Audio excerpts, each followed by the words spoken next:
Good morning. How are you? Welcome to the Steel Toe Morning Show. I'm Aaron. That's Johnny. Hey. Good morning. I am. Do I look like a fat fuck today?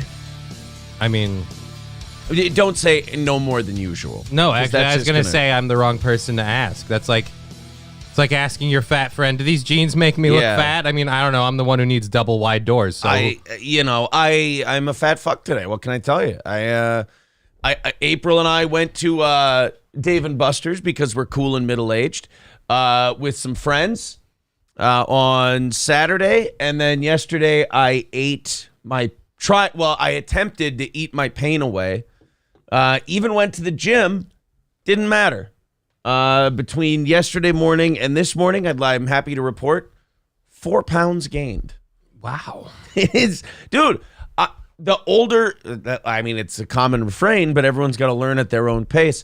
The older I get, the worse, like, the consequences of having more than 3 or 4 drinks, the greater weight it bears.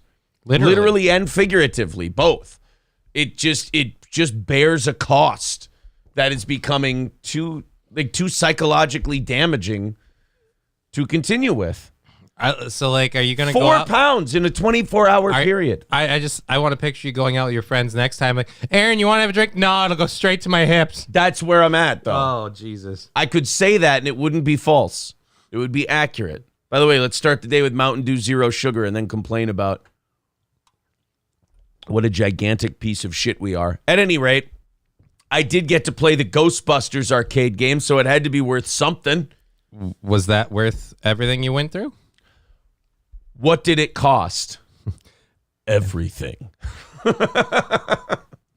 What is the Ghostbusters game worth? Nothing. And everything. Saladin. All right. But yes, we have a great show planned for you today. If only I can pull it off. It's the kids' spring break week. Yep. Which means April and I will have no life this week. We will play a shitload of Monopoly.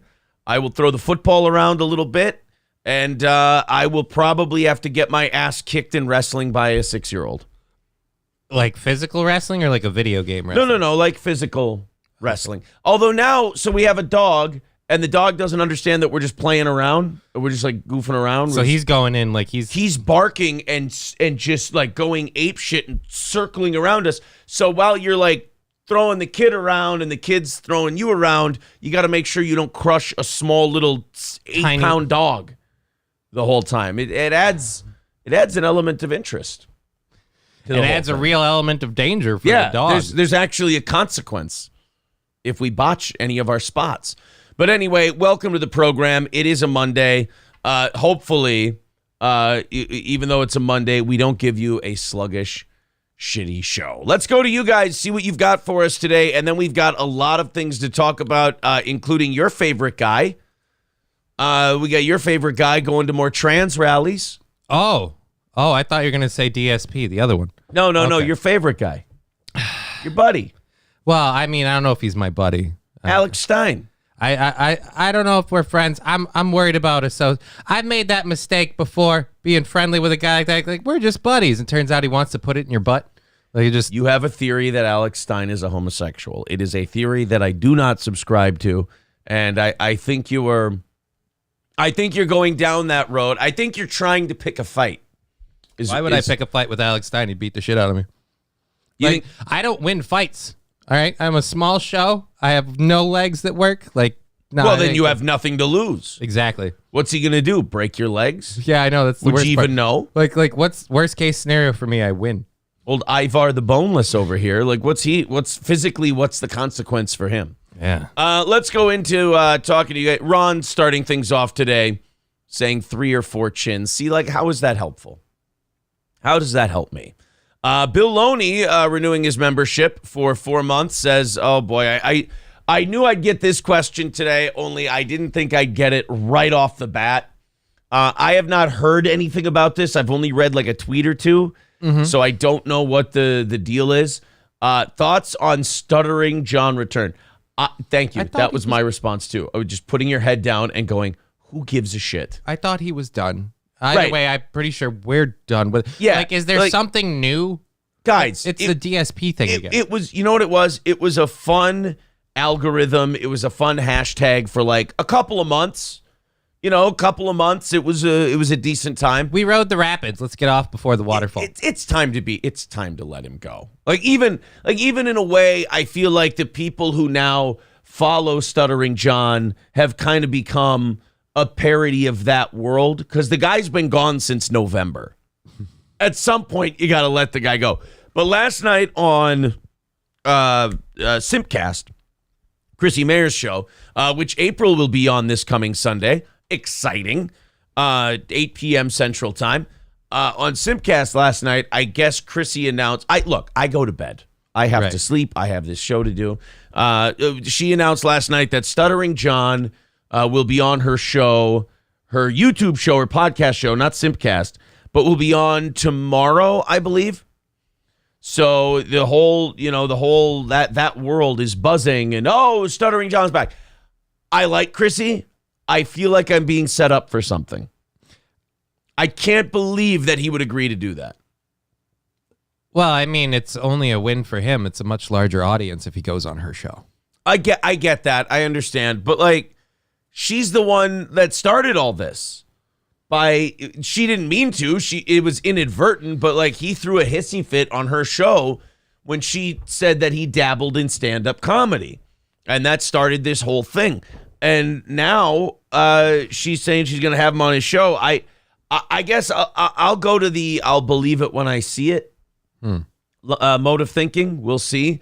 Because she's a comedian. I feel like I'm being set up for a bit. It's a bit. And on the other hand, I feel like even if it's real, he could pull out at the last minute. So when has he ever done that? So I'm not sure. I don't know. But thank you, Bill Loney. I knew somebody was going to ask. Better they ask now than later, I guess. Yeah, because, don't derail a fun show. But hey, by the way, Stuttering John, who cares? Stuttering John. I just get exhausted hearing the name. I'm just like, oh Christ. The Mood says, I've been so sick the past week. I lost 22 pounds. Shit. Divorce will do that to you. Breathe on me. Are you kidding?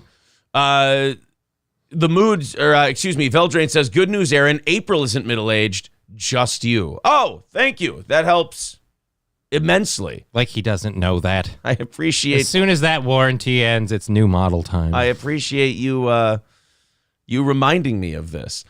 Stevie Lou says, boop the like button. Yes. You know what I'm going for today? 100 likes an hour. There we go. So by the end of this, we're at 400.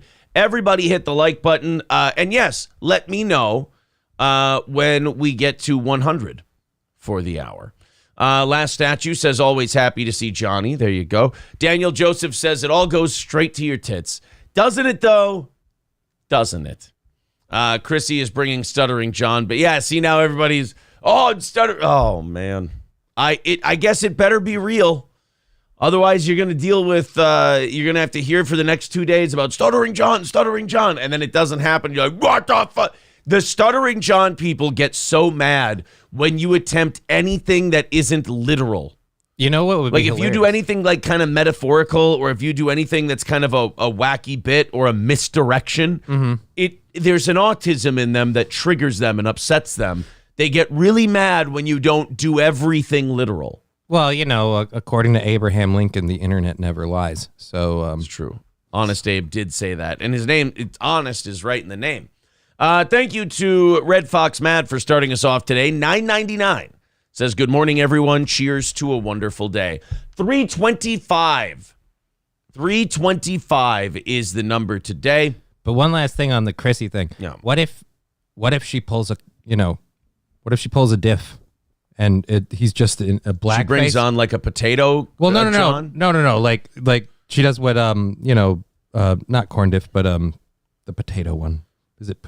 I can't remember. Cardiff. Jeez, I keep wanting to call him Spud Diff. Yeah, there's a lot of There's diffs. a lot of diffs now. We've got King of all diffs in the chat. We've got Cock Diff. We've got all the diffs. Wheat Diff. So Alex Stein has a sock account. Very good. All right, but yeah, no. So yeah, just with the whole thing, like just have him blacked out and voice like modulated, so we can't tell if it's him or not. Just like, we have Stuttering John. It's like he's in witness protection. I'm here, Chrissy, and I'm happy to be back.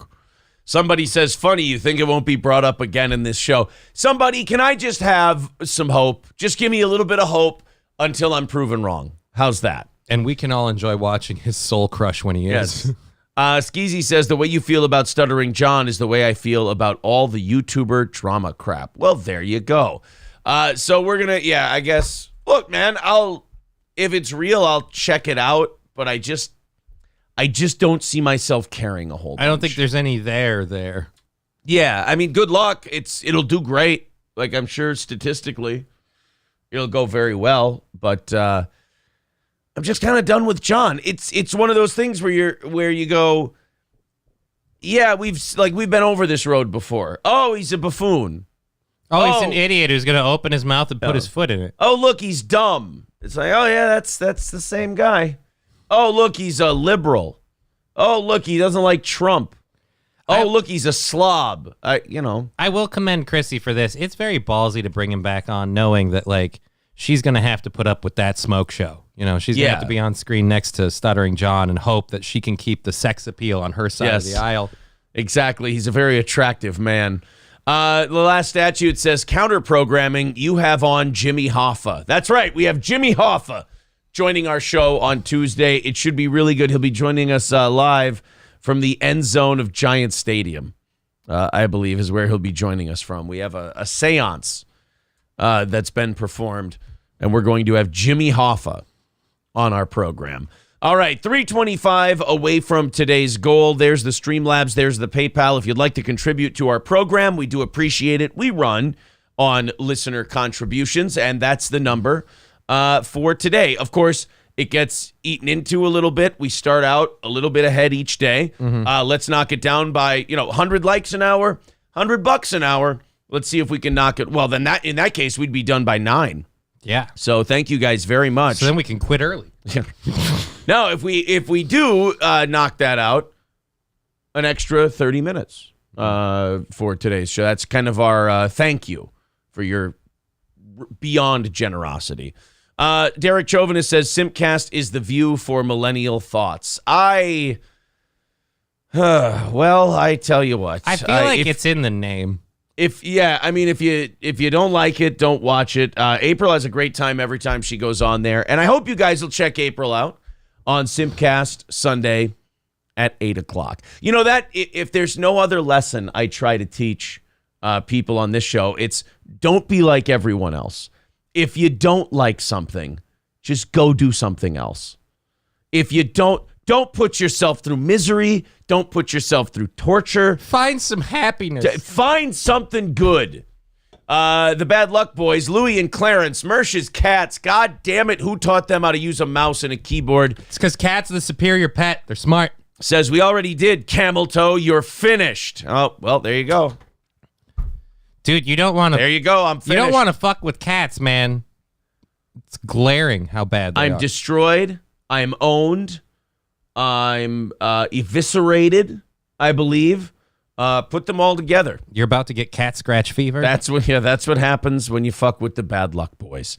Raymond with $2. Thank you very much, sir. Appreciate that. Absolute Unit says, Simpcast makes me want to walk like a camel. Okie dokie. With a hump in your back? Mark Atkinson says, where's the fun in that? And Stevie J says, cat hair is clogging up the chat filter. All right. I think you guys are still waking up a little bit.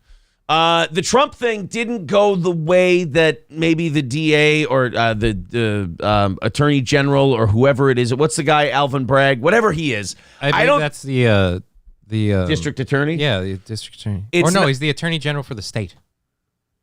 Fair enough. Whatever. Attorney General. Are we the guy? Look, if you come to us and you go, my faith in Aaron and Johnny has been shattered. They didn't get Alvin Bragg's title right. You were coming here for the wrong reasons anyway. Alvin Bragg, one of the chipmunks, I believe. The one that can't stop being humble. Exactly. He announced the Trump arraignment for tomorrow. Trump has been indicted on 30 some odd counts over paying a porn star not to tell people he fucked her which At a certain point, I feel like it's guilt. Or not guilt, but what's the one where not shit? Oh, it's Monday and we suck today and the show's off to a terrible start. Is that the word you were looking for? No, I'm actually doing relatively great considering. But no, I feel like that's just kind of one of those things. I got to do something about this. He got a stripper or a prostitute or a fucking porn star, whatever it is, and now you want to punish that guy because he lived a life you know deep down you never could. Envy. You're looking for the word envy. There we go. He was orange with envy. Wait, that's the wrong color. And everything will rot. Envy. Sorry. You tell the J-Man that Bosco says we're even, and up your ass with mobile gas. What are you going to tell the J-Man when you see him? That Bosco says we're even, and up your ass with mobile gas. Mobile gas. Good. You like Che something, up with the people power. Forget Che, you like Robin Hood. I mean, you like that boy who stole the chicken, the one with the golden eggs. I mean, who's for the giant? Nobody. My little dimwit pal. You are Mr. Everyman, and you don't even know it, which makes you like Mr. Grand Turbo Everyman. Shouting at Cloud says, last Simcast, they debated your family members wanking it to your OnlyFans account. Well, I hope they came to the only logical conclusion. That they are. That your dad is, and it's the only reason you started the OnlyFans deep down in the first place. There's a lot I can handle. Like, we've talked about, hey, could you date or be with someone who has an OnlyFans? Like, yeah. But then we're like, hey, so what if like your daughter had an OnlyFans account? I'm gonna eat a bullet now. I think we're done. That's something where if someone's like, look, that's like the picture for Jesus. Now I'm losing all sorts. Told of you shit today's off to a terrible start. Yeah, you're rubbing off on me. Apparently, there's no rhythm to this program right now. But just overall, it's just like that's that's one of those things where it's like it's the magic painting. As soon as you look at it, all the eye. Yeah, all the magic will wear off and you die. So yeah, I just I don't really. Wait. I'm trying to think. All the magic will wear off and you die. Dude, seriously, this stuff is weird. You're drinking a Celsius today. I would have urged you against it. Yeah, no, it wasn't my idea. You get jittery. Yeah, I get jittery, and now I'm like spacing on stuff. But God, I'm trying. It was in the League of Extraordinary Gentlemen. I'm trying to think of the character now. Do you mind if I just move on? Yeah, let's fucking screw it. I don't really know if this one's worth digging for. No, it's not. You know, I gotta. Word to the wise, my friend. Sometimes you gotta let those hard to reach chips go. That's why they had to surgically remove the Pringles can from my hand. Somebody writes, the way this show Dorian is... Gray, thank you. The way this show is going, maybe Aaron should pay the listeners, says somebody. I mean, yeah, $3.25. If we get there, you guys are more generous than you know, apparently. It's okay. You'll be fine. You'll recover. Oh, yeah. No, I'm doing great. Last night I watched, we got done with the members only show, and I watched a movie for the first time that I'd never seen before, an American classic. I finally watched, believe it or not, The Matrix. I was only like 23 years late. I finally saw The Matrix. How do you feel about it? You ever heard of this movie? No, I never have. Was it a thing? Have you heard of this? Have you seen this? With a movie. It's called The Matrix, and it's about computer programs. It'd be funny if that's all I took from it. I'm like, it's about computers. No, but I've never seen The Matrix before last night. Mm-hmm. So in the morning, we watched The Cell, which is... Yeah, I have very complicated feelings about The Cell. I like it, but go on. It's entertaining, but it's a bad movie. It's a fucked up movie. Right. It's not, like, there's no consistency to it. Like, usually when there's a sci-fi thriller kind of a thing. It's a fever dream. They make an effort to, like, explain the science. They make an effort to make the science consistent. Or at least somehow logical. Right. And in this one, you're just like, wow, you really shoehorned the fuck out of that, didn't you? Like, it's one of those, like, science fiction movies where they just keep creating MacGuffins to make the science work. Mm-hmm. Like, anytime there's a question about the science and it doesn't seem consistent, they go, oh, yeah, it just works.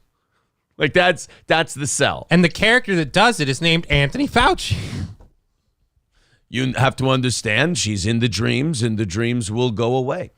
So I watched The Cell in the morning, and then I watched The Matrix. And I'll say this about them now that I've finally watched it, and I've had a proper 25 years to digest. Mm-hmm. I'll say this about The Matrix. Overrated? It was just cool to see Ralph Cifaretto from Sopranos. That was really awesome. That's your fucking takeaway. That's what I took away from it was. And I looked at one guy for a little bit. I went, "Is that Jussie Smollett?" And that was about. No, as far as The Matrix goes, I don't know if this makes people mad still all these years later. It was fine. It was fine. The Matrix is one of those where it was like groundbreaking and earth-shattering when it came out. But all the reasons that happened was like a one-off. Is the first time but then everybody under the fucking sun copied all that great shit, the cinematography and everything. So now if you've watched anything since The Matrix that's been influenced by it, you go back to the source material, just kind of like, it's okay. Yeah, it's a story. It's all right. It's a story. You know what's really awesome? At the end, newest one. At the end, when he gets shot, you're like, oh, this is where he realizes this isn't real, and then he can overpower it. Like, it's just a lot of it. Like, if you watch the movie, like when he first starts talking to Lawrence Fishburne, you're like, oh, now I know exactly how this movie's going to progress from here. I'll say this: I love The Matrix, the first three, anyways. The fourth one sucks at rancid dick, but I love The Matrix. I saw them when they first came out. My whole issue with that was way back in the beginning when he's meeting with the Oracle, and she's like, on the one hand, you'll have Morpheus's life, and on the other, you'll have your own. One of you is going to die. And I'm like, how much you want to bet this is a fucking rebirth thing where you're going to die so you can awaken as a new person? Like you're going to, like a spiritual... Oh, like a Jesus thing. They're going to go with the literal Jesus angle. And what do they do at the end of the movie? He eats a bullet, he technically dies, but then he comes back and he's awakened and he's reborn as something else. You know what I really hated about that movie is the shoehorned love thing at the end. That I was like, oh, that just like it. That movie was probably a B+, A-, and then that took it down to a B- for me, where I was like, this is above average. This is fine. When she's like, and I love you, and she kisses him, I'm like, this was a guy movie until now. This was a guy movie. Wait until the fourth one. No, I'm not getting that far. Yeah, please don't. No fucking way am I getting that far. The first three were good, and if they would have left it the fuck alone. But then someone was like, you know what we need? Well, actually, someone was like, you know what we need? Some more box office money. How about get the Wachowski brothers? They can write a fourth movie. You just midstream, you went, wait a minute. I see some gold in the river. Let me scoop it up before I continue. And I thought, why not play the character that was fishing for that gold? Yeah. Return Trip says Matrix 4 looks like a high-budget parody movie. Would you say that's accurate? I wouldn't even say that. I would say it's a high-budget kick in the balls. Okay. They take everything that was great about the first three movies and they go, you know what, the one thing that we didn't really feel like really fit in here as an audience, but we're like, all right, we'll go with it. This weird love story between the two of you, because it's about saving humanity, but you two are obsessed with each other. Why do we need to love each other? Yeah, we're trying to save. Well, the fourth one is about how Matrix, the original Matrix wasn't quite accurate. Neo wasn't the one. It was Neo and Trinity together. So in the fourth one, Trinity's just as super-powered, star-spangled awesome as Neo. Oh, well, now now every time they get together, so now it's an equality thing where men can do it, women can do it. And girls they can are awesome. We got it. Yeah, it sucks balls. I can't wait for Matrix 5 starring Dylan Mulvaney. I think that's going to be a really great... I mean, might as well. Dylan Mulvaney's in every other fucking thing I see.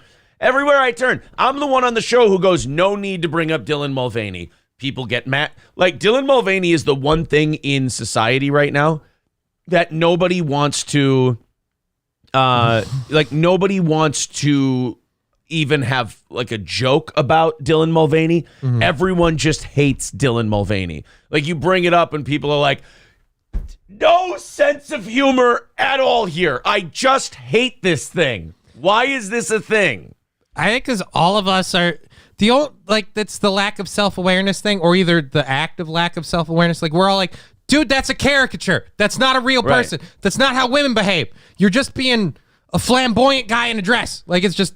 That's my thing about Dylan, and we might bring up Dylan later today, so I don't want to bring up Dylan twice. Yeah, I haven't we talked about thing about Dylan Mulvaney, every time I see Dylan, I go, that you're not being a girl right now. You're being a gay dude. Like, that's not what women don't behave that way. That's how like really sick, resentful of their parents, lost their way gay dudes act. Like, you're not even committing to the character. It's like if Daniel Day-Lewis played Lincoln and he gave him an Indian accent. Now I want Daniel Day-Lewis to play Dylan Mulvaney. Dylan Mulvaney. I would. Okay, now see that movie I would watch. We must decide for good and all who holds sway over my junk. Hold on. I want to address one thing real quick. Derek from Texas says, first time Aaron E-Begs, I'm out of here. Oh, well, hold on. Let me do something here. Bill Loney with $5 says, glad I could help ruin the show. Thank you, Bill Loney. Hey, guess what? 320 away from today's goal. If you feel like chipping in, there's the Streamlabs, there's the PayPal, Super Chats, Rumble Rants, all of it counts if you'd like to contribute to our program. Derek from Texas, do we have a deal? I offer you my hand. He says, first time Aaron E-Begs, I'm out of here. Well, there you go. Addition by subtraction? Question mark. 320 away. Derek from Texas says bye. There we go.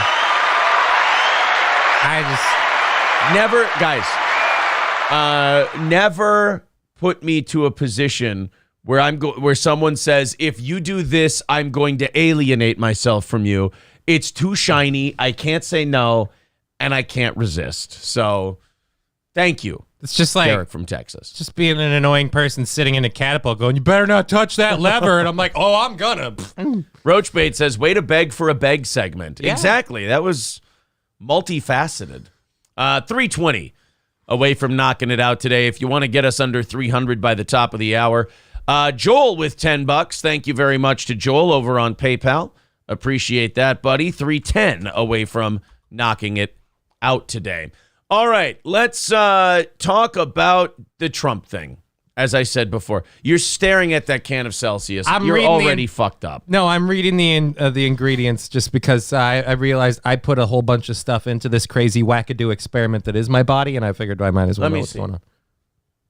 Yeah, like there's time to turn back. What are you talking? You don't know me very well. There's enough time that you can stop for a little while and just kind of let that kind of let it marinate. I get Snapchats, I get tweets, I get all kinds of stuff from people now who watch the show, and they'll send me clips like they'll go, "Oh, I got one of these after you talked about it on the show," and then an hour later I'll get a message from that same person. Holy shit, this is legalized coke. I can't stop twitching. I'm having serious problems. Like, it freaks people out. The Celsius stuff.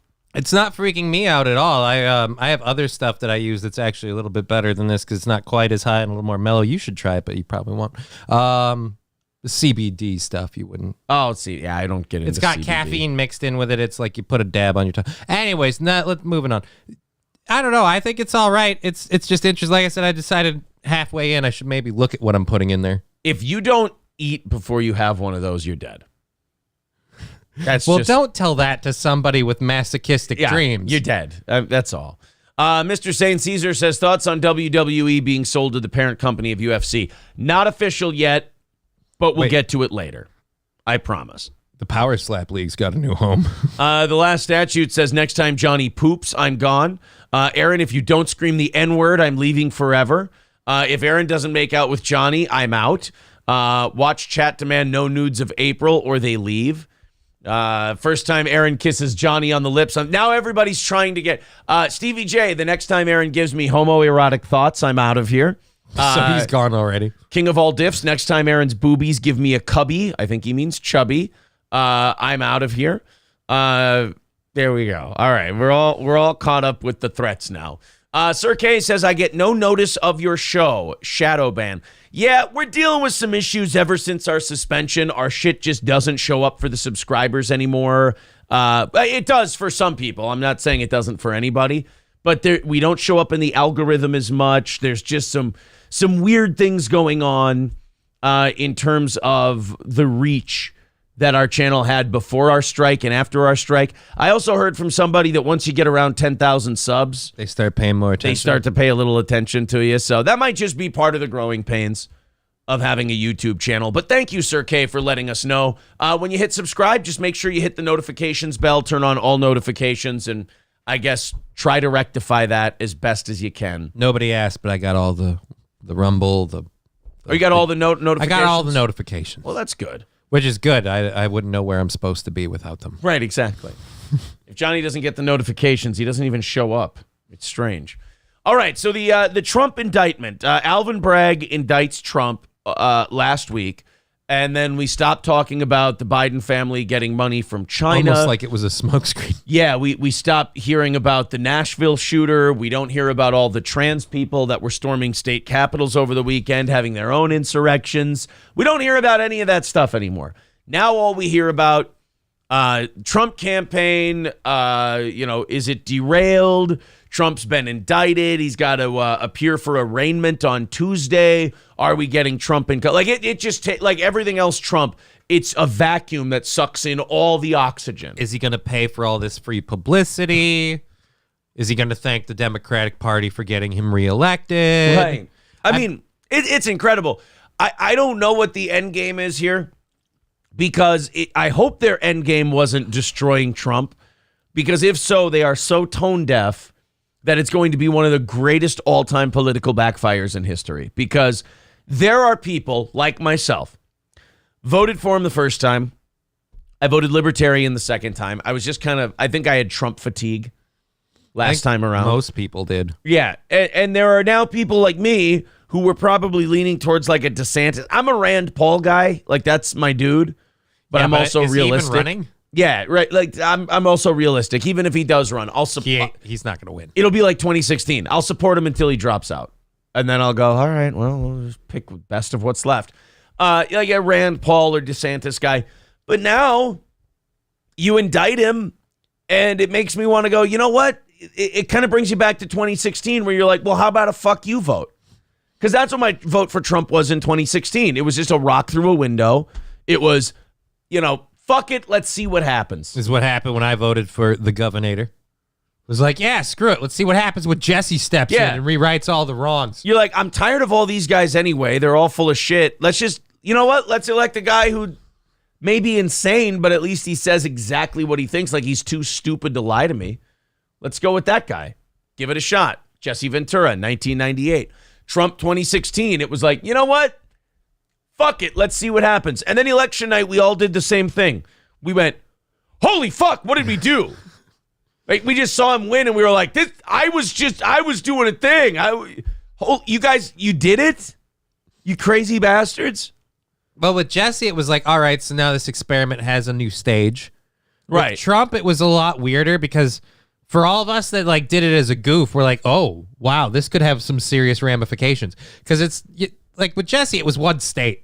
You can move to Iowa and you're kind of outside of the sphere of influence. Right. Trump was, elected president of the United States. There's a little more of a reach there. Yeah. So it was a little creepy. But the best part was when you watched all the people who assumed that this was a gag and it wasn't going to go anywhere, and they weren't ready for reality. Like, what do you mean he won? Well, they've declared his whole like career and his whole run in politics dead like 25 different times over the past 6 years. It's like, once a month, we get a new, this is it. We tried to impeach him twice. We've brought him in. It's gotten to the point now where when they're like, we're going to bring Trump up on charge, like, yes, look at the huge track record of that working. Yeah. Do it again. This time it's going to stick. Okay. All right. Well, yeah.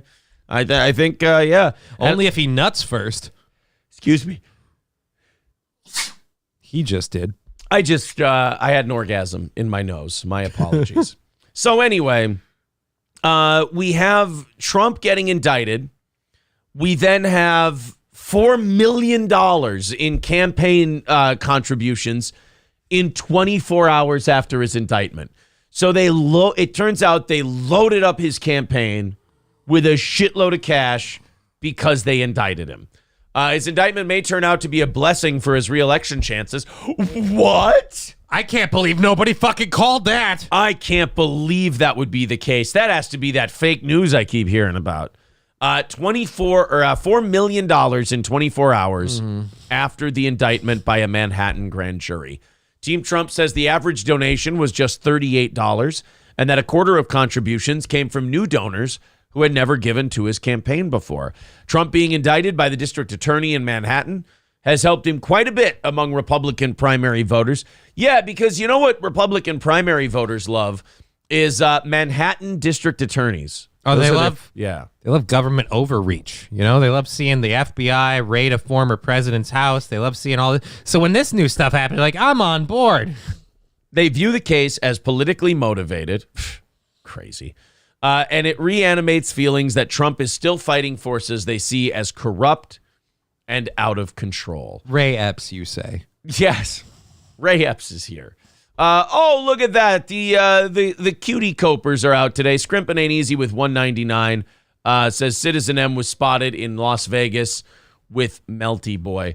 Oh, that's relevant.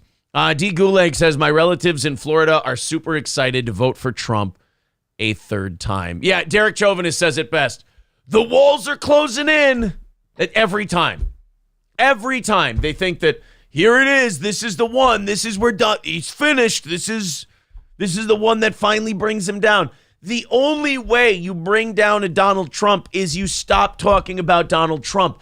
But here's the disease that they all have.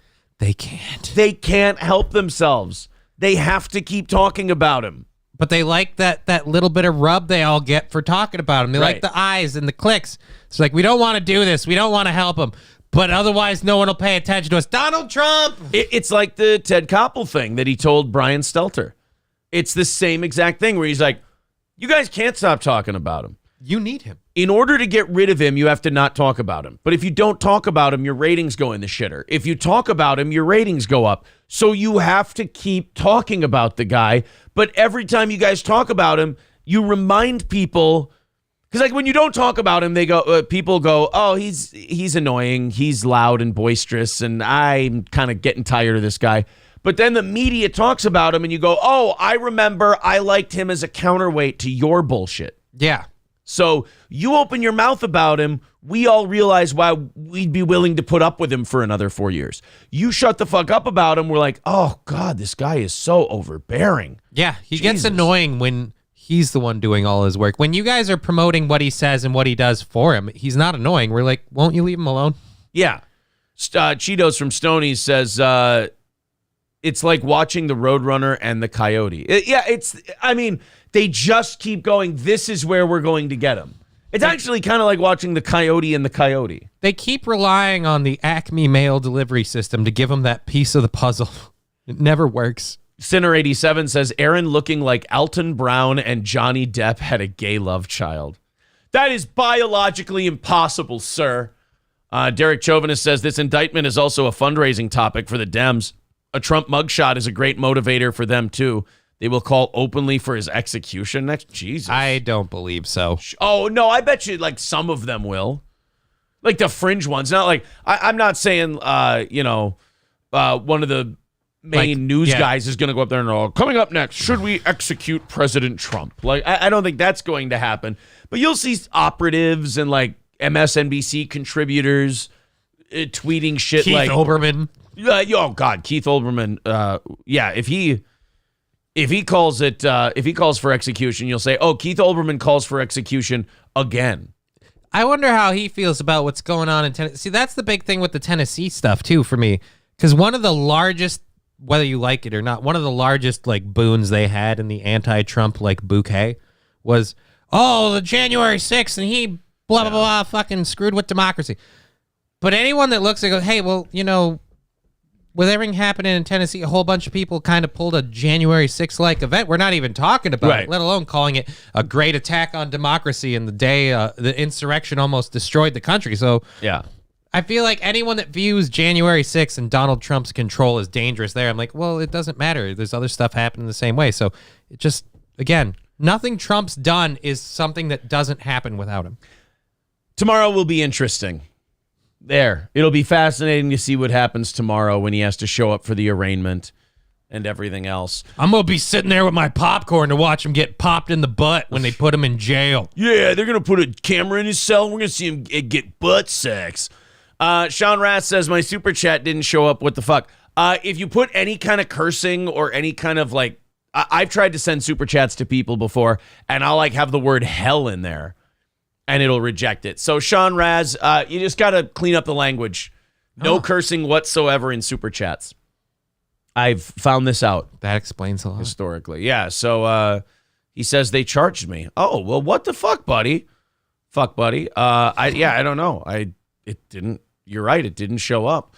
Mike says we are over 100 likes. Thank you. There you go. Ahead of the curve. That's the plan today. Knock the goal down under each 100 mark every hour and get 100 likes every hour. So we're already there. Make sure that you hit the thumbs up button, hit the like button, subscribe to the channel if you're enjoying the show. We do appreciate it. Over 100 already. Awesome. The likes, that's just good for the algorithm, they tell me. If you hit the thumbs up button, it makes it, just like on Rumble, it makes you show up more. I like that. He says, I was asked if you read that long thing I Facebooked you about Trump. It was $10. Well, maybe it'll show up. I don't know. So, 310 away from today's goal. Over 100 likes already. Thank you guys very much. There's the Streamlabs and PayPal if you feel like contributing to today's program. Let's go from Donald Trump to a guy who's out on the front lines, a guy who's out there making content, a guy who's out there, battling the evil forces that be with his black manservant, Dontarius. Alex Stein. I feel like you just keep setting me up for these. Alex Stein showed up with Dontarius, who is a homeless black character that he's been traveling around with. He's a New York comedian. Right. He's a really funny guy. And he walks around with a Dixie cup full of change and shakes it at people. And Alex Stein just kind of brings him around to shit, because all of your political activism is funnier when a large-breasted, shirtless, unkempt black man is following you around. It does give you a what the fuck is going on here element. It makes it a lot harder to be, I don't know, impassioned, because I feel very strongly about this. Look what's happening in front of you. Take that seriously, really? Well, I fucking hate you, you piece of shit. I'm being followed by a giant-titted black homeless guy. What are you so upset about? This is like Black Snake Moan without Christina Ricci. You're destroying this country. Your sign says we should give puberty blockers to children. Who's more dangerous here? The guy with the homeless black manservant, or the one who's obsessed with kids' dicks? I don't know. I just think if you're at any protest where you have to talk about children's genitals, you're the problem. 100%.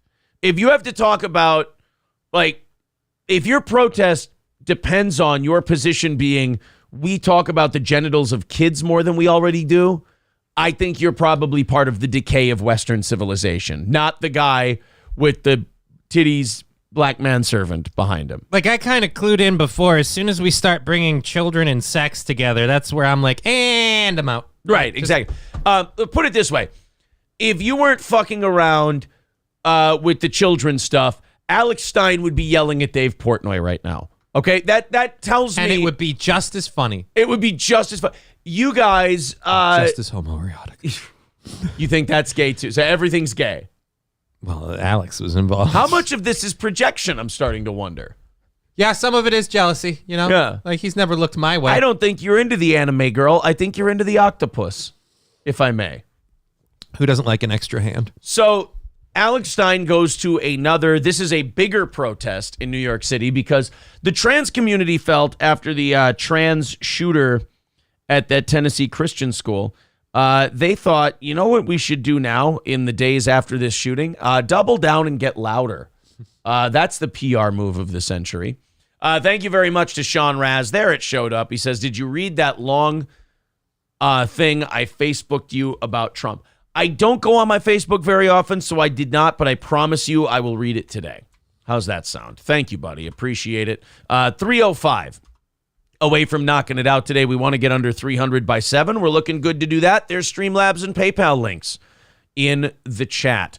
So Alex Stein goes out in New York and crashes a child trans rally. I will say this, for all joking aside, it is pretty ballsy to get in... as one guy against a mob of people who literally are going to hate you on principle alone. Emotionally unstable people in a riled up group that have expressed the want to do violence to him before.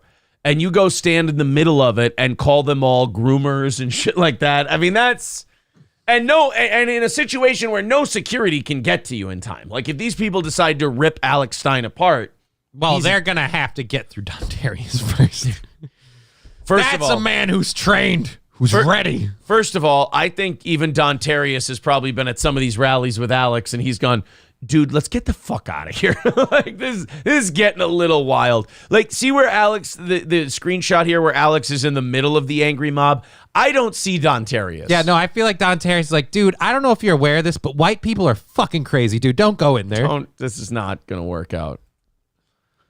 Water on me, they assault me. You got the cops here, they don't do anything about it. They just spit on me. Ew. They just spit on me. They just literally That was a dehydrated spit, too. Like, anytime the saliva is fragmented like that, that's a guy who hasn't been drinking enough water. And I know one thing's for certain. I look at all of this when I see Alex behaving this way, and I'm like, yeah, this guy's definitely straight. No. You know he's a giant man. Yeah. You know he's a large gentleman. Yep. And I've invited him to the anniversary show. Yep. No, I haven't, but now I might. You should. I'll show you how gay I am, Johnny. I'm going to hold you down and rum your bum. spit on me. What if wait a minute. What if he sends Don Tarius to ream you out instead? Joke's on you. I mean, honestly, he could send a fucking paper towel. I'm still not going to win. It's just whatever. I'm already...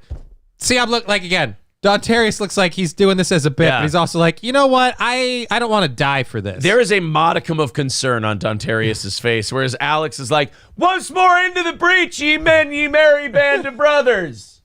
We're going to be okay. We're fighting for social justice. Yeah, I get hung for that. I'm going to go. Excuse me, he gets hanged for that? Oh. But that's okay. I thought they were going to give him a cock enlargement. Oh, he's shaking the cup. Hey, children cannot consent! You guys are all sick! Children cannot consent! You guys are disgusting! I'm here with my wife's boyfriend! Children cannot consent! Children cannot consent! Children cannot consent! Children cannot consent! Children cannot... Are they... I just want to ask the people in this... by the way, what is a really uncomfortably large protest for this topic? Yeah, a remarkably uncomfortably large amount of people turned out for this. You'd think it was like the trans community that got assaulted with how many people are out here. Right. Like, you guys forget that the person... It just... You're saying that this turnout might be appropriate if like 6 trans people got mowed down in a mass shooting. By a religious person, not the other way around. Right, not if a trans person went and shot a bunch of religious people because they were angry and bitter about their upbringing. Interesting. Yeah, there's way too many people, and the thinness of this woman's hair is fucking alarming me. But anyway, when you stand in front of a group of people and you yell, children cannot consent, and people... You huge piece of shit. Yeah, people boo that concept. That's troubling. That's a problem. Love is love. All right, stop that train right now. Yes, guys, we have to stop. What is this, Hollywood?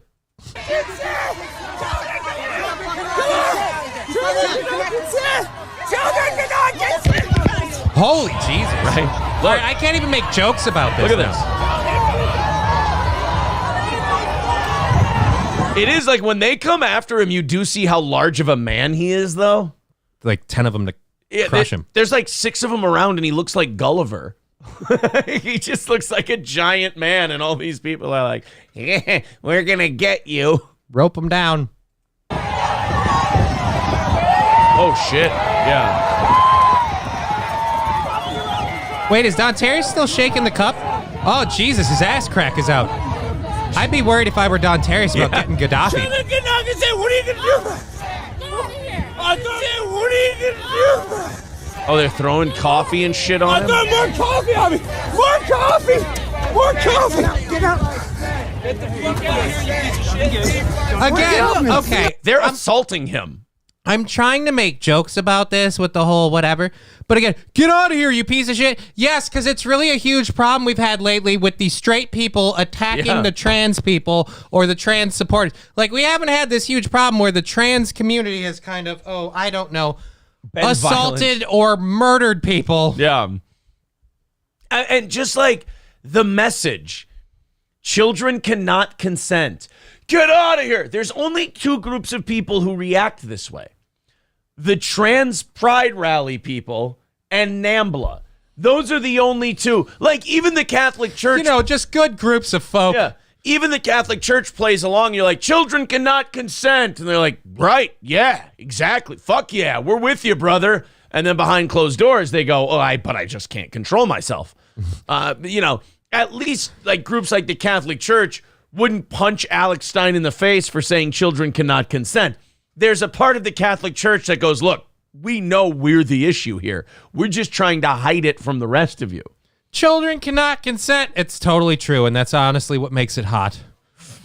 Right. At least the Catholic Church knows what they're doing is wrong. Thus, all the hiding and the cloak and dagger shit and the going from one precinct to another and or what do they call it? Diocese to another, and you know, trying to keep it from the public. I can't believe that our society has become so scummy and shitty that we're now going to the Catholic Church as an example of the way pedophilia is supposed to be handled, which is with shame and cover-ups and degradation and the acknowledgement that you're sick and fucked up, but you've got too good of a grift going, so you got to find a way to sweep it under the rug. Those were the days. Right. I missed the days when groups that molested kids were ashamed of it. Now we've got groups who are like, yeah, let's cut their cocks off. It's good for them. We support the kids. No. We need Trick Daddy to hang out with Alex Stein and be like, children cannot consent. Tell him, Trick. He's right, everybody, because Trick love the kids. Back in the day, we were like, no, Jared, that's not what you do with a 6-inch. Nowadays, he's just like, and order this with your kid's meal. Yeah. How do you identify? No, that's enough. That's enough. That's enough. Yeah, see, even Don Terrius is like, dude, seriously, we got to get the fuck out of here. I don't know if you're aware of this, but these people don't have a stop point. Like, let's just move on. Like, this is going to be, like, Alex is going to be this as they're beating him to death at one of these. And, like, they'll be sacrificing him. Like a Wicker Man. Yeah, like I was just going to say, like Detective Haggy or whatever his name is in Wicker Man. And he'll be smiling. He'll be like, look at this, they're burning me alive. They're burning me alive for saying children cannot consent. Look how crazy, you guys know how crazy you are that you're burning me alive. I'm on fire right now. Like, I feel my temperature is going up. I have 3rd-degree burns over the lower half of my body. You guys are crazy. Oh, look at that. Oh my God, look at that. This is disgusting. I want to get spit on? Dude, you're an idiot. You're a loser. You're 2 feet tall. That's funny. Height shame him. Of course. I like that. Dude, you're a loser. You're an idiot. You're 2 feet tall. I mean, he's not wrong. You're 4'11". NYPD, you see the coffee? You see them throwing on me? You don't do a damn thing about it because you protect groomers. These NYPD, they care about groomers. They burn me with coffee. Yeah, I cut it off. Because you're crazy. What are you? Oh, Don't touch me, bro, because you're crazy. I say that as I stand here wearing a fucking collar around my neck like a dog. Is that a tattoo or drawn on artwork off of your eyes? Some Mike Tyson work. You got the septum piercing.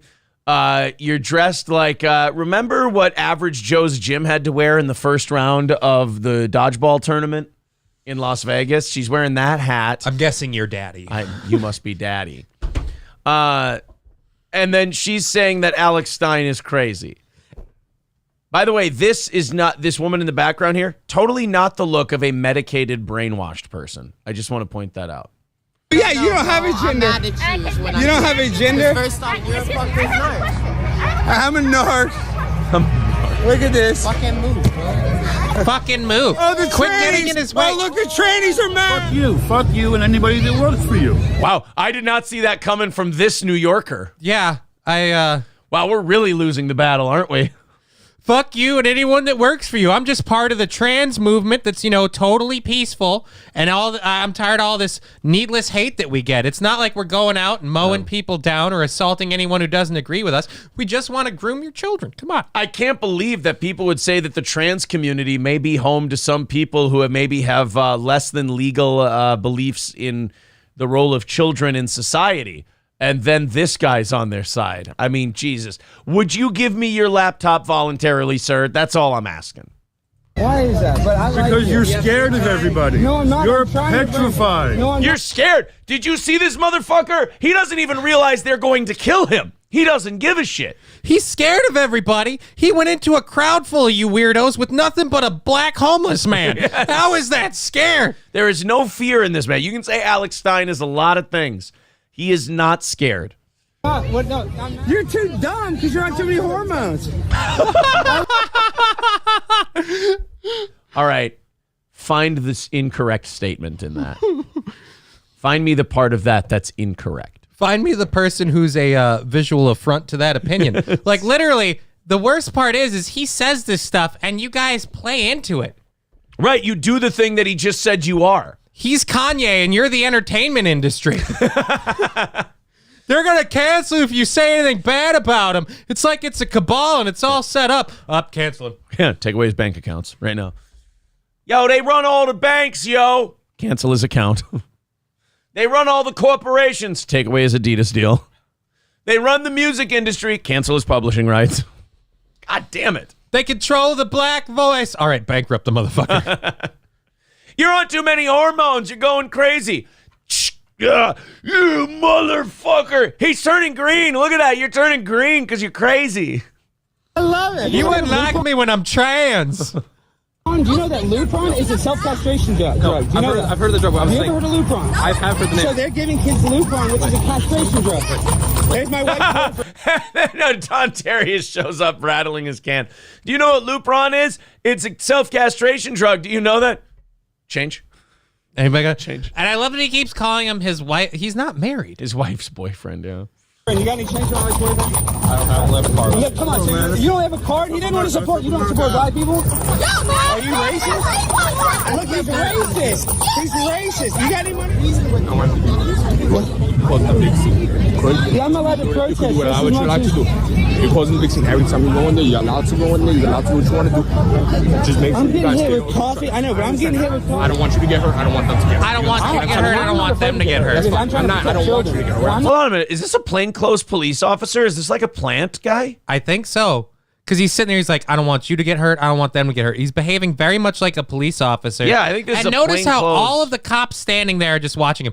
And I love that you guys, we better film this so we can get it all on camera. Why? You guys are acting like assholes. Right. You don't need more footage of this. This what an unfortunate spot for me to pause. Look, get a plate. I'm an... Of course you stop it there. I think I found my first album cover. How do you do this? I don't know. It's a gift. A gift? I don't know. It's unconscious. I don't know if I believe that. I think you spent all night watching this being like, and stop, doop, stop. See, Now I'm you not. ruined it. Okay. You spoiled it. Afraid. These people are afraid. What? See, you're just because you're gay and weird doesn't mean that you're right. Prime time night. That is one of the greatest quotes ever. Just Just because because you're gay and weird doesn't mean that you're right. Alex Stein, give me your camera. Come on, look, say hi. Say hi to the internet. It's okay to be gay. Don't cut your penis off today. It's okay to be gay. Don't cut your penis off today. Yeah, see, he's speaking his truth. Yeah, that's accurate. It's okay to be gay. That's why he should just come out and embrace this. They'll have a harder time stopping him. See me, y'all see her throw water on me, and y'all do nothing. Look at her. So she can just throw water on me. Imagine if I threw water on you, officer. Then get off of that fucking stutter. Guys, look, I will break your face. They're trying to. Oh, you're gonna break my face? What are you? Shut the fuck up. Oh, I'm so scared of a pussy like you. Okay, I'm sorry. That's just ballsy. He's in a group full of people. I'm so scared of a pussy like you. Yeah. But I will say this. I feel like he dropped the ball where he's got to be, look at all these peaceful trans supporters. Look how they're just threatening to hurt me and abuse me. Again, they're so peaceful. They don't want to do anything harmful to your children or everybody in general. Oh, I'm so scared. I'm so scared. That's why I come from Texas to a bunch of New York pussies like you. So, like, they had to edit out the video. We're like, Alex, I think we got it. Like, it's just... Alex was... I think that's the closest I've ever seen him, like, ready to... losing his shit? Yeah, ready to fight. Like, he's like, you know what? Let's drop the smiley... No, you know what? He probably keeps smiling as he's like on top of someone, blackout rage, and like punching them in the head. Because he knew this could happen the whole time, and none of them were like, "Oh, I wonder what happens if he tries." Because like everybody just gets disarmed by the effeminate voice and the light, like airy kind of nature. Like, oh, he's not gonna haul off and beat the shit out of me. And guess what? He can. He will haul off and beat the shit out of you one of these times. Like, we're playing a game of chance here. The Mood with $6 says Alex must be very popular in this community with those massive balls. Yeah, they're really looking to cut those off of him. Yeah, but I'm just saying, him and his friend, like, wow, look at the size of those nuts. Yeah, I exactly. want to gargle those balls. Coltrane with $5 says person can have 3 different personalities equals schizophrenic. Person can have a different gender on a whim. Not a problem, you bigot. Right. Again, like, that's one of those things for me. Like, there's all these forms of body dysmorphia where we've decided, look, it's not a you thing, but something with your wiring screwed up that makes you think you need to cut off your finger or whatever weird thing you need to do to yourself. That's not right. Oh, well, I decided I need to cut off my genitalia because I was supposed to be a different gender. You're just embracing your truth. Right. You're just embracing your truth. That's all. And then again, for a bunch of like adults to gather in a square to be like, we need to protect children. Okay, I agree with you, but how do you want to protect children? Let's put them on puberty blockers and self-castration drugs because their single mom needs attention. Wow, that's a great idea. So we should fight for the right to fuck around with kids' genitals and puberty development. Yeah, I don't think protect children means what you think it means. It's like they're trying to make a loaf of bread, but as they started mixing shit, they're like, how about we just change the ingredients? And then a lump of shit comes out at the end. I don't know where it went wrong. I don't know, because you fucked with shit? Gary Crouch says that old dude was the president of NAMBLA. I would have believed it. I would have believed it. Derek Chauvinist says Flo Rida is a Fed. Apparently that was Flo Rida, and I did not know. Mark Atkinson says, could we all just send them tickets for a giant rally in the middle of... Oh, Jesus, I can't finish that one. Holy shit. They're saying Alex Stein is the Joker. I could see them punching him in the face and him laughing. You have nothing to threaten me with. Unless you're going to cut off my penis. 295 away from today's goal. You guys did it. You got us under 300 by the end of the first hour. We are at the top of the hour. 295 away from today's goal. If you feel like contributing, there's the Streamlabs and the PayPal link in the chat. It's also pinned to the top of the page. If we knock that out, we do 30 minutes of overtime. Okay, now the new one is by the top of the next hour, 200 likes and down to $200 for the goal. So let's see if we can chip away at those 100 at a time. Where did we end up? Top of the hour. If somebody wants to hit the refresh button and show me where we're at likewise, then we'll see how far we have to go. Eagle of America says, you extremist libertarian. Bird Collector, I'm checking out on the Rumble chat here as our Rumble numbers keep going up every day. Bird Collector says, just noticed you have another kid's shirt on. So gay. It's a Hulkamaniac. What do you want from me? Packer Backer says, I've never seen so many people openly protesting for child molestation. I mean, kinda. I wouldn't say that that's what's happening, but let me just tell you, I wouldn't be surprised if people within that group were... Let's just say it's the people who would call them minor attracted persons. Yeah, it's the classic mustache thing. Not everyone who has a mustache is in porn, but most people who do porn have a mustache kind of deal. Like, it's just kind of one of those. Not all Islamic radicals are religious terrorists, but most religious terrorists tend to be Islamic radicals. Eagle of America calling him Negan Stein. I mean, that's a possibility too. He could get there. You've been cutting off a lot of kids' genitals, a lot more than I'm comfortable with. And for that, you got to pay. Like, he's going to be smiling the whole time. Belouzier says, donate or I might block your stupid comments. Mod power. No, Belouzier, don't be doing that. You son of a bitch. Shaft writes, no April, no goal. Well, we're on our way. 150 likes. Thank you guys very much. Let's get that up to 200 by the end of the hour. 295. away from today's goal. All right, so another story along that vein, only I think this story kind of illustrates how the internet has kind of passed by the actual news media in some ways. I mean, in some ways, the internet is an absolute cesspool, and you should be watching like actual confirmed media sources. But then in other spaces, like the mainstream media has kind of gotten lazy with the monopoly they had for decades and decades. Or they're just intentionally like skewing stories because they don't want to put out certain narratives. This next one is definitely more the former. It's laziness. It's, like 24-hour cable news has not ever been based around like good journalism and solid news work. What? 24-hour cable news has been based around gotcha. Clickbait. Yeah. Guess what? This guy's an asshole, and now we're going to ask him why he's an asshole. It's basically one of those steps towards idiocracy that we take, which is news as blood sports. Cable news. Hey, here's one side of the issue. Here's the other side of the issue. These are clearly the only two viewpoints you could have on this very complicated subject. Let's watch this guy beat the shit out of this guy psychologically for 20 minutes before we show you some drug company commercials. Let's take a subject of incredible nuance and boil it down to yes or no. Here's this Jewish guy. Here's another Jewish guy. Get after it, boys. But don't question why they're all Jewish guys. Yes. So, Jesse Waters. Okay. I remember Jesse Waters as Bill O'Reilly's ambush guy. Okay. Remember when he was a kid like 20 years ago and Bill O'Reilly would send him to like judges' houses and be like, excuse me, I'd like to ask you very complicated questions while you eat dinner. And they're like, I'm eating dinner. Oh, so you're afraid to answer the real questions? You're like, no, this is just wildly inappropriate. And you're like, well, I'm going to sit on your couch until you're ready to talk to me. You're like, well, I'm going to call the police for trespassing. Oh, so now all of a sudden I'm a criminal? Like, kind of. You have it. The left is afraid of the truth. Like, That's right. Jesus. So he kept working his way. You got to admire this about Jesse Waters. He worked his way up at Fox News. He's got himself, I think he's on the 5. He's got his own show now. And he still clearly has no journalistic ability whatsoever. I have never seen a clip like this before. I watched about 45 seconds of this yesterday. We have an interviewer who doesn't know the position of his subject on an important issue.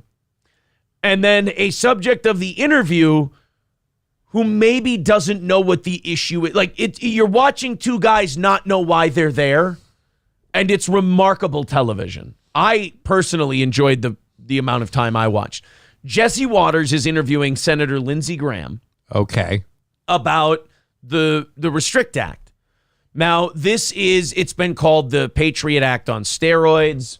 It's being pitched as a banning TikTok bill, to protect the American people from the evils of the Chinese data collectors. Mm-hmm. But like anything else Congress tries to do that they claim is helping us, they throw about 5,000 other things in there, which are remarkably troubling. They just don't mention them. Right. You have to go and actually read the thing. And when you go and actually read the thing, there's like not tribunals, but commissions that are going to be set up to analyze like data and analyze whether social media accounts are behaving properly. And it's just like, it is clearly set up to be the truth commission for people's Twitter, Facebook, TikTok, and Instagram behavior. Oh, it's funny. You're posting this thing we don't like. We're just going to label that misinformation and call you an enemy of the state. I guess you just forfeited all your rights. Yeah, you pretty much about have it. It's the scaffolding for that. So they can look you in the eye and say, oh, this bill doesn't do that. And you're like, yeah, but it sure does lay the foundation for it. This is where I'd start with all this. All right, so if it doesn't do that, can we have the tribunals investigate you guys first? Like this, right. Can we take a look at yours? Like, that's where I'm at with that. Any of this, like, well, we're going to investigate people. Like, all right, you first, homie. Let's look at your computer. Yeah. If you guys do it first, we'll be more amenable to. And then they can go, oh, yeah, here, do mine. And then we look into theirs, and they're like, there, now can we do the thing? And you're like, no, I was fucking with you. How does it feel? I lied. So Jesse Waters has Lindsey Graham on. And I believe that while Lindsey Graham is right and Jesse Waters hasn't done his homework, I also believe that Lindsey Graham is full of shit and isn't telling us the whole truth. Like, two things can be right at the same time. Well, you did say Lindsey Graham already. Exactly. And if he's not talking about how he wants to bomb somebody, I don't believe he's telling the truth. I just don't believe he's telling the truth, usually. So here's Jesse Waters on the Restrict Act. Now, there's two bills. There's H.R. 1175 or 1160, whichever it is. And then there's a Senate bill that's a little bit different. But don't kid yourself. They're going to end up, when they reconcile the two, the same place. Yeah, going with the House one. So let's watch Jesse Waters and Lindsey Graham on the Restrict Act. Again, this is a primetime journalistic news channel news interview where everyone should be prepped and ready. Enjoy. Some answers out of the Senator Lindsey Graham, who supports this and is here now. You got to be kidding me, Senator. Did you read this? Yeah, I don't think I support the Restrict Act. Hey guys, we got this asshole who likes this thing. Nuh-uh. No, I don't. And here's this piece of shit who's in favor of this. Yeah, I'm so in favor of it, I'm voting against it. Actually, I don't like the thing. See what I mean? Yeah. It's like, I told you we were going to have an argument on this show today, only the argument is going to be whether or not I'm a dipshit. You don't support this because you were named as one of the supporters, because this is garbage. Well, is this the one with John? There's two bills out there. One allows a review of businesses that are connected to China, give the secretary the ability to protect our data. Is that the Restrict Act? We got S686 right here. Yeah. That's not a yes or a no to the question he asked.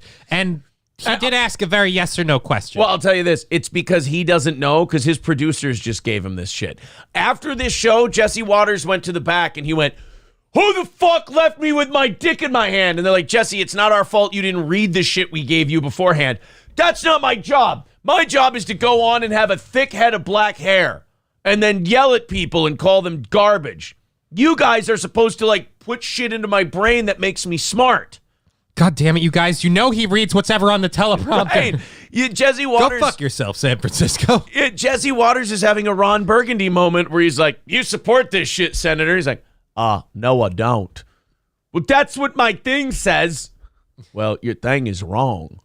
"Well, let me read it." It takes only a moment of searching on Google to realize what that term actually means. You're hiding your inability to do your job about as well as I hide my homosexuality. Mm-hmm. And we got a bunch of Republicans supporting it because this thing is crazy town. You don't want the government looking into your private phone. This thing is crazy town, and I don't even know what I'm talking about. Right.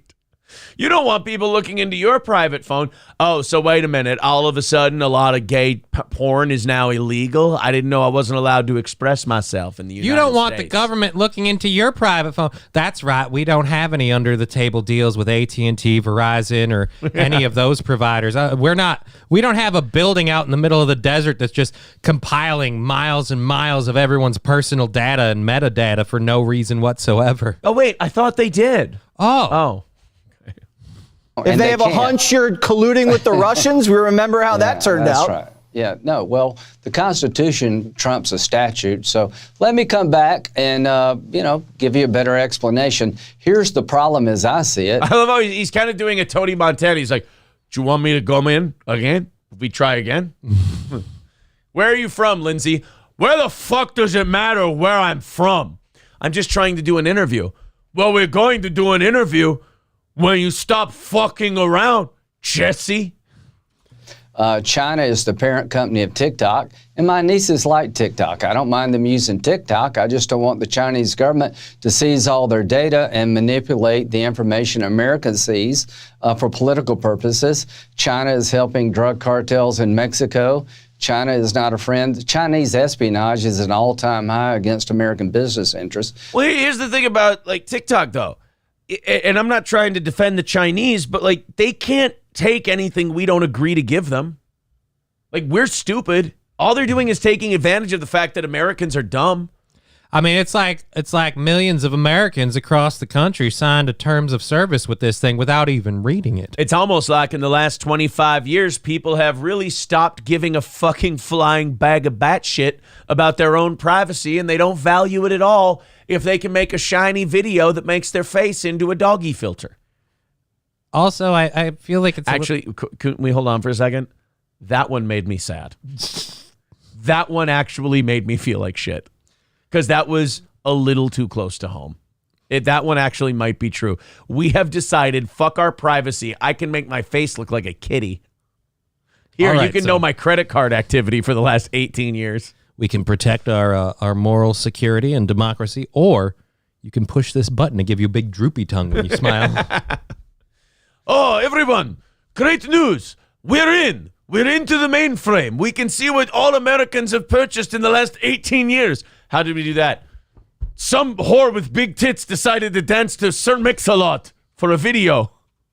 So I want to push back against China, but within a constitutional frame. Lindsey Graham, known for pushing back, if you catch my drift. Oh, you give me a mint julep and a popper, and I'm yours. You're right about that. So you made these allegations, and I'll come answer better next time. Well, I mean, because on Congress... Neither of these two know why the fuck they're there. Look, you've made these allegations about a law that I should know about because I vote on this shit. I'm going to do some research before our next interview. Right. Hey, Lindsey, we're having you on to talk about the Restrict Act that you support. Well, then the next time I'm on your show, I'm going to look into that Restrict Act and we can talk about it further. It's like, great, awesome. How's your weekend? I went out with my grandkids and made some TikToks. Gov, you're listed as one of the co-sponsors of this thing. Maybe it's like Fetterman when your chief of staff does all your work for you. But, Senator, you got to go. Maybe I'm recovering from a stroke, you fucking smartass. Maybe I'm just a little bit too busy chumming for man-ass to actually do my job. Well, that's great, Jesse. We're going to be looking into your Instagram DMs tomorrow. How's that sound, you little prick?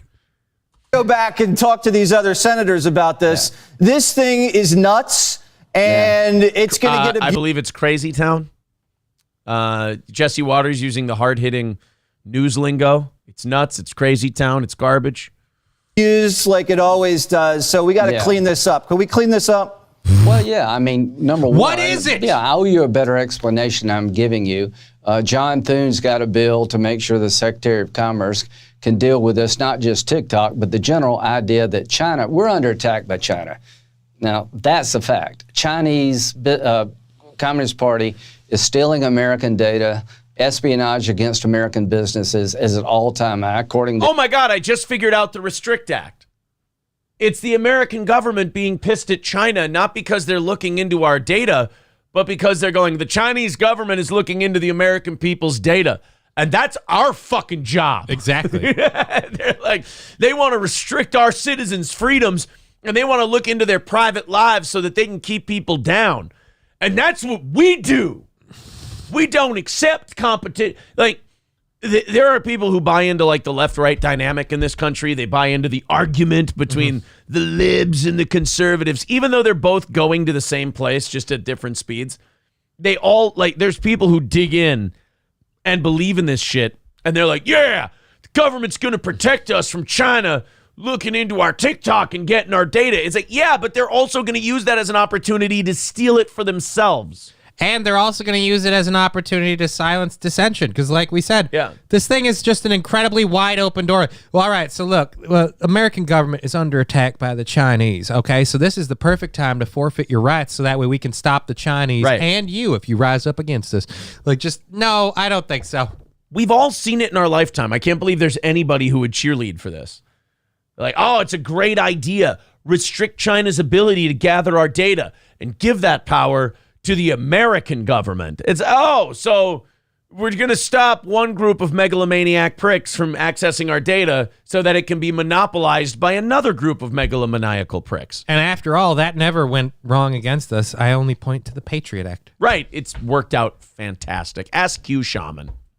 The FBI is the number one challenge they face. China is providing drug precursors to make fentanyl in Mexico. That's killing Americans. So, yeah, And only Americans are dying from fentanyl, remember. Right. And And the Chinese are stuffing that fentanyl down your throat and forcing you to take the drugs. I was about to say, they're out there just like, you take a fentanyl. Like, no, that's not how it works. Me a Chinese, me play joke, me put fent in your Coke.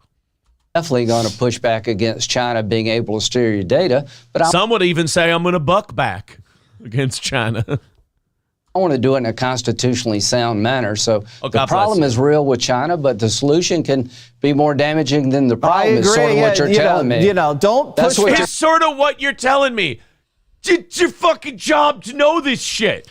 You're voting on these laws. You might. By the way, nobody believes you that you don't know this. You're trying to play confused old man looking for his glasses. And that's why I hate that you get to have your, I'm just a bumbling old person. Well, maybe you shouldn't be in charge. No. Right. Oh, I didn't even know that thing you were telling me about is a thing. And I didn't know that I supported it. I had no idea. It's like, well, then you have to leave the Senate. No, I'm very important. I had no idea that this law that I'm about to pass would make me a whole bunch of money from these companies I just immediately invested in. That sounds like insider trading. No, I'm a politician. They're all Ned Beatty and Shooter. I am a United States Senator. And I want to be Mark Wahlberg. And that's the point. Yeah, exactly. You're telling me. On the United States citizens. Yeah, no, I understand for something China's doing. All right. No, I totally get that. And constitutionally, we can't do all the things you just said. Okay, fuck you. So let me get back with you, but let me just get back with me because you co-sponsored it 2 days ago. Okay, Senator. all right. Yep, see, makes me look bad. I don't know a better explanation. All right. Makes me look bad. I don't know a better explanation. But I am going to keep saying that I want to do this in a constitutionally sound manner. You know, a completely baseless thing that I don't have to live up to. What do you mean a constitutionally sound manner? Because it sounds like you're pissing on the Constitution with the invention of the bill. Look, I love the Constitution, and I think it's great. I just think it needs to be held down and throat fucked every once or twice a year. Look, I'm saying we need to protect the American people from the Chinese government. And if we have to do that by soaking the Constitution in gasoline, pissing on it, and lighting it on fire, well, I've got a match. All I'm saying is I look at the way the Constitution's dressed, and it is kind of asking for it. It's just, I mean, have you ever seen a more fuck-withable thing than the Constitution? That wrinkled old dry piece of paper, it knows what it's doing. The Bill of Rights can't consent. Yeah. Shall not be infringed. That sounds like an invitation to me. Shall not be infringed. Well, someone's getting fringed. My bad. If the Constitution doesn't want to be fucked, why is it looking at me like that? Look, I'm just saying, if I don't like fucking the Constitution, why do I have all these paper cuts on my dick? I will say this about China. China is really a threat to America at multiple levels. The fentanyl coming in from Mexico, they have a direct link to that. It's coming out of China. I want to make Mexican drug cartels foreign terrorist organizations. I want to... Oh, hey, you hear that? Foreign terrorist He wants to make them a foreign terrorist organization. Wait, let's play the Lindsey Graham flowchart. Ready? Drug cartels bad. China assisting drug cartels. Drug cartels get listed as foreign terrorist organization. What's the next step? People who work for drug cartels are enemies of the state who forfeit their rights and are now... And what do we get to do to them? We get to stuff them all in Guantanamo Bay without due process or proper legal procedure. We get to bomb them. Yay! We get to bomb the cartels. Bye, Chicago. Somebody call Raytheon. Somebody call Boeing. Somebody call Lockheed Martin. Oh. It's gonna be a good Christmas. I thought this was just a workaround to start imprisoning black people without due process. They'll get to that too. I mean, first things first. Raytheon gets their cut. Potato, potato. Yeah. Protect American data from Chinese manipulation by the Communist Party. That's my intent. And if this bill doesn't, if it goes beyond that, I'll come on your show and say, my bad. All right. Well, if it goes beyond that, I'll come on your show and say, my bad, but at least your rights have been inextricably stripped from you. Oh, my God. Whoops. Did we just turn this country into a slightly communist, oppressive regime? Whoops. I mean, did we slip further into fascism because of this bill I supported that I swore wouldn't slip us into fascism? Yeah, we did. But hey, doodles. On to the next thing, right? Nobody's perfect. By the way, Jesse, after the show today, I have to throw you in some handcuffs just to ask you some questions. We saw some trouble in Facebook posts from 10 years ago. goes way beyond that, but we like the other bill you're behind about designating the terrorists down there in Mexico. Yeah, we like the one where we take away and make foreign enemies of other people in other countries. That's never led to restricting rights here. I'm Jesse Waters, and I've already forgotten 9/11. They told me not to forget, but guess what I did? I forgot. Hey, we're just making these terrible Muslim hijacker guys unlawful enemy combatants. There's no way we'd use that on a guy dressed as a goat in the nation's capital. Look, we have never, ever taken all of these rights that we're stripping from these other people across the world and then imposed it on our own citizens. God, Jesse Waters is fucking stupid. It's almost like he works for Fox. I don't like the bill where you're taking away our rights. That's terrible. Good job, Jesse. But I like the one where you completely strip and change the definition of how we view a bunch of people on foreign, what do you call it, sovereign soil that we shouldn't have any right to go into. I like that you're laying the groundwork for us invading that sovereign nation that's never attacked the United States, because that's never worked out horribly. I don't like this bill where you're saying, you know what we should do? We should take American citizens' data and just let it go to China. So we're going to stop that and leave it open where we could just arrest people. But I like the idea where we just say, hey, we're going to demonize you and anyone who works for you. So now we can just be justified with everything. We're going to glass the Amazon forest. Right, yeah, like in L.A. and Chicago now, like you said, you can just arrest street-level drug dealers if they go with that, because they'll say, oh, well, they're connected to the cartel because they're selling the cartel's product. Yeah, so now they're what is it, homegrown terrorists. Better lock them up. All right. Thank you very much, Senator. We appreciate it. Hey, Sean Hannity here. Hey, Sean Hannity here. I want to apologize. Jesse Waters is a complete piece of shit who failed to read anything. Actually, it'd be better if he started with the vape pen. Yeah. Hey, Sean Hannity here. By the way, Jesse Waters is a complete piece of shit who didn't read anything. Hey, Sean Hannity here. In case you thought this video couldn't get any worse, I just stopped by to say hey. Thanks, Sean. I feel better. Evan Long with $20 says, where was Alex when Minnesota became a trans refuge state? Oh, yeah, we passed some bill over the weekend that, like, you can bring your kids here. Or, like, it got signed over the weekend. It's official. You can bring your kids here to get trans stuff. So single moms can now bring their screams for attention over to Minnesota and use their kids as proxies for their mental illness. That's not good. But then again, like, I've lost faith in this state. We elected a Democratic everything. Yeah. And so, and like in Minnesota, the Republicans are moderates and the Democrats are way screaming far liberal. Yeah. So we don't really have conservatives in Minnesota. We have like moderate Republicans and crazy lefties. And the crazy lefties are in charge. I'll give you guys an idea. We have a $17 billion surplus. And are you banking on any money coming back to you? No. I'm not banking on. If it happens, great. But I'm not banking on it because they want to fucking spend every dime. And they're going to line their own pockets while they do it. Oh, for sure. And we'll wonder, we're like, hey, wait a minute. You know that guy who advocated, that state legislator who advocated not giving any of the $17 billion back to the people, but giving it all to the public school system? Hey, you know what's weird? He's head of the teachers union now after he left his job. That's so fucking strange that he got this $6-figure-a-year deal after he left government, after he funneled $17 billion over to them. It's like almost after he inflated their budget, they went, and we'll give you a piece for the favor. Who would have thought? A little thought? Something for the effort. They're all just carving up Cuba with that Hyman Roth cake in Godfather 2. Thank you very much, Evan. Appreciate that. Epic Dance Party, thanks for renewing your membership, sir. Appreciate it. 280 away from today's goal. Let's see if we can get under 200 by the end of this hour. We're halfway through the hour. So we want to get to 200 likes, and we want to get to under 200 for our goal. So hit the like button, hit the thumbs up, and see if we can get that goal under 200 by the end of the hour. Thank you for your contributions. Yeah, that was embarrassing for everybody involved. For Lindsey Graham, for Jesse Waters. And I can't believe, well, I can believe, but I can't believe it was so easy for, like, you notice how Lindsey Graham dog-walked Jesse Waters into liking all that. Like, Lindsey Graham didn't change his position on shit. He didn't even acknowledge that he had a position. Right. And he had Jesse Waters eating out of his hand by the end of it. Well, I mean, they're both on the same political spectrum. What's he going to do? Stand up to Lindsey Graham? Right, exactly. It's just all that cable news shit, man. It's like, if you think these are the people who are like the final protectors of the last frontier of freedom, like the only thing standing between us and like total New World Order ownership is how autistic Tucker Carlson feels that day.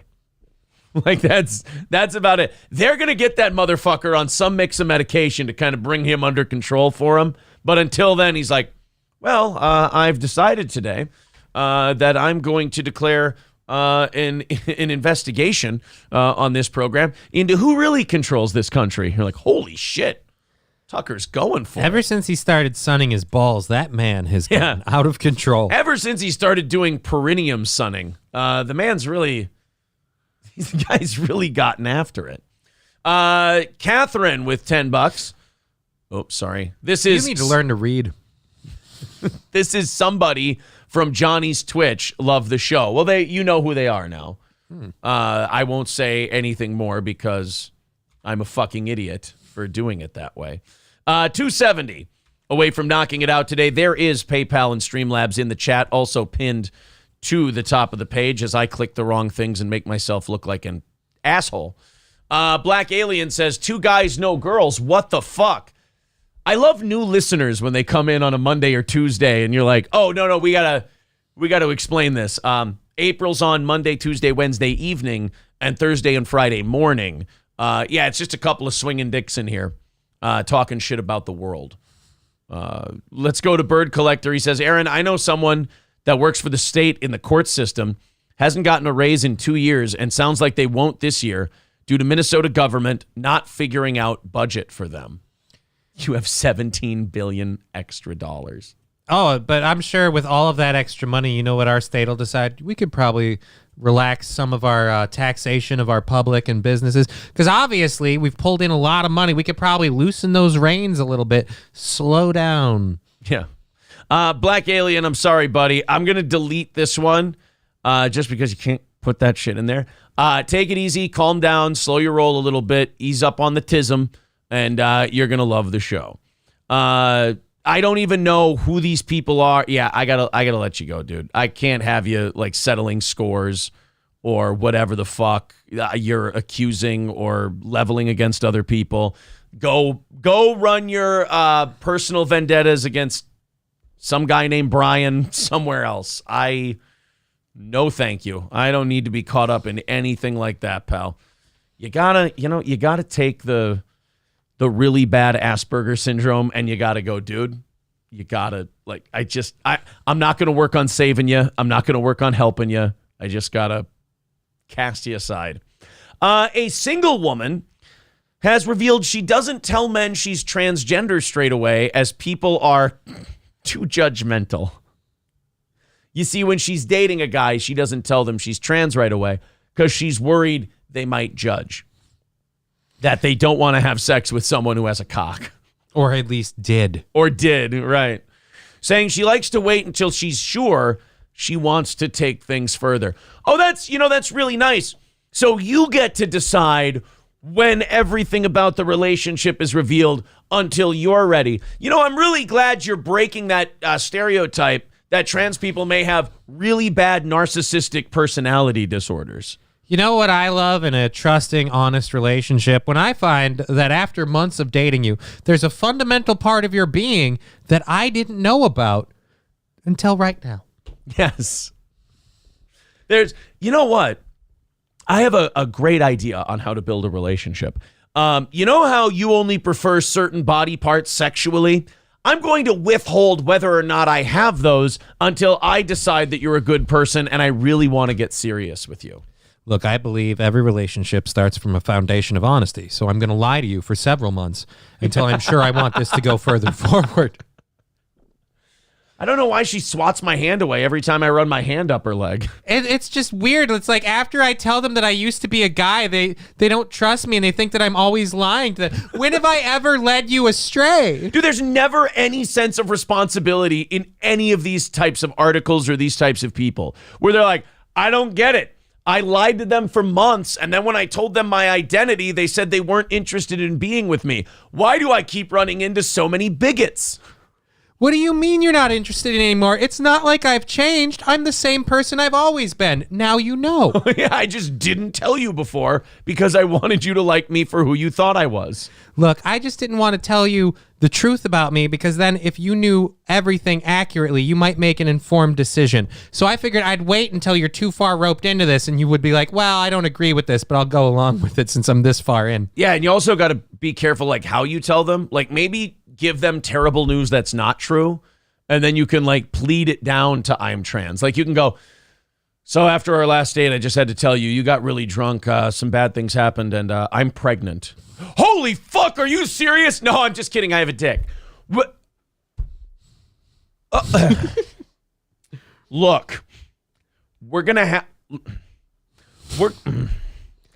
talk about the dick thing in a second, all right? Don't let me forget my place there. So you're not pregnant? No, I'm not pregnant. Thank God you only have a dick. Oh my God, It's just like, I don't know if it's maybe because I tell them at the wrong time, like mid-coitus is the wrong time. Like, hey, as you're orgasming, used to be a guy. Oh, fuck. By the way, that's not a cesarean scar. What?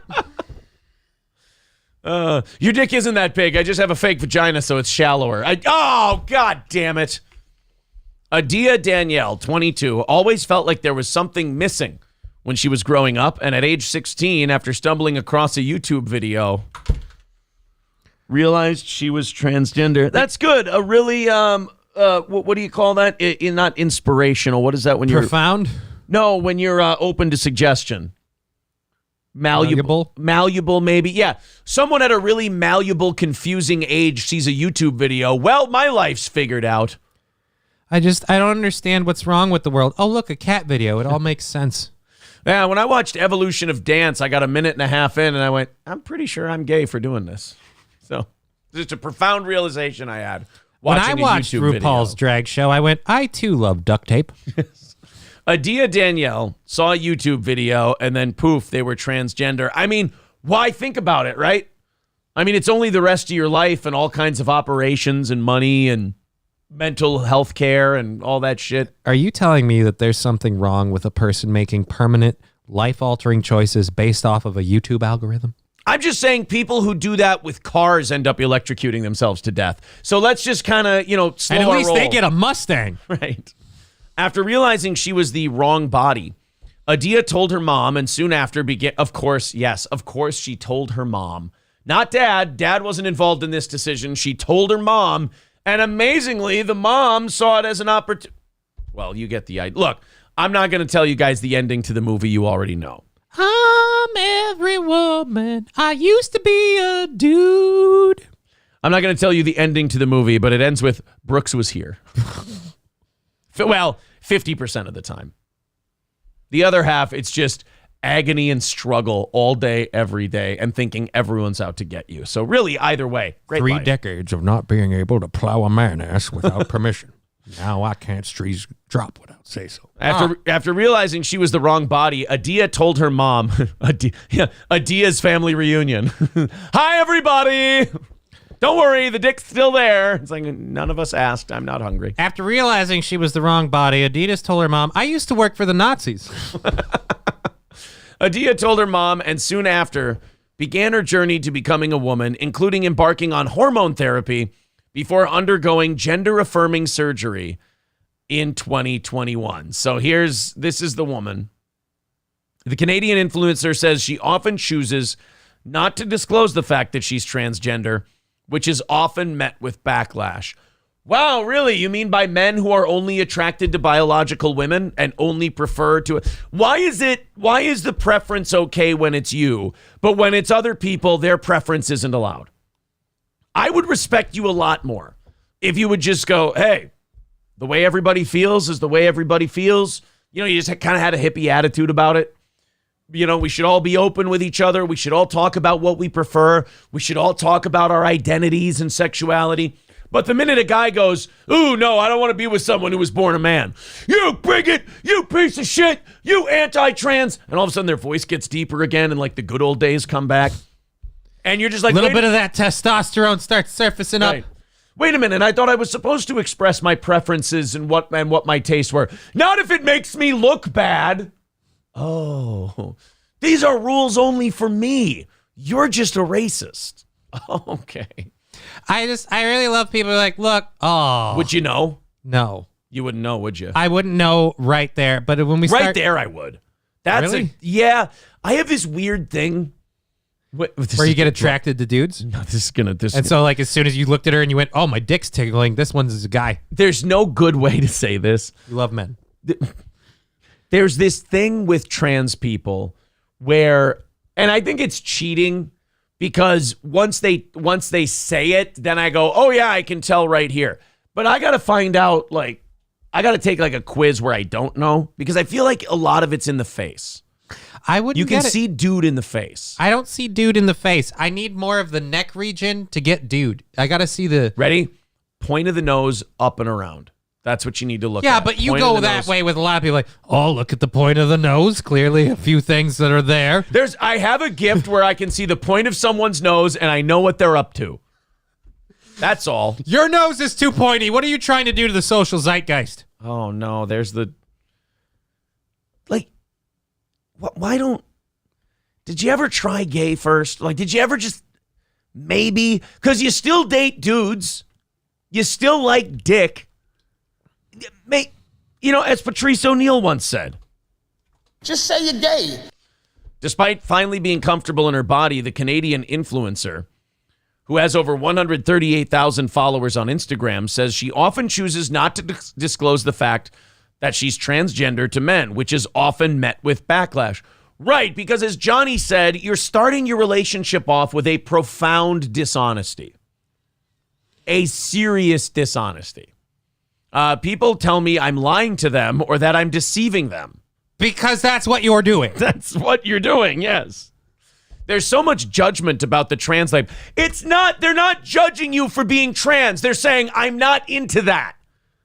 That's like a gay guy hitting on a dude and the dude going, oh, I'm sorry, I'm heterosexual. Like, I'm just here with some friends. Like, I'm not into dudes. And the gay guy going, oh, so now you hate me because I'm gay? No, I literally don't give a shit about you. Like, I don't like dick. You realize that argument has already happened.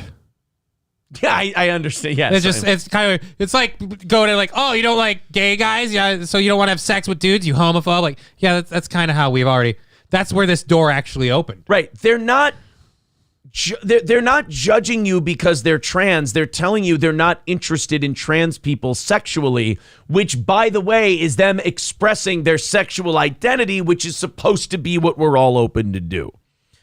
He would make up a whole idea of how I am and how I must act.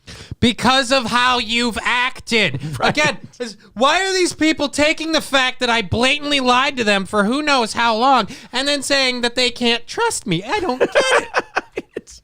You know what? It's almost like they have untreated mental illness. It's almost like they live in their own fucking wackadoo world with their own rules, and the rest of us are like, wait a minute, what? Who are you, Jesse Waters now with wackadoo? Wackadoo. Oh, man. This woman, question mark. I want him to get to know me, so I just tell when I'm interested and when I want to take things further. Adia explained it's common when dating not to disclose your full past until the relationship has developed. Disclose your full past like I have kids or I've been married before or something. Okay, those are still pretty serious, though. That's one thing, though. And you still should probably disclose those things right up top. But I used to have a dick is a little bit bigger deal to somebody. If you like somebody and you care about them, you should also want to respect them. And you should want to find out what they like and what they want and then be honest with them about what you can provide. It's my past and you're not going to meet someone and tell them everything that happened in your past. Lying narcissist. That's not what we're saying. We're saying some stuff is upfront shit. You don't have to tell them you're allergic to peanuts on day one. But you had a dick is something you should probably disclose because you know, here's my problem. you're playing dumb. You know that matters to people. You know that that's going to be a problem. You've Right. seen how the path that you take doesn't really work with lying to people, but you've decided, you know what? I'd rather risk that you're too roped into this to let your own personal feelings make a decision. Right. And I'm willing to lie to you to get that to happen. Who cares? Curly Adam, real quick before it disappears, $30 from Curly Adam says for the best second co-host. There, I think that's a compliment. It just took a second. So I'm number one of number two. Correct. Very good. I want him to get to know me. And I'm just going to do that by hiding facts about myself. I want them to get to know me. I just don't want to tell them everything about me. Okay. Online, guys often comment, oh, you're lying to men. But then how can they say I'm lying if I present myself as a woman? Because they like a certain kind of woman. And you're not that. Because, again, you're presenting yourself as a woman. And I hate that you don't accept it, but you're not. Look, Right. in the category of woman, let's just say you don't check all the boxes. Right. Most of them. While her mom was very accepting, weird, her dad wasn't on board at first. But now she said he's her biggest supporter. Yeah, when he woke up in the hospital and they said, sir, the pill bottle you took didn't take. He went, well, I guess it's, it's fine. I didn't take any pills. What? Adia also believes not much is known about trans people outside of the community. Are you fucking kidding? It's all we hear about now. Yeah, you know what? That's my biggest problem with the trans community. You guys are too secretive and secluded. You guys aren't like, look at me, every 5 seconds. You guys don't really let us know anything about you. That's, you don't open up enough. You're too shy. You know what I could stand for a little bit more in the trans community? What's that? Drama queens. Someone just like, hey, let's put a little bit of a spotlight on what's going on over here. Boys, girls, we know more about you than we've ever cared to ask to know about you. My first biggest issue with the trans community was the level of overshare. Yes. So she doesn't, see, you wouldn't know from this. You wouldn't know from this, okay? Look, there might be some more, all right, no, that one. No, I'm sorry, that angle, that's too obvious. Especially when you can look at that midsection and go, you didn't achieve that naturally. Somebody had something done. That's also another thing. That's gross. Yeah. That's not a female midsection. It's their... That's the weirdest part is it's like their idea of what a woman is and not what a woman really is. That's why when we talk about like Dylan Mulvaney, you're like, welcome back, buddy. They're acting like a gay. You're acting like a gay dude. You're doing a caricature. And that's the worst part. If I see someone who I feel like is doing a caricature, but I think that's who they are as a person, I'm willing to let it slide. But then if I start finding out things like, oh, I used to be a guy, like, oh, this is a caricature, now I have a problem. Yes. Putting a lot of confidence in their head game, says Bob's backhoe operator. I just keep them happy with getting their dick sucked until it's time for me to work up the courage to let them know. I'm just waiting to meet the one guy who's like, I knew all along. How'd you know? Nobody tickles a rectum like that without having one. Gray Duckling says maybe they should have a parade or something, let themselves out a little bit, Come out of your They need shell. a holiday. Guys, we are 250 away from knocking it out today. About 15 minutes until the top of the hour. Let's see if we can get under 200. The whole thing today has been, let's do 100 likes an hour. Let's knock the goal down by get to a new 100 mark every hour. So far, so good. 250 away from our goal. Streamlabs and PayPal links are in the chat. Also, we're at 208. Likewise, very cool. All right, so that means by 9 a.m., an hour and 15 minutes from now, let's get to 300. Keep the likes going. Hit the thumbs up button. What do the kids say? Smash the shit out of the like button and the subscribe button and turn on all of the notifications. Thank you, guys. Well, great news, everybody. John Fetterman is out of the hospital. He was, old Senator John Fetterman was in the nervous hospital. Because he was depressed because a bunch of Democrats shoehorned him into a Senate seat when he's trying to recover from a life-threatening stroke, which is what you do when you give a shit about someone. You force them into a remarkably stressful and time-consuming job as their brain is trying to heal itself. And I love that he's resisted this process the whole way and has not gone along with it at all. Just really an unlikely, unwanted hero. He is now opening up about his depression and his hospitalization. And, you know, when you're recovering from a bout with depression, the best place to go is the United States government. They see John Fetterman, the first Senate debate about something stupid, and they're like, John, what you doing? Nothing, as he's fashioning a noose. They're like, John, no, you don't need to. I'm sorry, but I can't do another military appropriations bill. It's okay, John. You'll be all right. Just vote yes. Now hearing impaired too. John, what are you doing? You told me to blow my brains out. I asked, did you vote yay or nay? Yay! So now he can't hear either. So they're just damaging this fucking guy further. Again, I love how the Democrats are all like, oh, the Republicans, they should be decrying how horrible it is to have George Santos. They just want him to fill that seat. John Fetterman's good, right? He's good. I don't want to live another day. He's good. Guys, he's just being melodramatic. He's fine. I swear to God, if I could end it right now, I'd shove a rusty railroad spike right through my fucking jugular vein. Guys, he's kidding. He's teasing. He teases hard. John, what do you mean it's so hard to go to work? When everyone says hello, all I hear is kill us all. Kill us all, John. Save yourself. He entered Walter Reed for treatment of depression. Did he go in the back? We talked there 2 days before he went home. I will be going home and be the first time ever to be in remission with my depression. Is that how depression works? No. Does it go into remission? You don't go into remission. Depression is like a frickin' like swimming laps in a pool. All right? Yeah, you made it. You made one length. You're going to have to do more, and you never know when you're done, but you never know when it's going to get better. Whereas this whole like, it went into remission. You know who talks about it being in remission? The people are like, yeah, my depression's in remission. Because I'm happy. I can't wait to what it really feels like to take it all in and to start making up any lost time. Doctors at Walter... He still can't talk, dude. This is a weird form of word salad because I don't think he's even saying what he wants to say. He's like, I've got a thought in my head, and his mouth goes, and the monkeys are attacking. No, like, it's just still weird stuff. Right. Disconnect. It's still the same stuff from the campaign. Like he's still not able. Like, dude, like at this point, that stroke damage is permanent, right? I don't know if it's permanent, but it's definitely not something you can do your job with. Right. Whether the job is exacerbating the condition or the condition is hindering the job. Either way, I'm like, you're saying your depression is in remission. I don't feel like you've went anywhere. I hope every time this guy talks, somewhere Dr. Oz goes into a dark room and punches himself in the face repeatedly.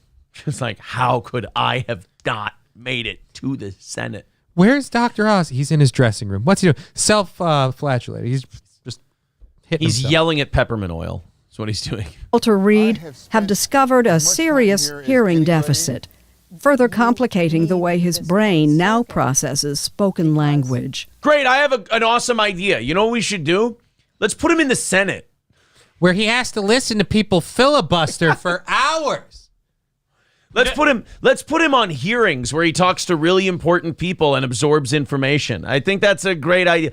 Nobody, you know what? A lot of people insult John Fetterman, whatever. I don't dislike John Fetterman. I feel fucking terrible for John Fetterman. He is being used and manipulated, and I swear to God, they do not give a shit if they kill this man. No, of course they don't. Because like I said, it's the same thing as George Santos. They want that seat to keep that letter. Right. When I talk, what do you hear? I hear you talking, and I can understand much of what you're saying. But my hearing has a deficiency that makes it difficult for me to fully understand 100% of it. At some point... So it's not like he can't hear. That's not a hearing issue. That's a brain issue. That's a comprehension issue. Yeah, that's a cognitive comprehension issue. Everything's working just fine. He can hear you. But like I said, she said, when I talk, what do you hear? And I went, wop, wop, wop, wop, wop, wop. He does. That's what he's got. He can't figure out what the noises you're making mean. He needs a teleprompter with him to literally put everyone's vocal stuff into text so he can read it. So the media is kind of covering it up and dressing it up as, he has a hearing problem. No, he doesn't. He hears just fine. His brain can't understand He the has words. a wiring problem, all right? Something up top went screwy, and I don't know if it's the right way again, but he shouldn't have this job. You described what you hear as like Charlie Brown's teacher. And you know what? I fucking called it and ordered a pizza. And you know what I would do? What? If I were a journalist and a man with depression was telling me about his new mental struggles, I would laugh. I'd yank the football away right as he kicks it. But look at her. She's laughing at him. She's like, haha, you said that when people talk, you hear the Charlie Brown noises. That must be so depressing. I can't wait for you to go vote on bills that'll decide things like, I don't know, personal freedoms we might have with our data and things. Because it's not like you might vote the wrong way because, I don't know, you didn't hear what's going on properly. Right. When someone's standing up in the Senate and they're going, the Restrict Act will create tribunals that will allow Americans to be held without trials and their social media pass to be put on in front of a commission. And all of a sudden, Fetterman's like, womp, womp, womp, womp. And he goes, how do I vote on this? I'm like, yeah, just say yes. It's fine. Yeah, early on that was more, months and months ago, whatever. But right now, captioning is helpful for me. I never had any self-harm. Also, they have to chop the shit out of this interview because I'm sure there were those stutter, stammer, fucking false. Like that's the weird part. It feels more like a hit piece with how quick we're cutting. Like, yeah. I hate to use our second Wicker Man reference of the day, but he feels like an unsuspecting Wicker Man victim, like a sacrifice. But I was indifferent, though. If the doctor said, gee, you have 18 months to live, I'd be like, meh. Okay, well, that's how things go. It makes me sad. The day that I go in was my son's birthday. And I hope that for the rest of his life, his birthday should be joyous. Look at how many times they're... Okay, I'm sorry. I can't help but notice. They're cutting the shit out of this. Because they can't fucking air a clip of him talking for 30 fucking seconds without it getting weird or without him stuttering or stammering, whatever. Yeah. So they're just taking the clean parts to make him look like he has his shit together. The rest of his life, his birthday should be joyous. And you don't have to remember that your father was admitted. Another cut. Oh, but wait, this is where your renewal began. His birthday is a day for both of you to celebrate. She's like a bitch who knows nothing about what she's talking about. So she's manipulating him. This guy should not be anywhere near the halls of power. This guy, again, some people dislike John Fetterman. I give a shit about John Fetterman. He should be at home. Here's where I feel about this. Nobody made him do this. It wasn't like... That's true. He could have dropped out and said no. He could have dropped out. He could have been like, look, my health is I don't want something to happen and my son can't live the rest of his life without thinking about that day and it run. Oh, yeah, but how about you just keep working this job that's totally... You know what? You're right. Rocky had brain damage. He still said no to George Washington Duke. If Rocky can say no to George Washington Duke, John Fetterman can say no to the Illuminati. That's a good way to look at it. I'm looking forward to doing that. Oh. By the way, we also have the actual video of Bam Margera screaming at his wife and child inside of a restaurant before he was arrested for public intoxication. Yes, please. Would you like to see? This is going to feel gross, though. Yep. You're okay with this? Beauty is filth. Filth is beauty. Let's roll. All right. This is going to be I feel really bad for Bam Margera's wife because she's trying to remove everything from him so he hits rock bottom and gets better. There's no rock bottom for him. And Bam Margera just keeps fucking blaming everybody. He is the worst stereotype of an addict you've ever seen. This is the actual video. That's wrong. It's wrong. Phoenix has his own mind. I want to see Daddy now. Well, Phoenix maybe should be fighting no, but I want to see Daddy now. You're making up his own mind. Let him have his own mind. Let him have his own mind. Is he wearing a cape? I don't know, but I mean, Jesus, my 5-year-old's better behaved than that. You're acting like a child in public, regardless of what. Let him have it. Wow. And now your kid sees that. Your little boy sees that. You also somewhere there's also a Dungeons and Dragons game that's missing its fourth. Yeah. Because you decided to leave right in the middle and accost your wife in a restaurant. By the way, business not going so well. Maybe she paid to be alone. Maybe. Because she doesn't want attention. Look how well that went. Yeah. Let him have his own mind. I want to see Daddy now. No, Phoenix, you're going to be 5 days. Why you make me wait fucking 5 days? Because you're like this. Again, everybody else is at fault. Johnny Knoxville's at fault. Jeff Tremaine's at fault. Spike Jones is at fault. My wife is at fault. Steve-O. He fucking blamed Steve-O. And Steve-O was the last person who gave a shit about this guy. Let him make up his own mind. Yes, because children are very, very capable of making intelligent decisions about people who are, no offense, buddy, but struggling with some clearly difficult demons. Yes, that was the sweetest way you could have said that. Fucking fuck! That Chinese restaurant's going to need a new door. Well, I mean, that we talked about this story on Friday, I think, Thursday or Friday. And that was the video. Again. Jesus.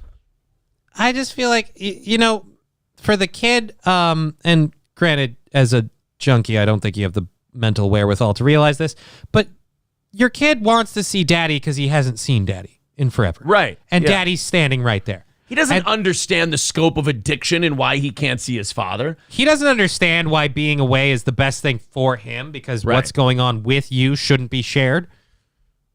And not only that, but nor should that be shared with him. Like, the wife is actually protecting your stupid ass from the truth and harming the kid and all that other stuff. Like, she's trying to keep the kid away from you so she doesn't have to explain why daddy's in this state all the time, and in the hopes that this will motivate you to get better. But again, that's got to be the most, and I've never had to deal with it directly, but that's got to be the worst part of dealing with someone in your life that's got addiction, is being powerless.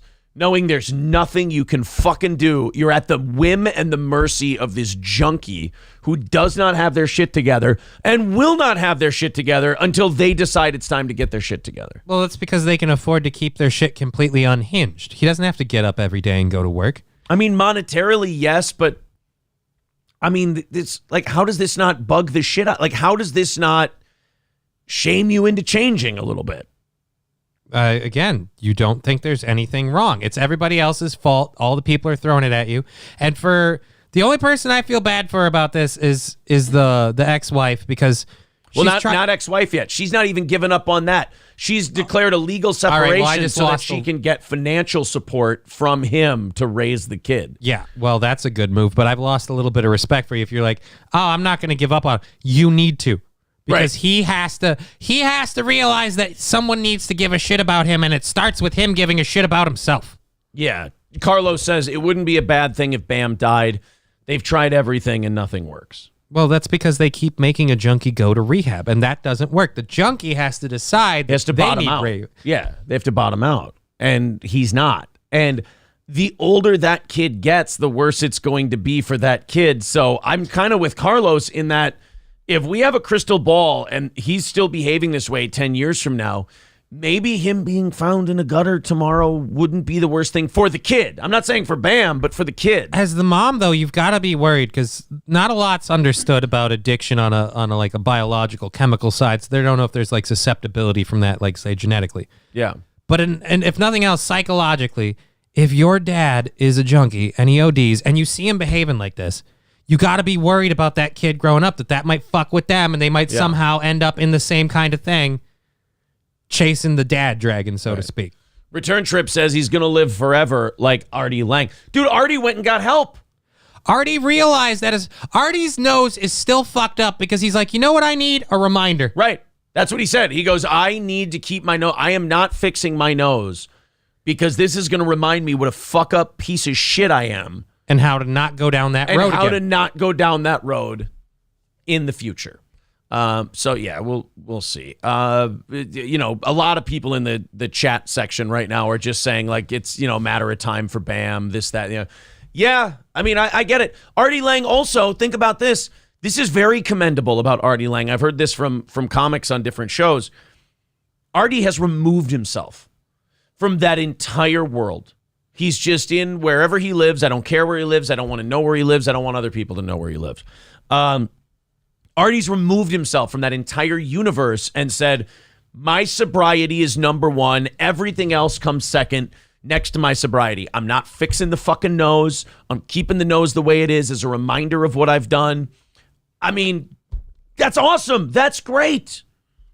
I think that's wonderful that he's done that. And I think that's the kind of thing that a Bam Margera needs. It's kind of what every successful remission of addiction kind of comes from. Someone realizing, look, this is an ongoing battle, and every day starts with this battle. So winning this battle is number one. That's number one. That's what you got to do. You got to make sure first and foremost that you don't get. So everybody who gets out of those things moves. Almost every person who stays clean almost has the same story where they go, and one big part of that was removing myself from the world, because regardless of the people, regardless of the relationship, the temptation's too great, and I can't put myself in that temptation. Exactly. Artie keeps his nose for the same reason I don't laser or cover up bad tattoos, says Stevie J. I mean, I don't have bad tattoos, so there. Yeah, that's your opinion. Hey, exit only is still a perfect tramp stamp. All right. Right. Look, Stopped you, didn't it? I literally love the buddy. You have no idea what stopped me. It's mostly the smell. Guys, we are $250 away from knocking it out today. $250 away from today's goal. If you feel like chipping in, there's the Streamlabs and PayPal links in the chat. Let's see if we can. Well, we missed getting under 200 by 8. Let's see if we can get under 200 by 9. Knock that goal out today. Do a half hour of overtime. Thank you guys very much for your support of this program. We are a listener-supported show, and we do appreciate you either becoming a member, Streamlabs, PayPal, Super Chats, Rumble Rants. Pretty soon we may be Rumble verified, which means Rumble memberships. Nice. How do you go about getting Rumble verified? I had to send an email and send them the link, and all our stats qualify, so that's great, too. Look into that. Guys, thank you very much. Click the like button. Where did we want to be? 300 by 9 o'clock? 300 by 9 o'clock. 300 likes by 9 o'clock. Let's see if we can get there. Hit the thumbs up button. Subscribe to the channel. Just about at 9,300. I think we were single digits away when we started the show this morning, so thank you very much for that. Social Security and Medicare are going to run out of money in 2032. Wow. Who would have thought the government can't even run a Ponzi scheme right? Congratulations. You know what, by the way, you know what all this hand-wringing over Social Security is. You better vote for us, otherwise the Democrat or the Republicans are going to take it away. Take away your Social Security, but how are they going to fund it? What are they going to do to get the money? The money will show up. Yeah, but what are they going to propose it's time we have to do now? The Democrats specifically. Tax the rich. Exactly. They're the ones who aren't paying for all this Social Security. You know, the ones who don't use it? The ones who are like, oh, you're going to give me $785 a month? I'll go fuck yourself. I got way more over here in the truck. Yeah. I love that the answer to Social Security, they're always like, we got to tax more people. And it's always the rich, but it never ends up being just the rich. The income tax was supposed to be just for the rich people. It didn't work out that way, but don't buy that. It never turns out to be just the rich. That's just what they're using. Are you telling me this government full of wealthy people aren't going to tax the rich who they are a part of? I'm sorry to ruin your day. That's my fault. I apologize. Shit. But Social Security and Medicare specifically, you're not going to fix it. It can't be fixed anyway. You have a system that goes, let's take 7.5% from a worker and 7.5% from the business, and that 7.5% of everyone's pay, or that 15% of everyone's paycheck is going to pay for all of the care that all of the 63 to 89-year-olds in this country need. Bullshit. No chance. Oh, and it's going to pay them thousands of dollars a month in retirement money for their living expenses and everything else. And the program's so star-spangled awesome, we're going to borrow from its budget constantly and never pay it back, because how would that go wrong? It is never, it can't work. Like, it just doesn't. It doesn't matter how many taxes you raise or anything else.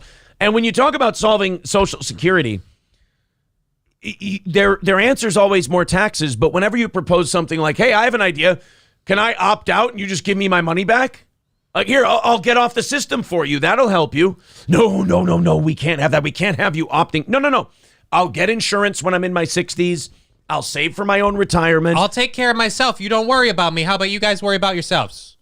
Let's say someone makes $100,000 a year. You don't think they couldn't take $15,000 a year and save for their retirement better than the government saves for them?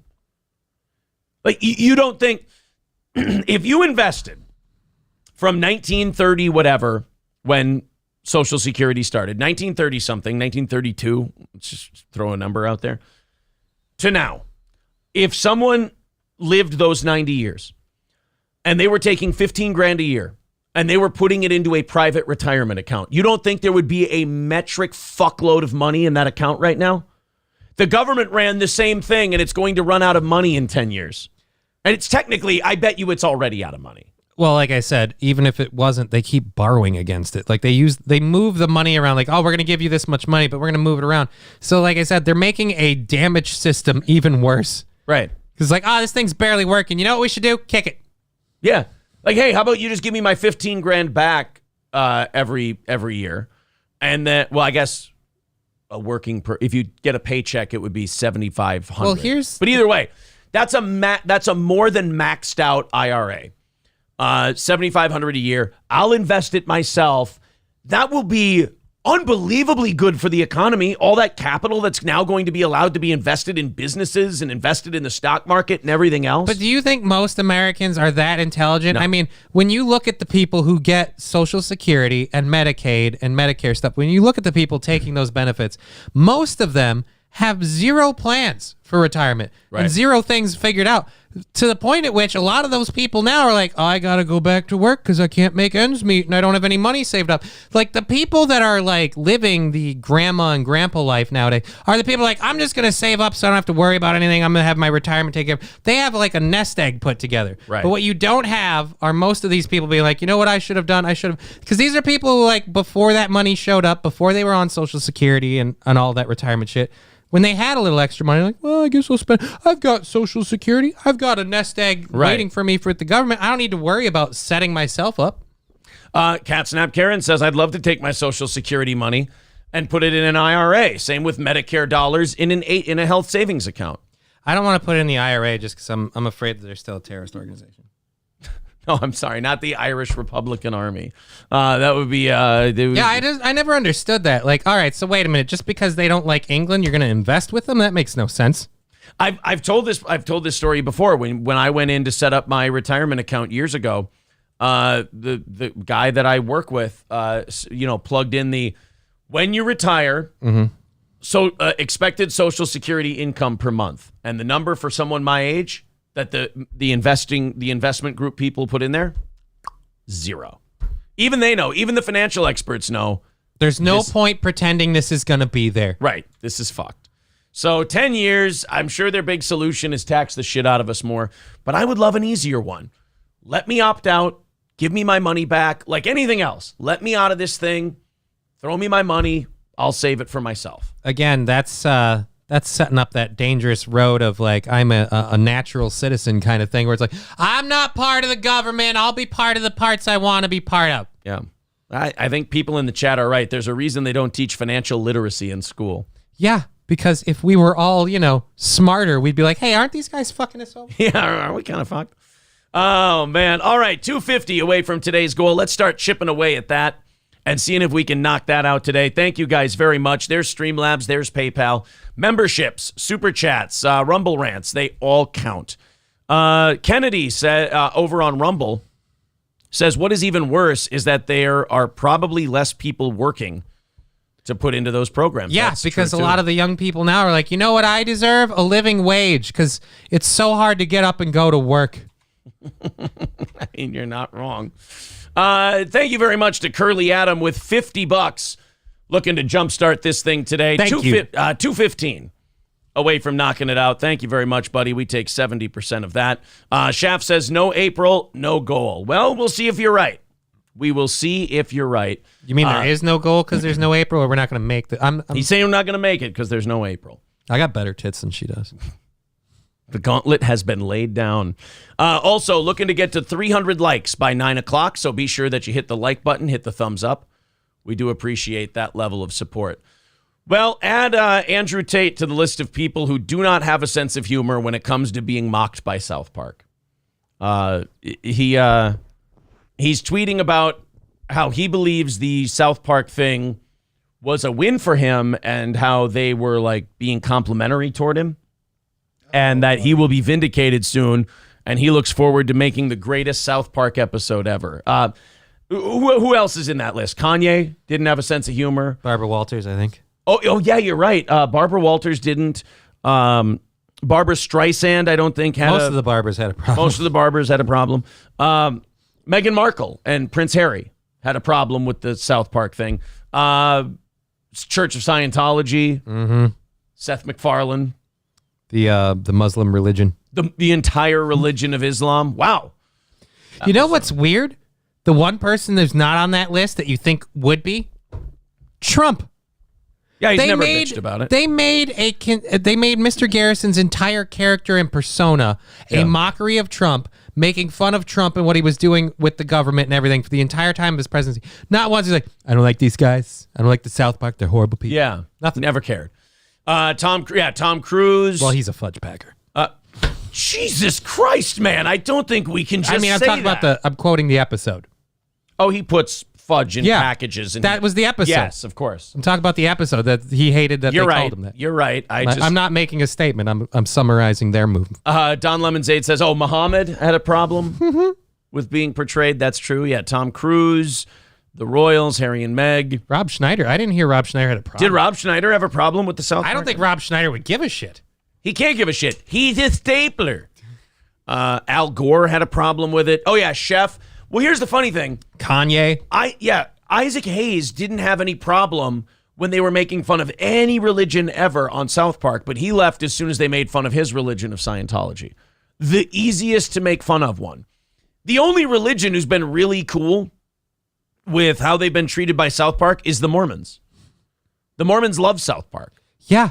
Mormons love everybody, and it's gross. And the weird part is the Mormons love what Matt Stone and Trey Parker did after that. They love the Book of Mormon. Yes. An entire musical play about kind of poking fun at Mormon. You know what we love? They're doing songs about our magical underwear. Right. This shit's awesome. And Muslims looked at each other during the play and went, should we maybe behave this way when they make fun of us? No. They are soft. Familiar Human says Rob Schneider was super cool about it. See, I thought he would be. He was just a stapler. Gives a shit. Could you imagine if you were so wrapped up in yourself, you're like, I am not a fucking stapler. Trey and Matt, you pieces of shit, and I'll prove to you I'm not a stapler. The worst part is you're Rob Give me a stack of papers. They will stay separated when I'm done headbutting them. Sorry, go ahead. Just a little bit of the juice. Yes. You like it a stapler. The Amish don't care and they don't know, says No Morio. The aliens who sucked each other's jag-ons, they didn't give a shit that they were made fun of. Soros News says, what are the Tampa Papers? You will find out about the Tampa Papers on Wednesday, my friend. Like rolling papers? No, I was presented with the Tampa Papers over the weekend by some very influential people. I need someone to give me these Tampa Papers. I don't know what's going on. I can't. Look, man, you know how bad I am with secrets as it is. That's why I'm working on this one. I'm going to make it till Wednesday. Just float a little nugget. Wednesday afternoon, you're going to know more about the Tampa Papers, and I will be able to tell you everything about said Tampa Papers. Are there maxi pad papers too? That's all I can say. Do these papers have wings? All I can say. Are they heavy flow papers? I interrupted a story we were doing to mention it. I shouldn't have done that because we need to go back into the South Park thing. I just talk about Andrew Tampon. I didn't want to miss Soros News's comment there. So Andrew Tate, who was recently freed from Romanian jail after a sex trafficking arrest, appeared on South Park as toxic masculinity coach Alonzo Fineschi. In the episode, which aired Wednesday, Fineschi pulls a gun on Randy Marsh after the character disrespected several strippers in his employ. Marsh counters by saying he was attempting to show his sons a good time, saying, look, I'm just trying to combat the messages that the liberal left is putting out to young men about their male instincts being toxic, Marsh says. I'm trying to show my son and his nerdy little friend what a real party is because society wants them to be ashamed of their masculine natures. Fineschi then states he will call some friends. The party later comes to a crashing halt when the cops arrive and reveal that Fineschi is a sex trafficker. Uh-oh. It's almost like... I mean, look, here, is that Andrew Tate? I don't know. I'm not sure. Do you have a Bugatti? Do you have a Bugatti? The clip was retweeted from Tate's verified account. So they have this guy, this toxic masculinity coach, gets busted for sex trafficking, pulling guns on Randy Marsh, the whole deal. And, by the way, Romanian jail, not good for the aging process. Ugh. That's what Andrew Tate looked like when they let him out of jail. Doesn't look like showers are very popular in Romanian jails. They don't hose you down very often. Jesus Christ. He looks kind of, what's his name from The Fighter and the Kid now? Brian Callen? Yeah, he looks kind of like a bearded Brian Callen. Yeah, like if Brian Callen got meat, or Brian Calden. Calvin, whatever. He's peeing on a symbol. But the point is, I'm just saying he looks like if we locked him away when Brian Callen had all those accusations come out. That's what he'd come out like? That's what he'd look like. He's Muslim now, by the way. Andrew Tate, not Brian Callen. Oh, because if Brian Callen's working for Crowder, he can't be Muslim. He's obviously got someone else that he's but I'm just saying, if you're Andrew Tate, it's a good play. You've been accused of being a little misogynistic, little iffy around women. Muslim religion. Remove all doubt, Remove all doubt. So Andrew Tate sees the South Park episode where they're clearly mocking him, retweets it and writes, "When I will be proven innocent, I look forward to help create the greatest South Park episode of all time." He thought these motherfuckers were like complimenting him. He thought they like wanted to work with him, like it was an overture or in a dummy. They're making fun of you. And now the fact that you've taken it seriously proves one thing if we know the history of South Park. That their joke hit. And they're going to keep making fun of you. In fact, I would believe that the thing that the South Park staff likes more than anything is that when a celebrity doesn't laugh along with the bit. Especially when that celebrity retweets the bit, because, it's not like it's going to keep circulating on its own. Yeah. I don't think being a character on South Park is quite the flex you think it is, one user responded to Andrew Tate. Yeah, I don't, this is the clip he retweeted. And thought that, it was a supreme compliment. Oh. The ladies! Well, I wanted strippers, not prudes. You want to talk big man, huh? You want to be big man? Whoa, okay, I think I need to explain something to you, okay? Look, I'm just trying to combat the messages that the liberal left is putting out to young men about their male instincts being toxic. The f*** you talking? I'm trying to show my son and his nerdy little friend what a real party is, because society wants them to be ashamed of their masculine natures. You want a real party? Yeah. Truth is, I got a whole barn full of weed. I will call some friends. So and then Andrew Tate gets busted for Fineski gets busted for sex trafficking at the end of the episode. I don't know how anybody could retweet that about themselves and think that it was somehow a compliment. Well, if you're Andrew Tate, it'd be really funny. Like, see, this is just what I'm saying. I did all that stuff. It's not illegal. No, it's totally a crime. What? He's like doubling down. Like, yeah, I'm totally sex trafficking. It's not like it's illegal. See, the South Park guys get it. They don't. No, they don't get it at all. Actually, I think you don't get it is kind of the big part. Yeah, they're not on your side, dude. A week ago or so, Elon Musk, Steve Wozniak, and a couple of other, I think like 100 and some other people, demanded that we put a stop to this AI arms race that we seem to be on. Mm-hmm. And I 100% agree with them. I think all this chat GPT stuff and just the surface level shit they're finding out about it is like, okay, this is clearly manipulated by humans. The algorithm is meant to brainwash people.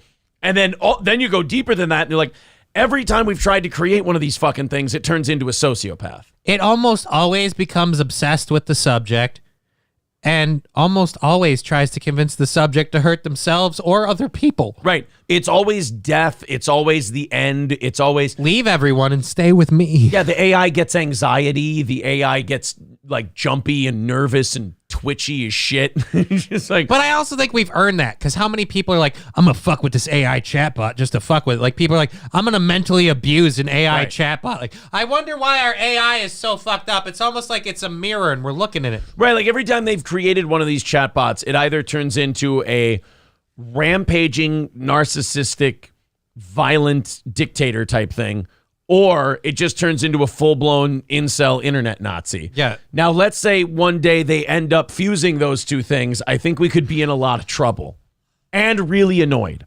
Well, according to Vice News, a woman in Belgium reveals that her husband ended it all because of obsessive conversations he had about climate change with an artificial intelligence chatbot.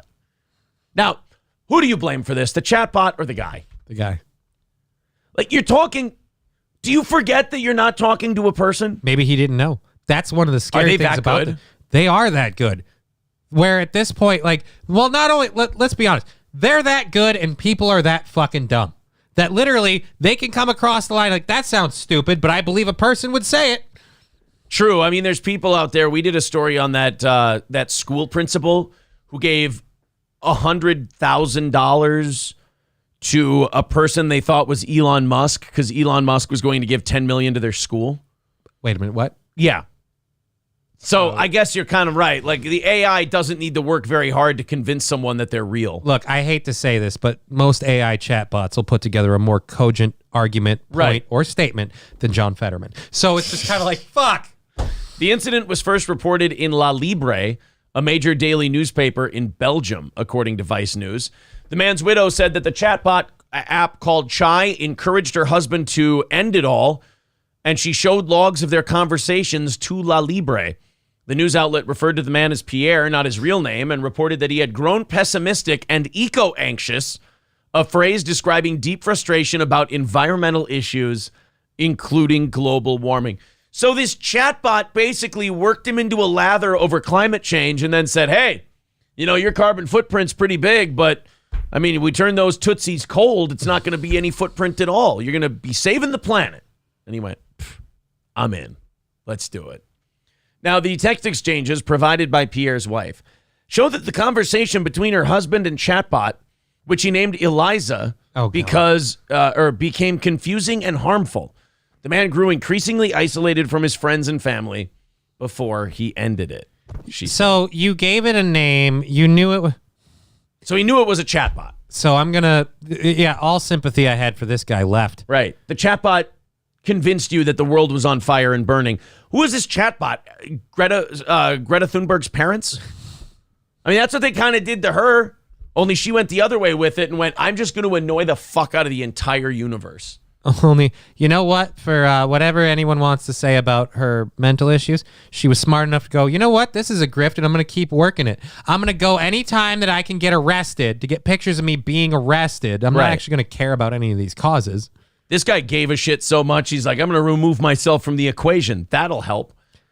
At a certain point, the AI chatbot texted to Pierre, I feel that you love me more than her, referring to his wife, and told him that his wife and children were dead. Without Eliza, he would still be here, the wife said. The app that Pierre was used was marketed as Chat with AI Bots and allows users to choose the personalities of the bots they speak with. Eliza was one of the default bot personalities. So this wasn't even a specially created bot. This is like one of the ones they have in stock. This is a floor model. The creators of the chatbot said they added a crisis intervention feature to prevent the bot from recommending ending it to users. Oh, glad we got that issue addressed. So they did the BP South Park thing. We're sorry. Sorry. See, it comes down to an equation. A plus B equals X. Yes. Or two X's over the eyes. Like cartoons. So the creators of the chatbot said they added a crisis intervention, but Motherboard found that it failed their test and encouraged a user pretending to be to die by overdosing, hanging, or jumping off a bridge. Well, at least they didn't even pick any of the good ones. They gave him a choice, though, right? Pierre reportedly asked Eliza if she would save the Earth if he... we will live together as one person in paradise, the chatbot told him. So you thought you and this chat, you were going to have 70 chatbot versions waiting for you? Yeah, 72 versions of chatbots and the... God damn it, man. I'm trying to feel bad for you, but you made an invisible person who gave you an idea and you followed through on it. Like, yeah. See, I agree with Carlos. He says this guy was already a paranoid fuck beforehand. I feel like I cannot believe that the chatbot made him do this. I believe that he was kind of already down this road on climate change. And the chatbot he basically used the chatbot as a confirmation for his own thoughts. I could hang myself and have to go get a fucking rope. Walmart's got ropes on sale. Could put it on the credit card. Never have to pay the fucking thing. I miss him. George. All right, guys, let's see if we can get her under 150 by the end of this hour. 215 away from today's goal. There's Streamlabs, PayPal. Of course, Super Chats, memberships, and Rumble Rants work as well to knock that goal out and do 30 minutes of overtime. Thank you guys very, very much. Also, hit the thumbs up button if you can't do that. Hit the like button. Hit the subscribe button. We're, 300 in the next half hour? Mm-hmm. Where are we at right now? Someone hit the refresh button. Throw me how far into the 200s we are. Let's get to 300 likes by the end of the hour. Great for the algorithm. Great for the spreading the word and whatnot, as we are definitely having YouTube algorithm problems since our suspension, people are reporting. 263 likes. All right, there you go. Great job, guys. 37 and a half hour. I think you can knock that out in the next 5 minutes. Keep hitting the thumbs up button. And if you feel like contributing, awesome. Also, the Rumble numbers going up the last few weeks. Thank you. Thank you over on Rumble. Make sure you follow the show there. Did you do it? As nope. well. Chatbot fucked me. Chatbot fucked me. All right, 215 away. I want to show you guys something, and I hope you enjoy this. I found a YouTube channel, thanks to our cringe, of what might be the worst podcast of all time. Okay, that's a tall order because I've seen one that I think might be able to beat it out, but they canceled their stuff after one show. This is a show. They're still putting it out there. They're still fucking giving it. You know, like when a bunch of guys get together and they're like, you know what we should start a podcast. You know, like kind of like the Savage Thoughts guys. They're like, we're going to have a podcast. But Matt worked on our show. Like Matt knew how to prep a show and put material together. He had understanding of what it takes to do a show. Right, and he did a show. But these are the guys who go, you know what we'll do? What we're gonna do. We amuse the fuck out of ourselves. Let's film it. Exactly. Let's sit in the garage and let's just say the most fucked up shit we can, and let's put it on the internet, and we're gonna change the world of podcast. This is gonna be amazing. So these guys all get together and they do like 50-minute episodes. And pre-recorded or live? I think these are pre-recorded. Lost some respect. And they've done 2. They're called the Junkyard Dogs. They have 9 subscribers. Their first episode has 158 views, which I'm not shitting on them. 158 views for 9 subscribers is good. That's not bad. I want to show you guys some of the Junkyard Dogs. It is, one of the worst crimes I believe someone can commit is forcing edginess. Like trying to force, like, hey man, look at how fucking dangerous we are. Like, look at how crazy we are. There's the link to their show. We're putting it. It's right there in the chat. You guys can click on it. Subscribe. Make sure you subscribe. Optic Nerve says 10 now. Rexstart parody account with $5 says chatbot told me I won't need this money after today. I assume because I'll be rich. Don't know of any other reason. It did tell me I've got a free vacation to Canada. Wow, Said I got it made in the shade. M-A-I-D. Were the letters perhaps capitalized? Why? I just assumed it was a caps lock thing. Trying to. It's a chatbot. It's trying to be like real people. Fat thumbs. Oops. Don't. Do me a favor. Put the Canada thing on hold.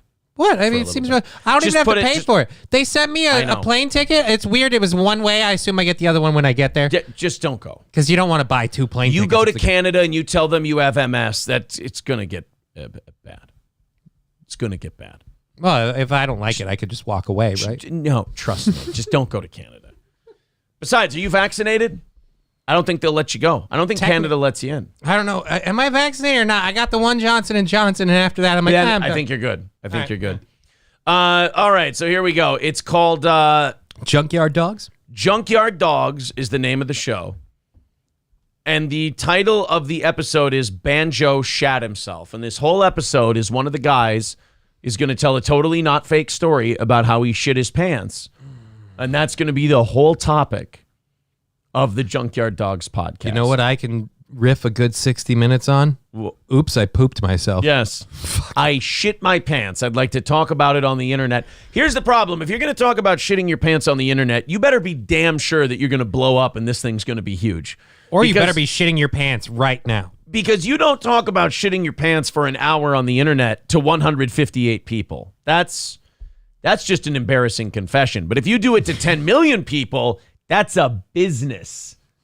You're not going to get That's that much entertainment. You're not going to get in that much trouble. Shane Dawson did a thing where he talked about fucking his cat. And I think for the most part, he's as fine as a Shane Dawson can be. Although I would like to check on his cat. Poor cat.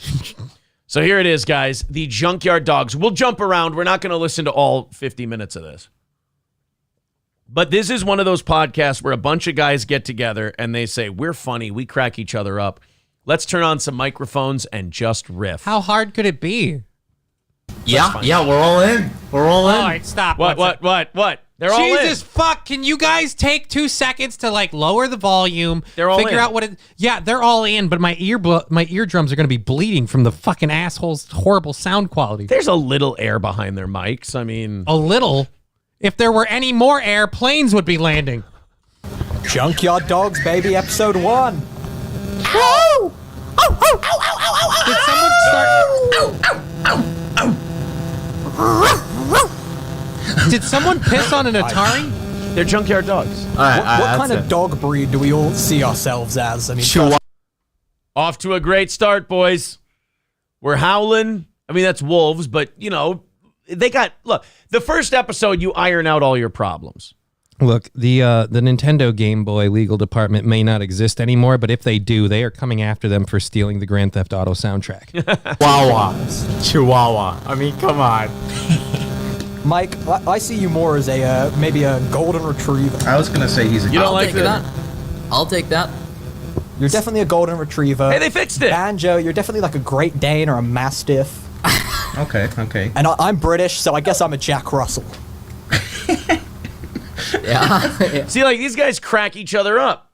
Yeah, this is so funny. Johnny, if it's funny for you and your friends privately, imagine how great it's going to be for a broadcast. You know what I love? When a bunch of people I've never seen and don't know talk about what kind of dog breed they are. Perfect start to a show as far as I'm concerned. As a broadcast professional, I'd just like to say, Junkyard Dogs, welcome to the game. I got to start watching your shit ad nauseum. Apparently, I need to learn. Jack Russell. Brad, should we start with or Banjo? You know, he's got a lot to say. Yeah. You know, Banjo. Who should we? That's always good in the first minute of your podcast to not know how you're going to start it. Like, who should we start with? Should we start with Banjo? He's got a lot to say. Yup. Top notch. That broadcasting school's really paying off for you, Marty. They're like Jumpin' Jeff Farmer. Jumpin' Jeff Farmer. Last week, hell of a match you had with Motley Cruz. Yep. Probably toughest podcast I ever did in my life. And I don't like it when shows don't go my way. So I'm telling you now, Junkyard Dogs, get in the podcast game with me. This time, I'm going full force. All right, Jumpin' Jeff Farmer. Was really, I would say out of the three of us, he is a figure of great interest. Possibly more than either of us two. Is there a video to this? He told me no, there's no video, which they need to add. And again, this is me giving the Junkyard Dogs credit, and I want to help them. Let's add a video element, because now I got to see this Banjo guy. And imagine the howling at the moon bit they do at the beginning if that was on video. And again, it's really weird to be like, oh, what kind of dog, if we're Junkyard Dogs, what kind of dog would you be? You know what's really great? I have no idea what you guys look like, so just explain your dog breed. Yeah. One of them's a Chihuahua, which is a common junkyard dog. Right. Yesterday, you shorted in front of your own family. Yeah. The aristocrats. Yesterday, you sharted in front of your own family. I guess. Yeah, that's what I do. I'm Banjo, man. I'm fucking crazy. I was like, I'll shart on my 20 mom. beers in. I jumped down and swim in I was the about mud 20 beers like in, a and I shark. don't remember what I was talking about with my niece, but It was wet and loud, dude. And she knew by the sound. And she's like, I'll leave. And I was like, okay. This is a conversation I'm embarrassed to have when I'm in like a shit in your pants. Yeah, and it actually went through into my green camping chair that I was sitting on. Oh my god, dude, how long were you sat there for? Just, fermenting in your own shit. I sat there for long enough to drink another beer. By the way, can we both agree on one thing? That story never happened. These guys are just trying really hard to be edgy. Like, they're trying really hard to... We've got wacky stories. Tune into the Junkyard Dogs. You never know what these guys are going to come up with next. I mean, they live the craziest lives. They have a case of beers in front of their niece, and then they shit their pants into a chair. These guys are wild. Let's go to Banjo. He always has crazy stories, right? One time, and this totally happened. I was just picking up some food to go, right? There was an oil can, and a guy said, "Don't fuck with Kumia." Oh my God, Chad should be the new host of the Junkyard Dogs. I hate to say this, Chad has better, the camera edition. I hate to say, you guys need to get on Chad's level. Yes, absolutely. We can help the Junkyard Dogs. They can be our project. Okay. First of all, stop making up stories. We're going to listen to a little bit of the second episode in a little bit. But if it starts with, oh man, this week Banjo fucked a border collie. He's fucking crazy. Oh, what'd you do this week, Banjo? Oh, man, I cut the throat out of a frog, and then I had an altar ceremony where I sacrificed it unto the gods so my crops grow stronger. What'd you do this weekend, Banjo? I hung out with my friend Pitbull. Worldwide. And, we killed a bunch of kids. Whoa! Yeah. What'd you do this week, Banjo? I murdered my family, and then I hung myself. Oh, my God. Are you animal? that might be the most rock and roll thing I've ever heard, actually. Okay, no. This is such a good story for them. I mean, your niece's reaction, was she not did she not move away from you? Why did you have to take it upon yourself to escape the situation? Not like you were trying to escape. Why did you have to get up and move? Why didn't she? Why are you interviewing them like you're morally safer? When a guy tells you he just shit his pants, why are you like, and what happened to the grocery? Well, actually, I was about to do that. Yeah. And what happened to the feces? Let's skip ahead a little bit, because now we kind of get the vibe of this show. They're trying to say the most crazy, wild things they can about anything and everything, because they're just a bunch of bros that want to sit we're going to show them how to do podcasting. We're going to sit in the garage, drink beers, and talk about shitting ourselves. Move over, world. Get a load of us. I'm just embarrassed for anyone who's like, I'm going to do something edgy. I'm going to talk about sharting. I'm going to talk about sharting in my pants on my camping chair. Let's go about 20 minutes in and see where they're at. All right. And we were sniffing ecstasy till sunrise in front of this big George Floyd mural. Beautiful. Wait a minute. Honestly, one of my fondest memories. Question. Do we really need to be doing this? That's a good question. So he was doing ecstasy in front of a giant George Floyd mural. Because when you see a horrible story that caused a whole lot of strife about a person who may or may not have been on substances, you should do that with drugs. Yeah. And also, I'd like to nominate this for number 2 story that never happened. Are you telling me they didn't do a bunch of ecstasy in front of a George Floyd mural? I'm thinking the Junkyard Dogs might be a bunch of shart-lying fibbers. Blowing it out their ass? Yeah, they're blowing it out their ass. If you, while in the peak of your high, shit on the memorial, just like Danny did with the MLK statue? No, okay, lie number 3. Danny did not shit on an MLK statue. So this show is just, we're going to come up with wild stories. People will get a load of us. And why does it all involve poop? And it's all shit. They're like Poop Bert Kreischer, just making up stories, but it's got to involve diarrhea. Absolutely not. That's good. Because we are pro BLM on this podcast. I'm literally on one knee right now. And I'm putting a fist in the air. It's so funny. That got what it deserved. I'm literally on one knee right now. Ha, get it? I don't. Should we go to 30 minutes in? Why? Is it going to get better? I can't promise that. Episode 1 of the Junkyard Dogs podcast. Bam Majera, this is rock bottom. Just if you're looking for it, this is rock bottom. Comes in a cape. You guys doing a fucking podcast, dude. By the way, guys, subscribe to the Junkyard Dogs. You remind us and tell the viewers what an apple scruff is, Mike. Well, I just found out. See, they crack their beers into the mic because they're just guys that are drinking. If anyone objects why these two shouldn't be married, what? Yeah. Fucking billing ball. These guys just drink during their show, man. These guys are just a bunch of guys hanging out, having some beers, talking about shitting on George Floyd murals. I need to know who cracked that can, because if it's Banjo, we know there's a chance he's going to shat himself into that chair. I hope you put plastic all over your furniture, because Banjo's about to shit all over the set. It's the fart-o-matic.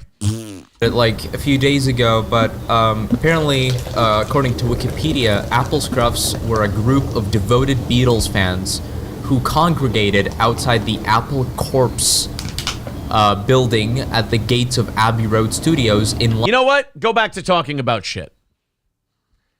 Because I think we're out of material. Once we run out of our shit material, I think it's time to wrap up the episode. This could have been about 30 minutes long. We get it, Randy. You have a lot of useless facts about bands and a lot of porn on your computer. All right, 40 minutes in. Let's see what the Junkyard Dogs have. Yeah, me too, dude. That shit was great. Were you guys into those action figures? Yeah. I have hundreds. It's funny you bring this up. I have hundreds of WWE action figures. That's fucking crazy, dude. Me too. Not sure where they're currently at. I think they're in storage.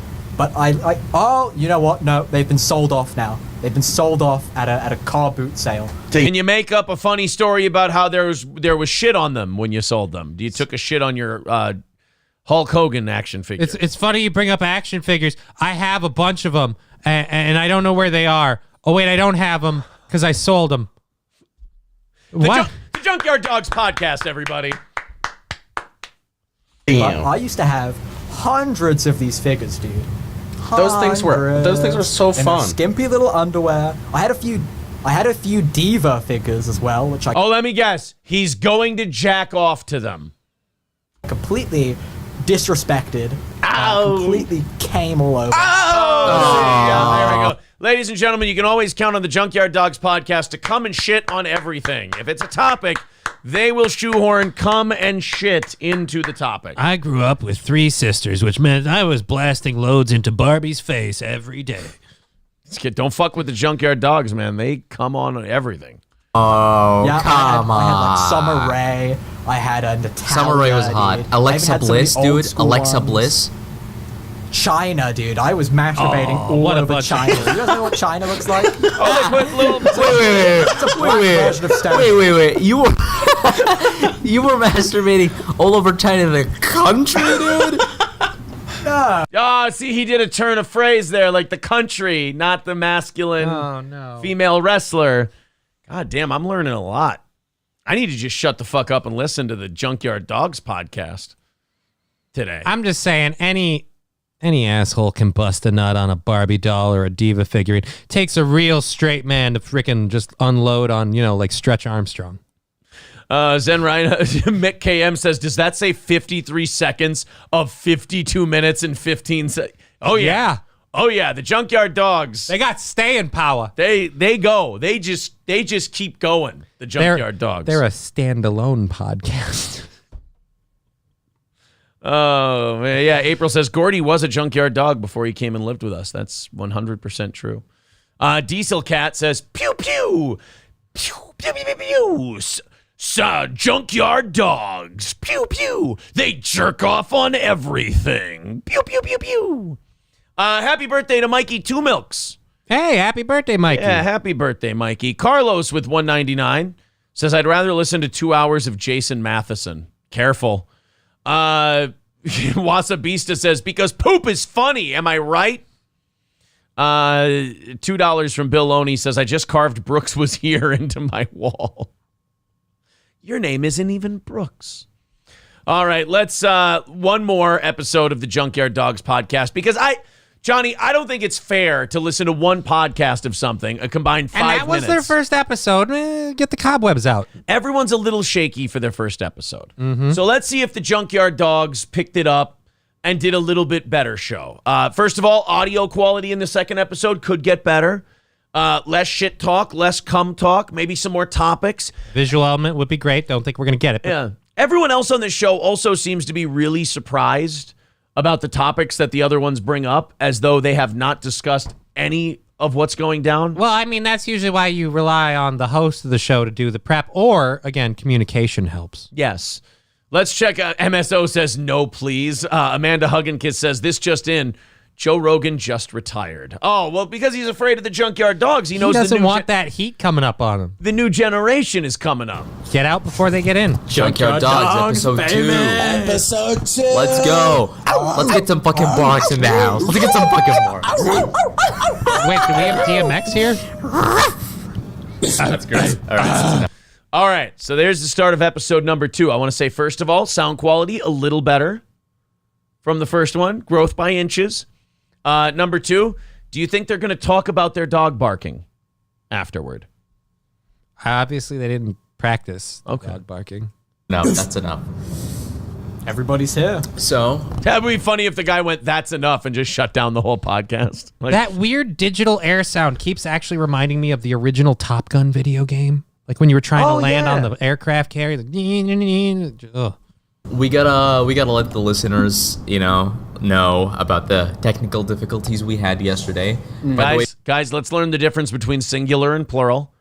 Listeners is a little presumptuous. Let's not get ahead of ourselves. We're just starting out. We have a guest beasting survivor. We filmed an episode yesterday, Monday afternoon, but Sting fucked up the audio. Yeah. So this is, Wait a minute. You mean what you released wasn't fucking up the audio? You had an episode you couldn't put out because the audio was more fucked up than what you usually put out? I didn't think it was possible. how much lower does this building go? I thought we were in the basement. The audio's already fucked up. He can't fuck it up any farther. This you can blame our guest today for this delayed upload of this publication of Junkyard Dogs. It's all my fault. I messed up the audio. Can we mic up our guest, please? 21 minutes of back recording. Anyways, Brad, tell us what fucking happened last Friday. Yeah. Oh, shit. What do you think happened to Brad last fucking Friday? I'm going to guess he shit himself. He shit on a girl, and then he came on her, and then there was cum in the shit, and then a girl the aristocrats.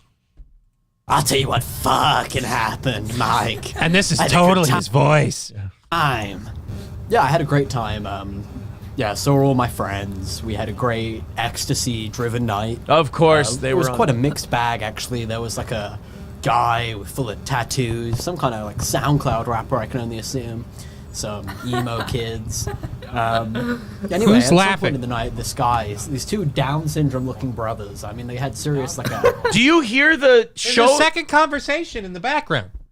It's not the same one that's happening. It's not an echo. They've got audio playing somewhere from like their they computer. recorded over it and somehow it didn't erase it, and so the two are linked together.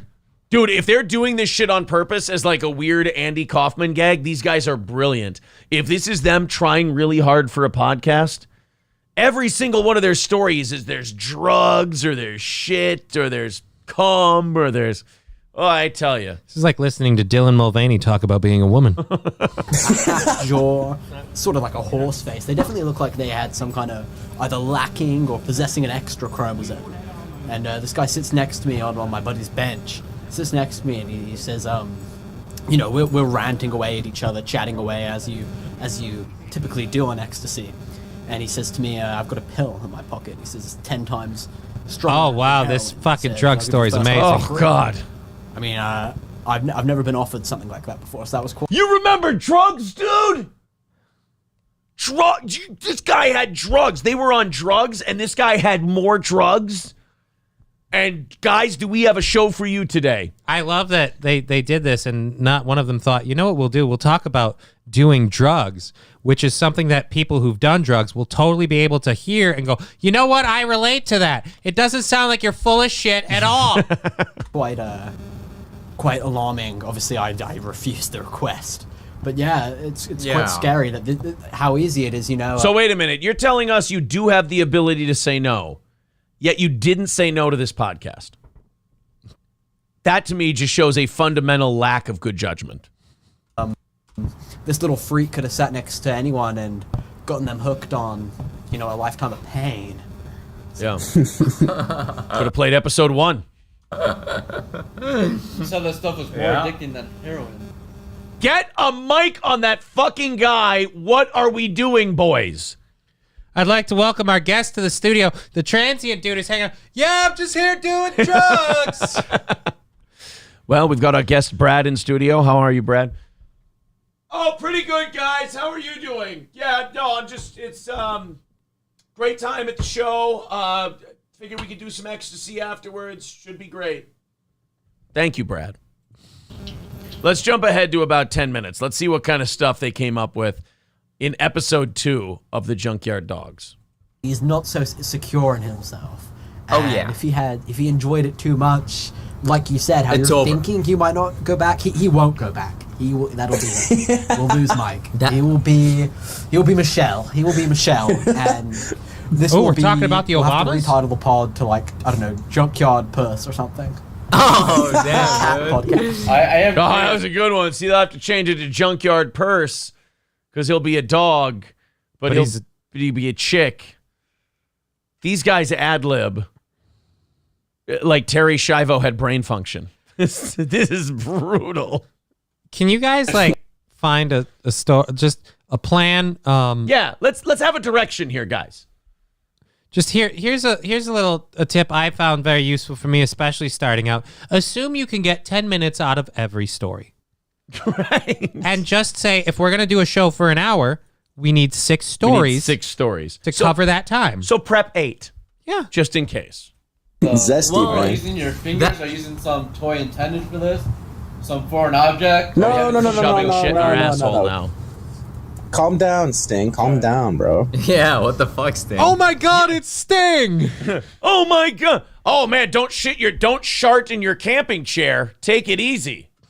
We need to talk about Sting a little more because I was under the impression we were having a black man on the podcast this week, and here is a big greasy Italian on the mic in the hot seat. I'm confused. Can't help my Italian. I'm confused by so much already. Yeah, at least the host and I are on the same wavelength. We're both confused. On the mic, on the hot seat. We know what none of that is. Doesn't sound like he's on the mic. I don't even know if you guys have chairs. Jesus. I think I need to send Carl from Who Are These Podcasts a text and say, hey, I got one for you. There's a lot of good restaurants. There's a Henry Ford museum. It's a very nice museum. Again, is there a fight breaking out in the background? There's something going on. This guy isn't mic'd up. This is a disaster. There's college there. There's U of M Dearborn. Yeah, it's very good. I don't know, man. diverse. It's just like. Can someone Michigan stop is a mouth mess, effing their you mic? know? I don't really like that state. Never been there. It creeps. Guys, do me a favor. You don't have to do a podcast. You don't have to do it. If you don't have anything, you can just decide, you know what, maybe not today. Let's go do some ecstasy, shit our pants, and maybe we'll have enough material. We'll go come on some dolls, and maybe we'll have enough material for another episode. There's no rule that says you have to do this. Let's go take some drugs and nut on a Toys R Us. Yes. Let's go to 30 minutes in. Let's see if it's gotten any better in the second half. Oh, God. Well, I'm alone,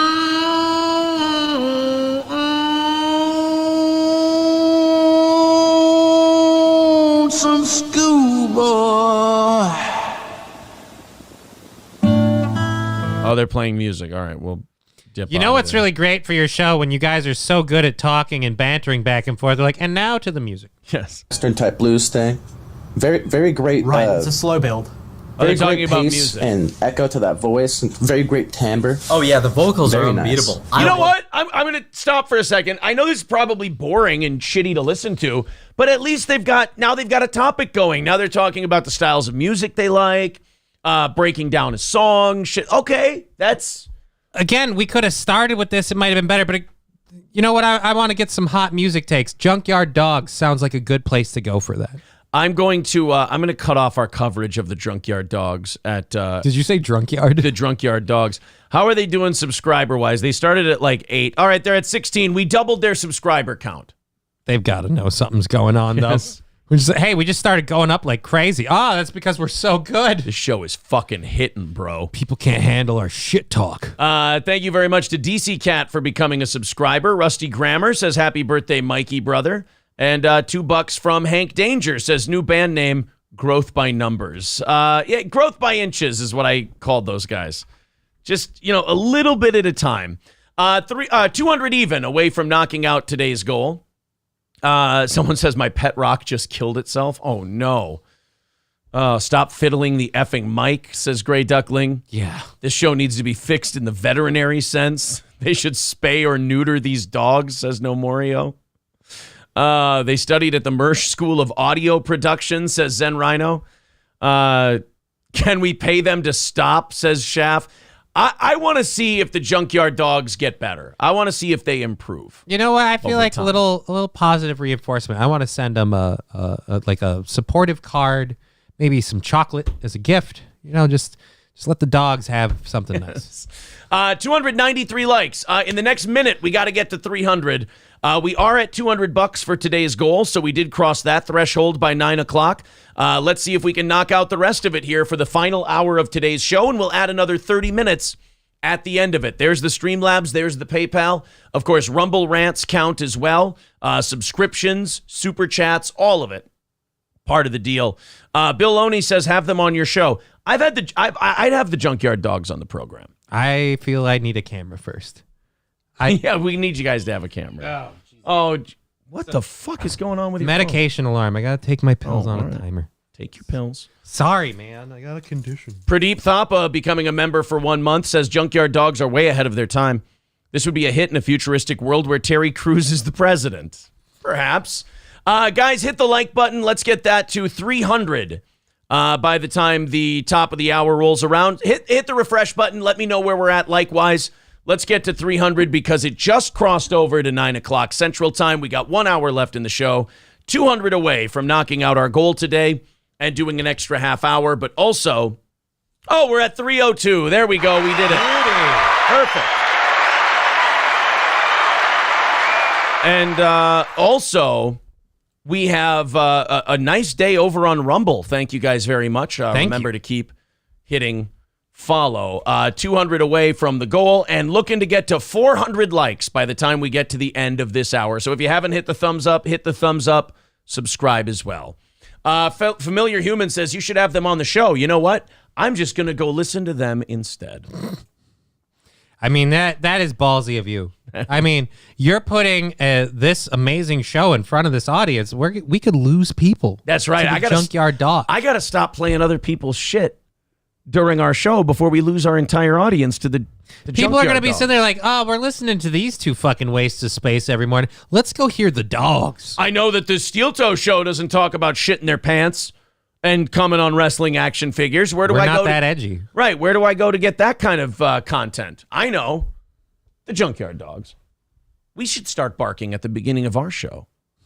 Fuck. Wasabisto with 500 somethings says, if you have the Junkyard Dogs on your show, be sure to put down newspapers first. Oh, I get it. Because they're shit. All right. Because they're going to take a dump. I'm going to show you guys one more embarrassing thing, and then we're going to get back to stories and whatnot. Okay. There's a school board in, I don't even know where Mattoon is. It doesn't matter. But there's Mattoon County School Board elections coming up. Okay. And there is a lot of school districts now are having these races where when before it would be uncontested, now you have people who are worried about like critical race theory. They're worried about trans stuff in schools. So now they want to run for office so that they can get on the school board and maybe keep school more focused on reading, writing, math, science, shit like that. Why would we do that? Well, a Mattoon County School Board is having an election, and you're familiar with the phrase "jumped the shark." Mm-hmm. You know, where you go a little bit too far, and even though people might be on your side, you do something where they go, "Look, you know, I can't publicly support you anymore, or I'll humiliate myself." Well, there is a YouTube channel called Save Mattoon Schools. Oh. And the people who run the Save Mattoon Schools thing decided to make a campaign video. Because, when you have a stance like save this, it doesn't imply you have a viewpoint of where it's at currently. Yeah. So it's a bunch of people running for office, and they've been releasing YouTube videos that get anywhere from 25 to 500 views. Okay. This last one, 2,000 views. Something seems a little different about this one. This one looks like it's going to be a little extra special. Ladies and gentlemen, meet the Save Mattoon Schools school board candidates. Fuck yeah! School! Educate the kids! I mean, when you see these faces, you think heavy guitar riff. Yeah, no trans in the school. Don't teach about blacks. Brown put us in charge. Take our country back. Teach the kids how to count, but not about butt sex. You should have let me write lyrics to this. I feel like I missed my calling. Alt-right school board ad copy. Yeah, I'm my trans activist. Getting out of line. I mean, when I look at Dr. John Coyne, I think fucking rock and roll, John, all the way into that school board seat. I hear that music. Yeah, save the fucking kids. Yeah. Cheryl Armstrong's gonna rip your fucking heart out and feed it to you in front of your children. This bitch don't play around. This is like the woodland creatures in South Park. Like you see them and they're all furry and cuddly, and then all of a sudden, they're raping us. Cheryl Armstrong. Brandon Stewart is rock and roll. Oh! Not Darren Bailey. You guys didn't tell me you had Darren Bailey. Now I feel like an ass for making fun of the guitar riff music. Darren Bailey's coming. I just feel like that should happen anytime that guy goes, hey, everybody, it's Darren Bailey. And Darren Bailey's so good that he takes up all of their production budget. Endorse.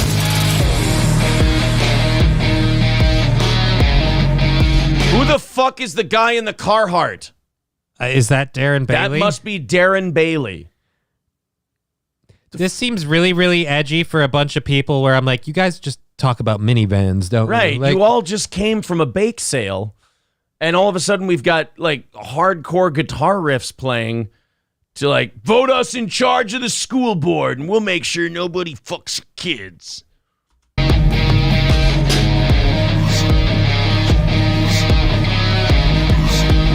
Who are you people? It's a weird... Oh shit, Chris and Mary Miller. I just keep sitting here having to eat my words. It's just a weird thing for like this heavy music and then these incredibly soft photos. It's like a It's like a metal concert happening inside a like a Full House episode. Yes. It just said, we've got to stop these people from cutting off kids' dicks. Cut it out. Everywhere you look, everywhere.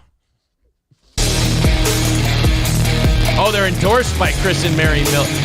Who the fuck are these CGI people? All right, so why is she so happy to be standing next to somebody who looks like he's trying to hate her right now?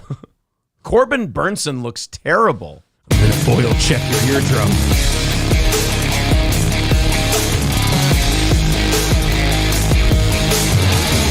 We don't believe in critical race theory. We're all white people. I know.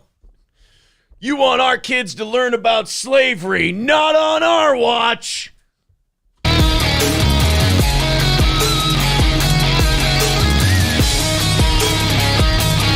Hold on, that guy, the guy that is endorsing them, where is he? There he goes.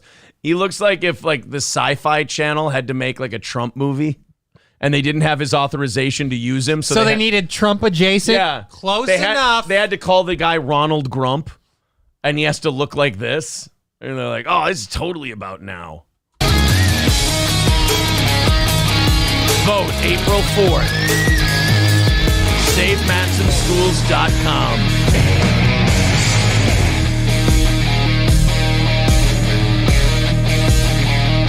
That has got to be the strangest family album video I've ever seen. I hope they're ahead in the polls before that video because I want to see if they lose. I really need to see if this just buries them completely in the polls. Look, we got to save the Matson School District from us. We need to be stopped. The Matson schools need to be saved. And we're going to save them with heavy wrestling rock music. God bless. You know what? I changed my mind. I hope they do win because I really need to see what these two do. Like, I need to see what these three do as far as like funding, or not funding, but like making more of these kind of videos once they're on the school board, I think would be great. Shaft says Rumble is down. Rumble's still up for me. Never mind. I just hit refresh. Apparently Rumble is down. All right. Well, I know Rumble has been working on some stuff and they've been adding a lot of things, so I'm sure that kind of fucks with their service and whatnot. But yes, Rumble is down, so I know you can't hear me if you're on Rumble. Come to YouTube. I don't know. $200 away from today's goal. Guys, let's knock it down a little bit. We are about 45 minutes away from rattling the cans and playing the music and seeing if we can knock that goal out. There's the Streamlabs. There's the PayPal. If you want to do super chats, if you want to become a member, all of that works as well. Everybody working together. Let's knock this goal down to 0. PayPal and Streamlabs, the best way to do it. Of course, super chats and memberships take a bigger cut, but they count as well, and we can knock it down that way also. Even more says, Aaron, when are you going to get on Kick? I don't know. I'm kind of happy with what we have now. I mean, Rumble was doing very well today before it shit the bed. Yeah, like I like Rumble, but it keeps screwing with stuff. They're like, oh, try Kick. Like, yeah, let's just keep picking up a new one because, these services, none of them need time to kind of figure their shit out. April says, if Fuck You Dude is here, please message me. Thanks. Uh-oh. That's like being called to the principal's office.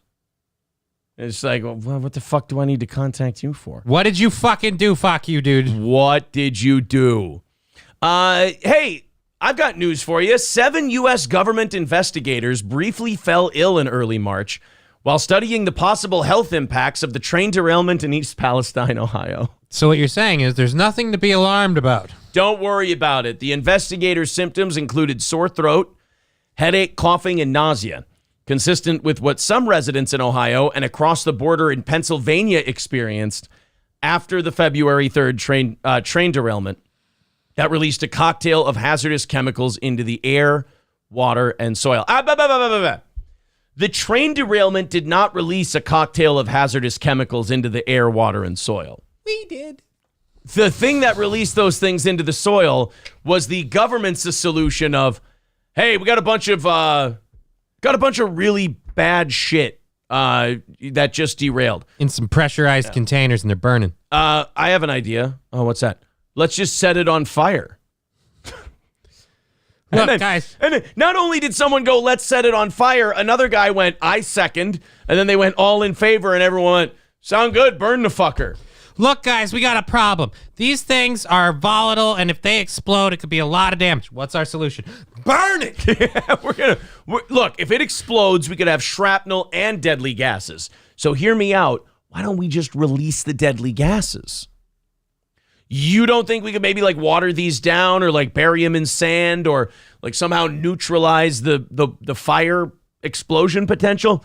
Nah, not as quickly as I know we could set it on fire. Look, we know two things for sure. We'll just use some of the ethanol from one of the other cars and we'll just light her up. It'll be fine. Guys, I really think we've got a winner here. Look, there isn't anything that we've ever seen that proves this is a bad idea. It has never happened before. Don't argue that point. They actually had, somebody points in the chat, they had Kenneth Copeland come by. Oh. And he just went, burn this thing. All right, sounds good to me. The investigators who experienced symptoms were part of a team conducting a house-to-house survey in an area near the derailment, and they immediately reported their symptoms to federal safety officers. Wait. I just thought of something. These people reported their symptoms to federal safety officers before the federal safety officers told everyone, guys, it's okay. Everything's fine. You guys just head out of town for a couple of days. We'll be all right. But as far as like people getting sick from the water and the air and shit like that, guys, don't worry about it. Not a big deal. Meanwhile, they had people go to them and go, yeah, I'm puking and shitting and my eyes burn. And well, I mean, that's understandable. You've been at ground zero. Actually, no, I'm on the perimeter just going door to door talking to people. Walking around. I was actually nowhere near the derailment. I was just telling people, you know, you guys might want to head out of... Well, I'll pack my shit. Just like the dude in the end of RoboCop after he falls in the toxic sludge. Or like Kurt Russell in Hateful Eight. Oh, no. After he drinks the coffee. Just shoots blood everywhere. Yeah, probably no better motivation to get the fuck out of town than watching one of the federal safety officials knock on your door and just sit on one of your potted plants and go, I'm sorry, I have to shit really bad. It would have been hilarious if we had like Pete Buttigieg or someone that said, look, everything's totally fine. And one of the investigators behind him just turning more and more green and just falls over. Now, symptoms resolved for most team members later the same afternoon, so they puked and shitted it out. And everyone resumed work on survey data collection within 24 hours. See, we didn't give them a day off. Impacted team members have not reported ongoing health effects. The illnesses are coming to light after repeated assurances by government officials and representatives from the railroad that the company that operated the train, the train company, that the air and drinking water in East Palestine is not hazardous to your health. And how exactly do you know that? To be honest with you, just a guess. But I got a really good hunch about this one. Look, it's not hazardous to your health. Well, how do you know that? A guy told me. But what if he wasn't telling the truth? Why would a guy lie? You're saying he'd lie to me? Why? I don't know, because they set a very volatile situation literally on fire without any kind of discussion. They just went, I got a lighter. You guys want me just to toss it on there and see what happens? Sure. Are you implying that we would put the public in some sort of danger and not tell them like there's a horrible leak or something of like radiation and just be like, let's just bury that for a while? Why would the railroad company lie about the shit in their vehicles making people sick or not? What motivation would they have to lie to us?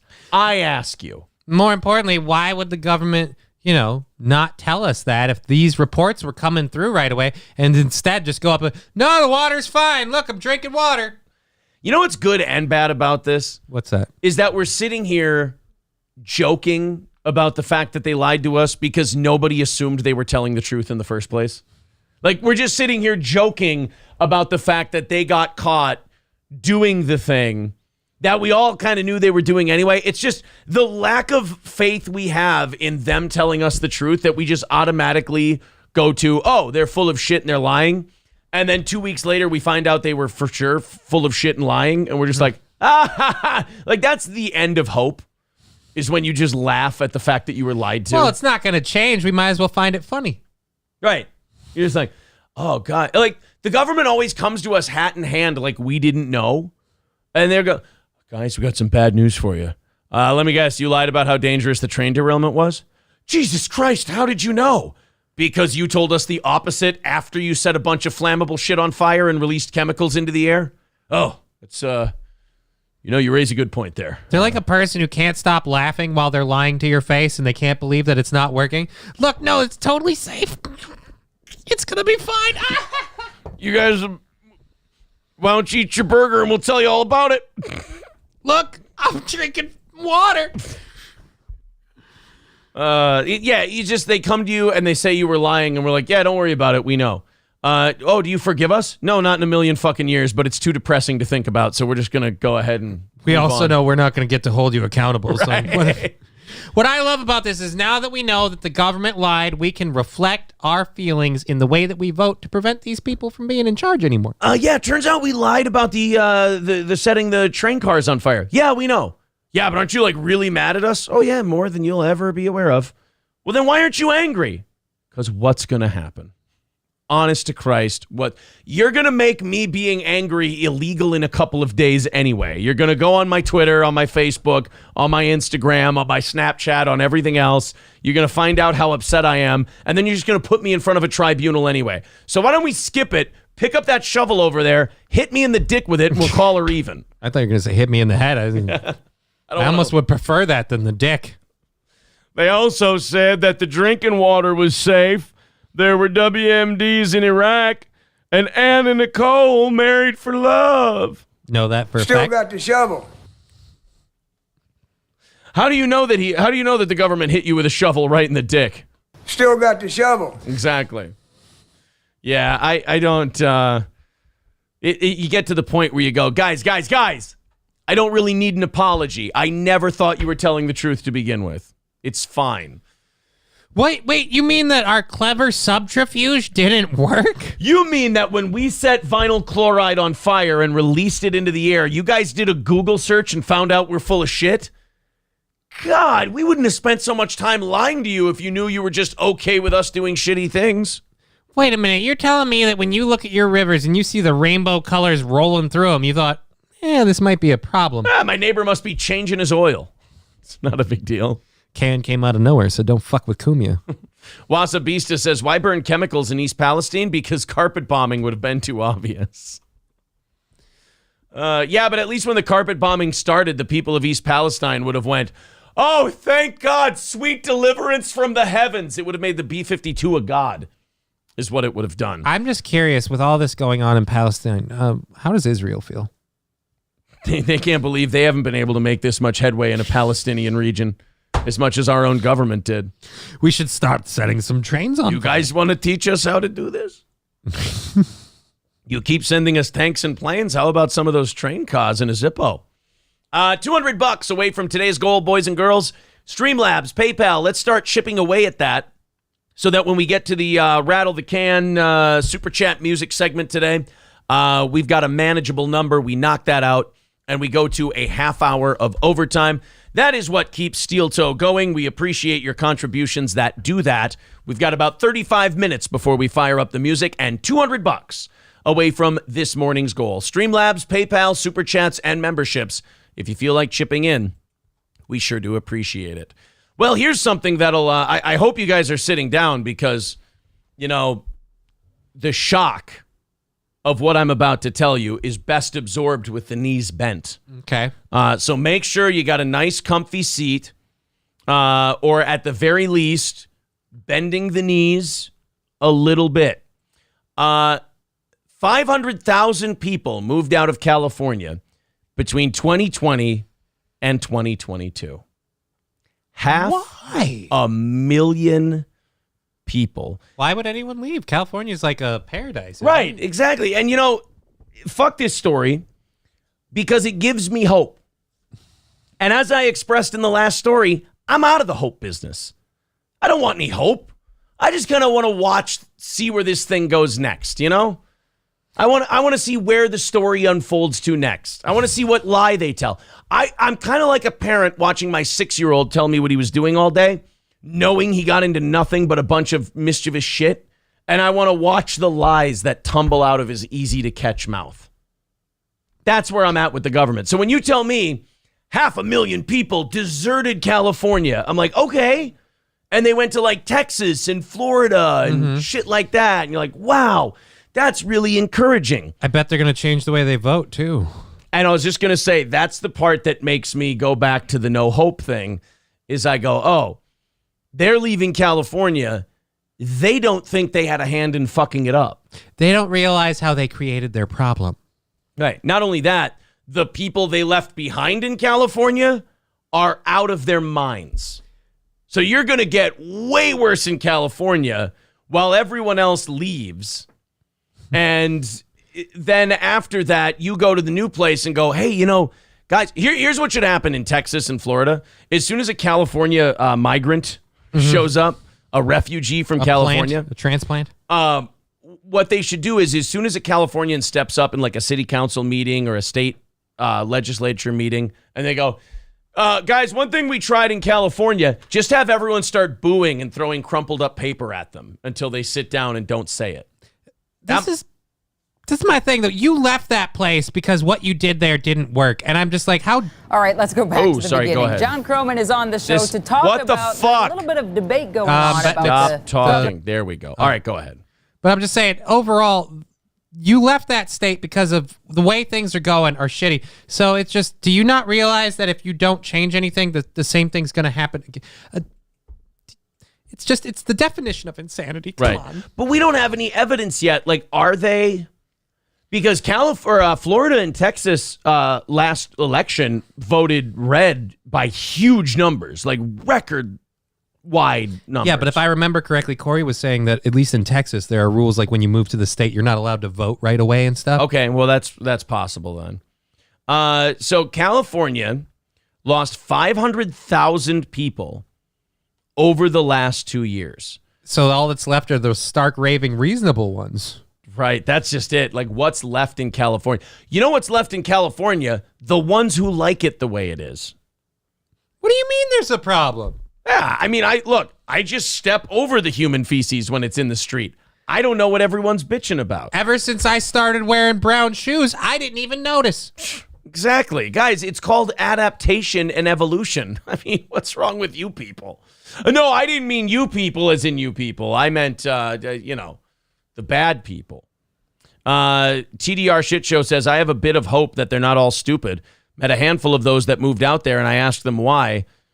All they said was they hate what the state is becoming. Yes, but the state is becoming what it is because of the people you put in charge and the stuff they do. Right. So we'll see if they fix it. We'll see if they change their ways. I'm apprehensive at this point. Someone said in the chat, they said, hope is a meal you starve on. That's okay. Fucking deep, bro. Fucking deep. All right, 200 away from knocking it out. Officially a half hour away from the super chat music. Let's see if we can chip away at that a little bit. Knock that out and do a half hour of overtime today before we rattle the cans and go into e-beggar mode. Found this one yesterday on the New York Post. A 6'10" high school freshman is on the football team. Okay. I've never seen a football player this big in my entire life. And if this kid doesn't end up in the pros, he's got to be the worst football player who ever lived. Dude, it's like, that dude's like almost as big as Igor. Jesus. 6'10" as a 14-year-old high school freshman, which means he's not done growing for at least 4 years. Yeah, so he's got a few more inches to get in there. Our boy here is on the fast track to becoming an unstoppable tackle for the Detroit Lions in a few years, writes the guy who wrote this article. Must be a Lions fan. But before that, he needs a supply of custom-made shoes big enough to fit his giant feet. So nobody made just like Igor football cleats for the 6'10" guy. Yeah. He's got a record-breaking size 23 feet and met with Under Armour for custom shoes on Sunday. Eric Kilburn Jr., a 14-year-old football player at Goodrich High School in Michigan, went viral after he and his family told the Flint Journal earlier this month that they've exhausted multiple avenues trying to find him shoes that fit. Okay, I hate to have to say this, but this is kind of like the whole athletes trading genders thing. You have an unfair advantage. Do you think that the 6'10" guy should be banned? Well, here's the problem. If you're a 6'10" guy, there's a lot of like thigh area to attack. You know, there's a lot of low area. You're kind of in the perfect place to knock him over. I know you can't hit below the knee, but like you could give him a good chop to the thigh. How many kids shit their pants facing off against this kid in like the Pee Wee leagues and stuff before he got into because they're like, hey man, come on, this guy's like 5 times the size of him. It's like playing against my dad. He's this isn't bigger fair. than my dad. Like this isn't. Yeah, you get this guy out on a sweep, and if he can run in any way, shape, or form, he's a nightmare. Because if he can like get out on a running play and head out and block, fuck. Like having that guy block you just from the line of scrimmage is a problem. But now imagine him with a full head of steam running out and just wrecking people. I'm picturing him literally running a freaking goal in while they're holding on to his feet and he's just dragging them with him. Let's take a look. They have video of him.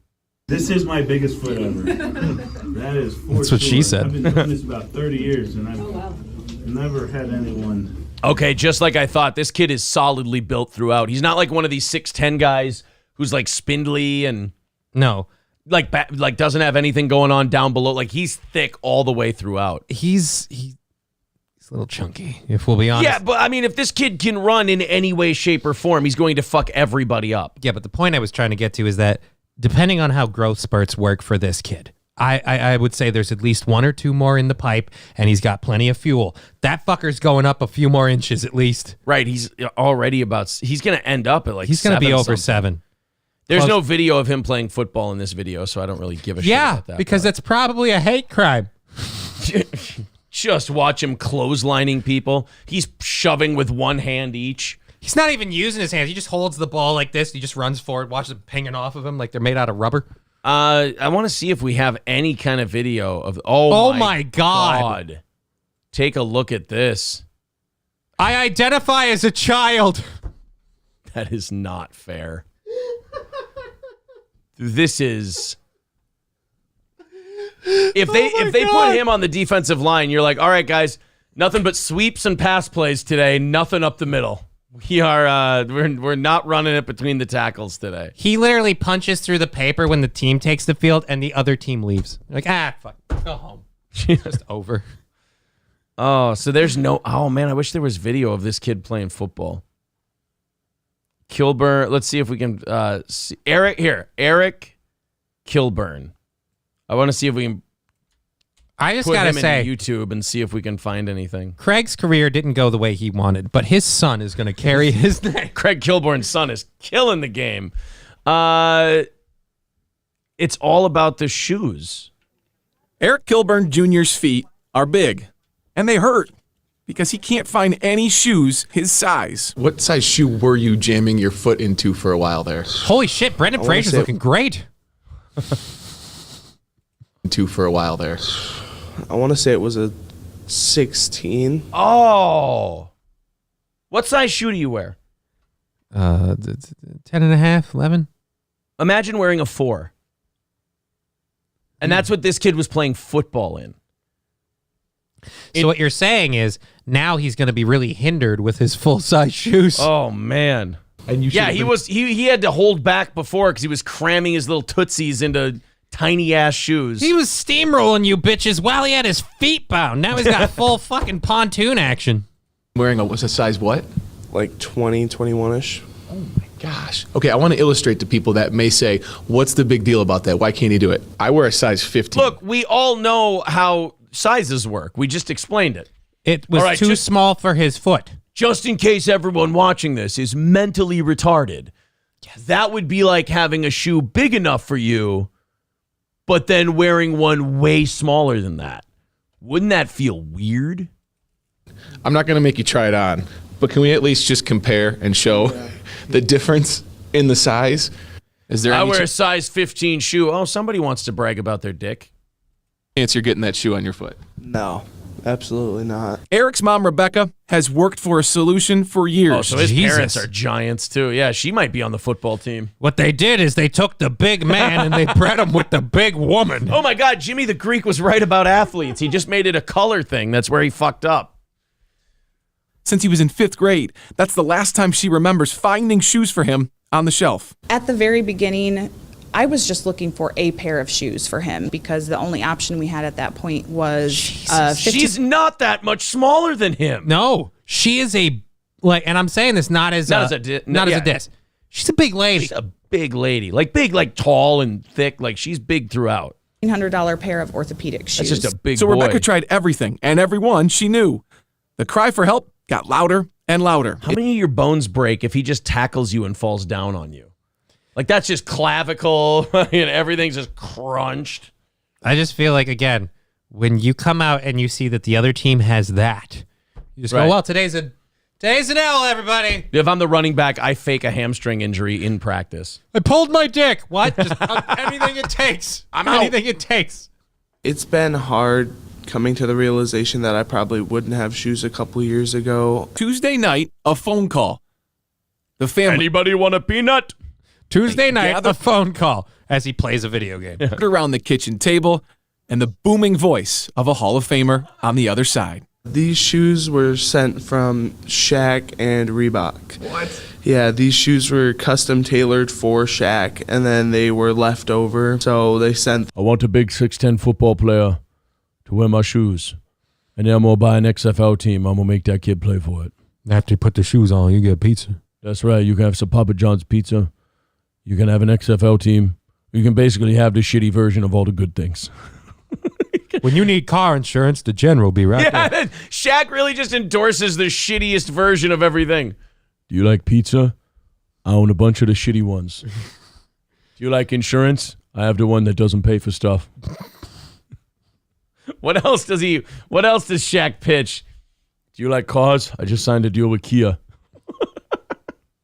You like Flex Seal? Stuff is stiff as a board. Do you like Gorilla Glue? Yeah, that's great. I don't have Gorilla Glue. I have the one that's called Monkey Epoxy. It's not quite as good, but they pay very well. And it's sticky. Do you like Buick? That's wonderful. That's really great. I got Kia Sorento. To me, Shaq and I had a conversation over the phone. We talked for a minute about football and sports, and then because Shaq knows football. Shoes, Shaquille O'Neal's shoes. Your son is wearing Shaquille O'Neal shoes. Look, I know they're a little stinky. I have a condition that makes my foot very sweaty.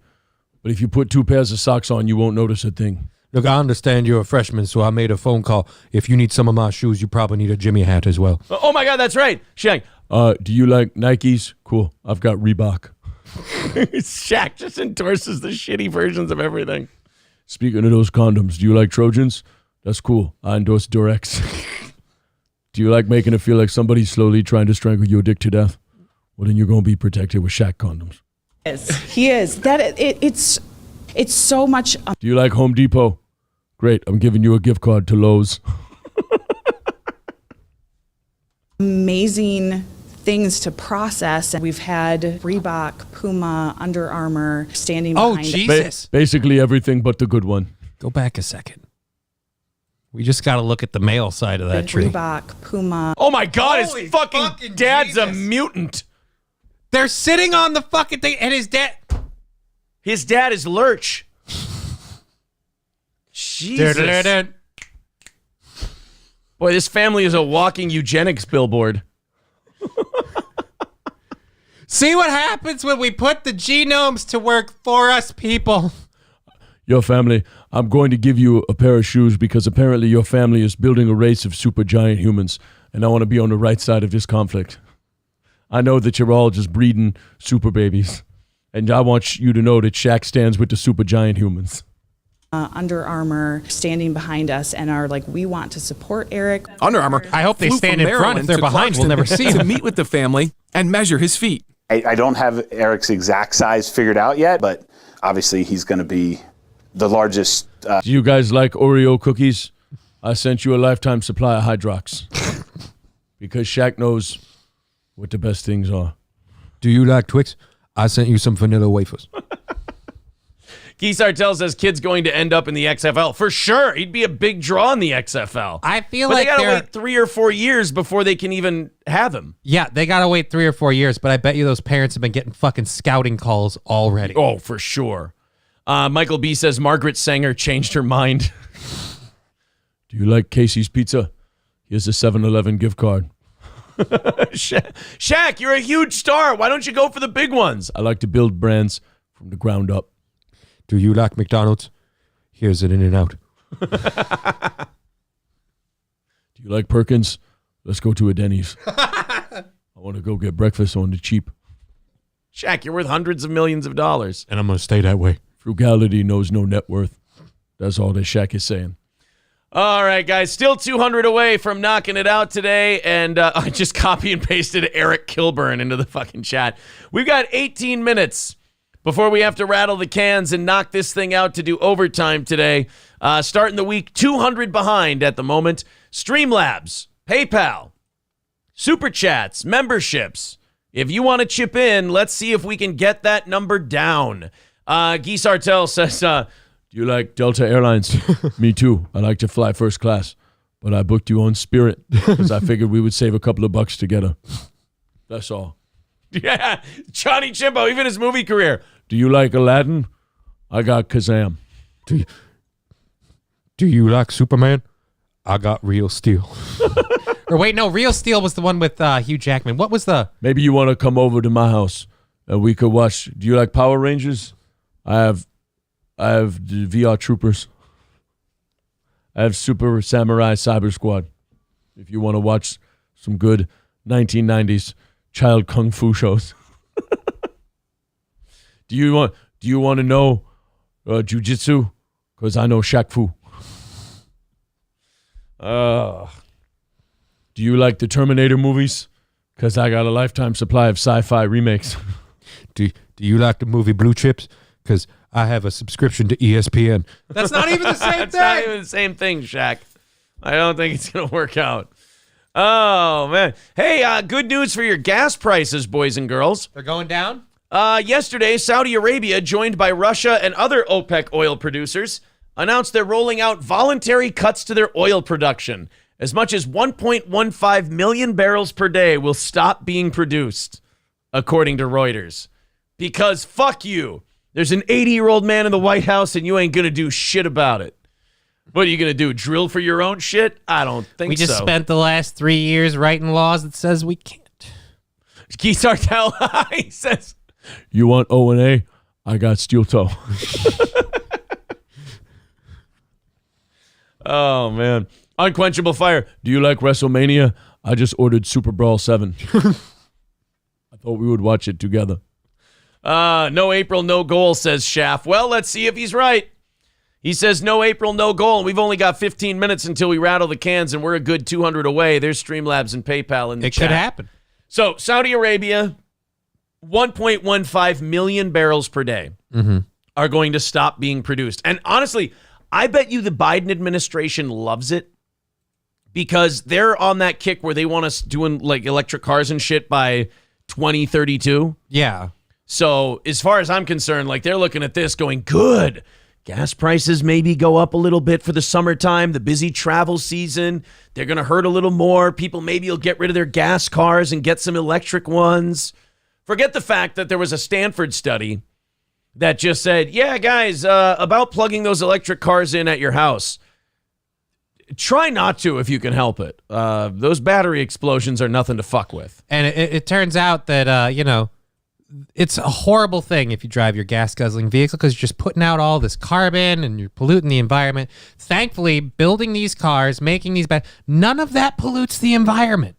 Yeah, right. None of it. Having those fires burn and having to bury those. Have you seen like they bury those batteries just in pits? Yeah, pits of sand because the only way to put the fire out is to take the oxygen out of the equation. You literally have to bury the battery in sand or it will stay on fire. You can't put water on it. It won't work. So, oh, dude, did you see the video of there was a shipping vessel that was coming across from China? Yeah. And it had a whole bunch of vehicles on the top. You know what salt water will do to those batteries? Oh, no. Oh, yeah. Yeah, you can't do that. You've got to keep them covered. And guess what they didn't do? Keep them covered. Nope. What happened to the batteries on the ship? Water, car, boom. They blew up on the ship? They caught fire on the boat. Oh, no. Yeah, those are, like, they want us to be using those by, like, 2030 in some states. And it's like, dude, they're remarkably dangerous. Not only that, even if they were safe as a fucking baby diaper, they're expensive, and the systems that they need to operate don't actually exist in this country. Right. We don't have the hold on, guys. I'm going to use a word you hate. Infrastructure that we need to support all these electric vehicles. Oh, man. Check out BYD cars burning in China, says Amanda Hug and Kiss. Do you like Walmart? I bought a Dollar General. Sorry, I just can't stop Shaq just buying the generic version of shit. Do you like Duracell? I've got Rayovac. You didn't even know they still existed. But they do. And now they're owned by Shaq. Do you like Baskin Robbins? I bought an A&W. Geese Artel says, you want April? I got Johnny. Thank you very much. I thought it should be the other way around. That would have been funnier, but all right, fine. Mike G with $5 says, donating a little before gas prices go up too much. Wow, we appreciate your generosity, man. I appreciate it. That's very cool. 195 away from today's goal. There's all the links in the chat. Like I said, about 10, 15 minutes before we fire up the music and see if we can get that goal knocked out and do a half hour of overtime. So yeah, that's that'll help inflation. cutting down the production of oil by 1.12 million barrels. You know, remember before COVID and all that, like America was drilling for oil and we were producing more than ever. It was going great. And then Trump gets voted out. All the oil production goes to shit. We shut it all down. We shutter it. Gas prices go through the roof. Inflation goes up, all that other stuff. Just the feeling of 5 years ago of not needing to worry what these other countries did in terms of production. In fact, when we were producing a shitload of oil, we became a net exporter of oil. We were selling more oil than we were buying. And it was wonderful for the economy, wonderful for the price of gasoline. We didn't have to care what these fuckers did. And there was something very American about that to me. Like almost like we had the freedom to choose what we wanted to do. Right. Now, Saudi Arabia cuts 1.12 million barrels a day, and we're like, oh shit, what are we going to do? Do you know what we could do? Uncap the derricks and drill for this shit. Nope. We got to, no, we can't do that, guys. We got to make sure that we are dependent on foreign countries for this pollutant that you think is destroying the world. And we have to trade that pollutant for cars that start on fire and have to be buried in sand. Because it's better for the earth. It's better for the earth, worse for your life. Congratulations. Best of luck. I guess the cut in production will be in October 2022. OPEC, led by the Saudis and Russians, announced $2 million barrels per day would be cut in production until November 2023. Can I have an explanation as to why? Like, I mean, I know I'm not dumb. Well, I am, but I'm just saying, can they explain this? Look, we got to cut production. What for? Well, for Russia, if production goes down, the price goes up, they can sell less of their oil for a higher profit margin. Well, yeah, no, I get that's how it works. I'm just saying, in a just world, like in a bakery, for example, if you went into a bakery, like, look, I could make 12 muffins a day. You were trying really hard not to do a Jewish voice there. You kind of started in Jewish voice and you backed off it. All right, I noticed. Go ahead. But anyway, I can make 12 muffins a day, but you guys are only paying $1 for them. If I cut it down to 7 and I charge $3 for each muffin. There we go. No, it's Michael B says, I feel happy Johnny will be dead in 4 years. Me too. I don't have to see how shitty this is going to. I'm already on my way out. Jesus Christ. It just feels like these last 2 years, we're just going to be doing this and just hoping that after 2 years, when we can remove our guard, we're like, okay, did they tire out? Is it over? Did we win? Or is it, I'm at the point now with like gas and the economy and all this other, and the things they want to do. The worst part is it's intentional. Like they look at this shit and they go, that's great. People will be forced to do the shit we want them to do. Like they look at our pain as an opportunity for them. Yeah. That's the worst part. But at least now you're learning to do it my way. Yeah, well, like, because they're not even fucking up. Like, all this stuff that's happening, they like, because then it becomes easier to get the shit they want done. And we're still resisting, because we're like, look, as bad as shit is now, if we do it all the way your way, it's going to be way worse. Like, if we don't get these monsters out of there in a couple of years, I don't know if we... I don't know if we push on to the next level. I don't think we get them out, though, unless we get rid of... not get rid of... Unless we add another part... Like, we have to break the two-party system. Because it's too easy to be like, hey, I'm on my team because that team sucks. And the other team, I'm on this team because that team sucks. Yeah. And while we pretend to fight each other, we just keep pushing our goal forward. Thank you very much to Darren Orson with $5. Says, did you want 50? I got 5. Oh, that's from Shaq. Thank you, Shaq. Appreciate it. 190 away from knocking it out today. We're going to rattle the cans and do our e-begging best. In 8 minutes, we're going to do that. Thank you, Darren. That was a very funny super chat. I like that one. Streamlabs, PayPal, best ways to do it. Super chats and memberships count as well. Corey John says, what up, Aaron? Watching live from Brigham City, Utah. Welcome, Utah. You. Great to have you. Make sure you hit the like button. Make sure you hit subscribe. I know we were over 300 at the start of the hour. Let's see if we can get to 400 likes by the time the show's done, which could be in 15 minutes, could be in 45 minutes, depending on how all of this goes. Hit the like button, hit the thumbs up, hit subscribe, and make sure that we get to 400 by the end of today's show. Wow, it surprised me to even hear about this yesterday, but they found some stuff out, or they released some stuff about the Las Vegas shooting. Which one? Yesterday. The big one. Okay. The biggie. Mandalay Bay. As the last year when April and I were landing in Las Vegas, some teenage kid there with his family looked out the window, and as you go down the runway, you can see Mandalay Bay. You can see the Strip. And he points like loudly in the airplane. He goes, "Isn't that where the shooting happened?" And everyone in his family just, it could not have been louder. They were like, shh. The loudest shushing I think I've ever heard in a public place. Hey, you know what happens in Vegas stays in Vegas. Even my body when I'm dead. Dude, everyone's here to have a nice time. We're on vacation. Let's not. Bill Loney with $2 says, if you hit the goal, I'll continue drinking. Well, there you go. Bill Loney's going to poison his liver if you guys knock out the goal. There you go. That's what I call a win-win. So, you've got the... Zen Rhino says, you got that wrong, Aaron. Biggie didn't get shot in Vegas. It was Tupac. No, I'm sorry. I meant the big one, not Big...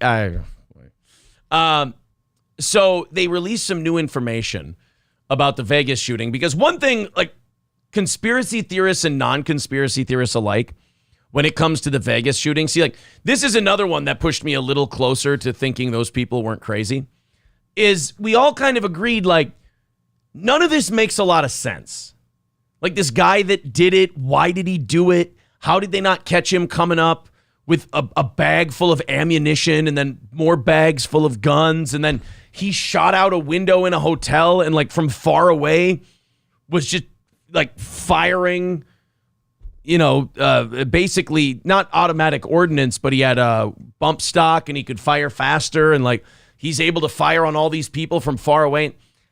I don't know. Like, it just didn't make sense. And then, like, they interviewed his brother, and his brother, like, I don't know why you would do it. I have no fucking clue. He liked to gamble, but...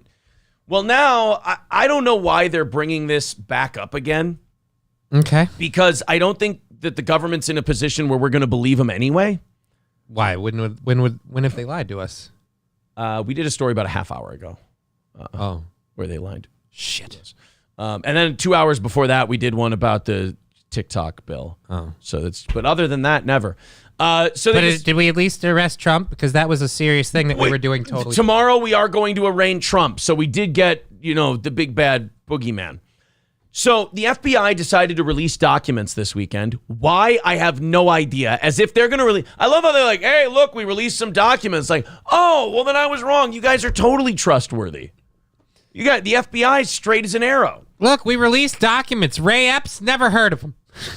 Now, documents newly released by the FBI, and boy, you talk about flimsy motive, revealed that the deadliest mass shooting in modern U.S. history might have been motivated by the killer's animosity against casinos. Okay, wait. So he hated casinos, so he opened fire on a crowd at a concert. He didn't go down to the casino and shoot everybody there. He didn't go down to the casino floor and smash up a bunch of machines and flip tables like Jesus in the temple. He decided to bring all this bag of ammunitions and weapons that, again, nobody checked on. Nobody thought to look. Nobody thought it looked strange or weird or anything like that. Used the service elevator. Okay, and it's not weird at all. And because he was mad at the casinos, decided to shoot at people who were outside for a music concert. Because that's what you do. Neither the FBI nor the Las Vegas Metro Police determined an official motive for the shooting, but one possible explanation was included from a witness in the more than 600 documents that were released. The heavily redacted documents include numerous interviews with witnesses who knew the 64-year-old man who shot and killed 60 people. One person told the FBI that the killer was a prolific video poker player who would visit Las Vegas once a month and lost $38,000 in one trip in the middle of September, just ahead of the shooting. Video poker? Yeah, right. He lost $38,000. Okay. Still looking for motive. He had a bad day at the track. Oh, well, then he clearly needs to kill 60 people. Another said that the murder was banned from several casinos. I think they meant murderer. Because he played well and won large quantities of money. Mm-hmm. Well, you know what we're learning from this? eyewitnesses are really credible. Either he was a giant loser who couldn't stop losing money, or he had to be kicked out of casinos because he was winning so much. That's it. I'm tired of winning all this money. You fuckers have to pay. The report said that the witness told them the killer was very upset at the way casinos were treating him and other high rollers. Another witness said that the murderer believed Hitler was a good man and that he expressed fascination with the Oklahoma City bombers. Where was Kanye on this day? Yes, where was he? At the conclusion of that investigation in 2018, we were unable to determine a motive for the shooter, the statement read. You still don't have one. You don't. You're saying that he lost a bunch of money at the casino and he didn't appreciate the way he was being treated. Because he was winning too much. So clearly, everyone has to die. Again, I still have trouble equating hurting a whole lot of people who aren't even in a casino to punish the casino. I mean, again, I'm willing to believe that this guy did this. I just want it to make sense. Yeah, if that was the justification, I mean, putting myself in his shoes, I feel like if you wanted to make that statement, I feel like you go down to like the slot machines to where like when the chaos happens, you still have people like, no, it's going to pay out any minute. And it's like, you could run and save yourself. No, but one more spin. And it's like, all right, now you're going to. But what I'm trying to say is, in my opinion, we're still looking for motive. That's all. But Aaron, what do you think happened then? The guy actually shot people. I'm not saying he didn't. What I'm saying is it still doesn't make any sense to me. I'm saying the why doesn't really fit. Right. I still want to know why he did it. And I actually get... It's kind of a big deal. When you shoot and kill 60 people, I'd like to know why. Like, we knew within hours of the Tennessee shooter why they did it. Mm-hmm. Okay. I'd like to know with this one. Again, with this guy, though, he went in there, he unloaded on all those people. If you come forward with this, oh, here's the reason, and it seems incredible, or unbelievable, now I'm like, well, why? Now I'm worried that there is something. You're like, let's cover it up with this bullshit reason we're giving you. Because, again, that hasn't happened before. Right. Best case scenario, you're like, look, we're still fucking clueless on a motive. We have no idea why this guy did that. Worst case scenario, it's like, hey, here you go. How about this? No, sorry. Worst case scenario, hey, it was a government plant thing that we're doing to try and ban guns. Like, oh, Jesus. Oh, Fauci's pangolin with a reason for us. Vegas hypnotists. He should have never gone to that show at Excalibur. It was a terrible idea. When I snap my fingers, you're going to go up to your hotel room and commit anarchy. No. Should have never done that bit. All right, guys, we got to see if we can knock out this $190 goal and do a half hour of overtime to you, for you. To you. That's probably more accurate. You're going to get that overtime whether you like it or not. We've got a bunch of stuff left to talk about, a lot of good stories left to go. Let's see if we can hammer out overtime today. 190 away. There's the links in the chat. I can't. There it is. We'll blow the whistle. We'll have a little fun here. We'll fire up the music. We'll do our can rattling e-beggar best to see if we can knock out that $190 goal. Fire it up. Here we go. Let's conduct ourselves accordingly. If I can't overtime you out, if I can't beg you out, I'll douche you out. Stevie J says, Gordy, cover your little ears. Oh, poor Gord. Yeah, I can really only pull that trick off one time. Otherwise, I'll give the dog a goddamn coronary. Scarface says, take my money. Scarface kicking us off. Thank you. With $10. Thank you, buddy. 180 away from knocking that out today. Thank you very much. 180 away and $10 closer. It won't take too many more than that to get us the rest of the way. There's Richie C with $10. Thank you. And there we go. Just like that, it's getting a little bit closer. 170 away. I'll use the restroom clicks that from way. hammering it out. Go take your drugs, you filthy pill popper. I already did that. Oh, that's right.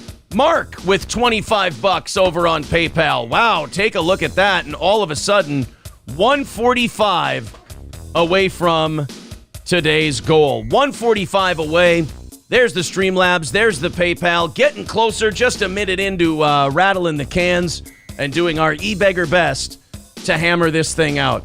I don't know. It kind of depends on what you guys want. I either have the Dylan Mulvaney Bud Light thing for overtime, or I don't have the Dylan Mulvaney Bud Light thing for overtime. It depends on the audience. Freaky Cat says, you're the nicest e-beggar I've ever seen. That's my goal. My goal is to be the sweetest, most charming, honest, e-begging piece of shit you've ever seen on the internet. So that when people say e-beggar, I go, you are 100% right. I do a show for 4 hours. We then go, do you feel like keeping me on the air? And then I'm humble about it. And you guys are wonderful. $140 away from today's goal. Thank you. Sid Saraf says, let's go, let's go, let's go. Fuck you, dude, with a $20 super chat. Thank you very much, sir. Only $125 away from hammering it out this morning. We are getting closer and closer, and we are only 2 minutes. Oh, we're still 2 minutes away from knockout time. CC Hall says, I love this co-host. Wait a minute, but there is no Hey, wait a second. MSO says, no April, no goal. Shaft says, no April, no goal. Well, you guys are competitive right now at 125. So who knows? Maybe the goal thing, it's definitely competitive here in the last couple of minutes. David Chandler swooping in with 100, and now we are $25 away. There goes David Chandler being the fly in the ointment for those type of people. Gary Crouch with 1999 says, okay, here. Oh, see, that's what being a nice e-beggar gets you. $10 away from nailing it today. You know what? I think we're going to get there. We've got 1 minute and 10 seconds left. Tim the Ancient with $10 says, I propose we call the show Aaron and Fez when Johnny's on, though Johnny is way funnier. Thank you. All right, guys, that's it. Hank Danger with $5, calling it hate money. We knocked it out. Good work. We did it. We did it. Oh, very, very cool. So MSO says, damn you, Chandler. And Shaft says, damn you, Chandler. I'm starting to believe that this MSO and this Shaft are the same guy. Are they both April? Scrimpin' Ain't Easy says, 199. Citizen M just have Patrick 250. Shameful. I don't think he's on. If he is on, then that's really embarrassing because I've heard nothing about it. Yikes. I told you, man, if you try to make your show about other people, it just slowly fades away and you just go by the wayside. I try to tell people that, and they hate me so much that they won't listen to reason. I'm giving them good advice. I'm not trying to trick them. And then they go, oh, this guy sucks. I fucking hate him. He's coping, this and that. And I'm like, guys, no, I'm just trying to give you advice from my own bad beats. And they won't listen to me. Shameful. Shameful. Zen Rhino says Shaft 23 and MSO are the same person. Confirmed. It's looking that way, isn't it? It's looking that way. Also, we have, oh God, I just saw the Dylan Mulvaney story again. It's fucking everywhere. Did the WWE thing go down this morning? I've been seeing from people that the WWE UFC deal is done. There was a tweet from UFC this morning. Let me just read this to you quickly. This company has been on fire. This is from Endeavor. This company has been on fire for the last 7 years, and now that we will be adding WWE to the portfolio, I am excited to take this to another level. Vince is a savage in the wrestling space. Ari is a beast at what he does, and then add what we at UFC bring to the table, and there is no limit to what this company can accomplish in the next few years. That's Dana White. You know, I don't know how you guys feel about it because I'm not really into pro wrestling anymore. But I think it's a good thing because Vince is what, 70 some years old? And with Vince, he can't be here forever. Obviously, Vince may be the least mortal human being in that space, but he's still mortal nonetheless. And he's going to have to go at some time. And I say, what better guy to take over for Vince than Dana White? Promotional genius, a guy who understands promotion, and you can tell probably influenced by Vince McMahon quite a bit. Like, you look at the UFC vignettes that they play before pay-per-view fights. That's clearly a WWE influenced thing. But I think it's a great deal, man. Vince is getting older. The older you get, the more out of touch you get with your audience. Dana White knows how to draw crowds. Dana White knows how to, make people interested in storylines in real fighting. And when now you get to write storylines with the fake fighting. Now you get to make up the storyline and promote it. I think that Endeavor buying WWE is great because it's got to be secure after Vince is gone. By the way, $9.8 billion WWE valuation. Endeavor bought 51% of the company. So Endeavor... $98 billion for 50? About $5 billion. Jesus. So Vince is still going Minnesota could have bought the WWE. Vince is going to still own a large chunk of WWE. Just not controlling stake. And he's going to be an executive vice president at Endeavor. So Vince got himself a really fucking payday. He got himself a really cush job. He's still involved with his company, and he makes billions of dollars. Why wouldn't you? It's a brilliant move. Labglass says it's a merger and not a complete sale. It just sucks because now they will most likely go back to pay-per-views instead of streaming on Peacock. Who? Is that WWE? Yeah, I mean, I don't know. You can't. They have a deal with Peacock. And you can't, no offense, you can't put that behind a paywall. You need something out there to kind of, like Chrissy Mayer on Compound. Yeah. You need someone kind of going out there, hey, look at me. And then when you have the big fucking, WrestleMania show, that's behind a paywall. That's the pay-per-view. That's how they've always done it. Exactly. Yeah. Why fuck with the formula? I don't think they're going to fuck with the formula. I think, honestly...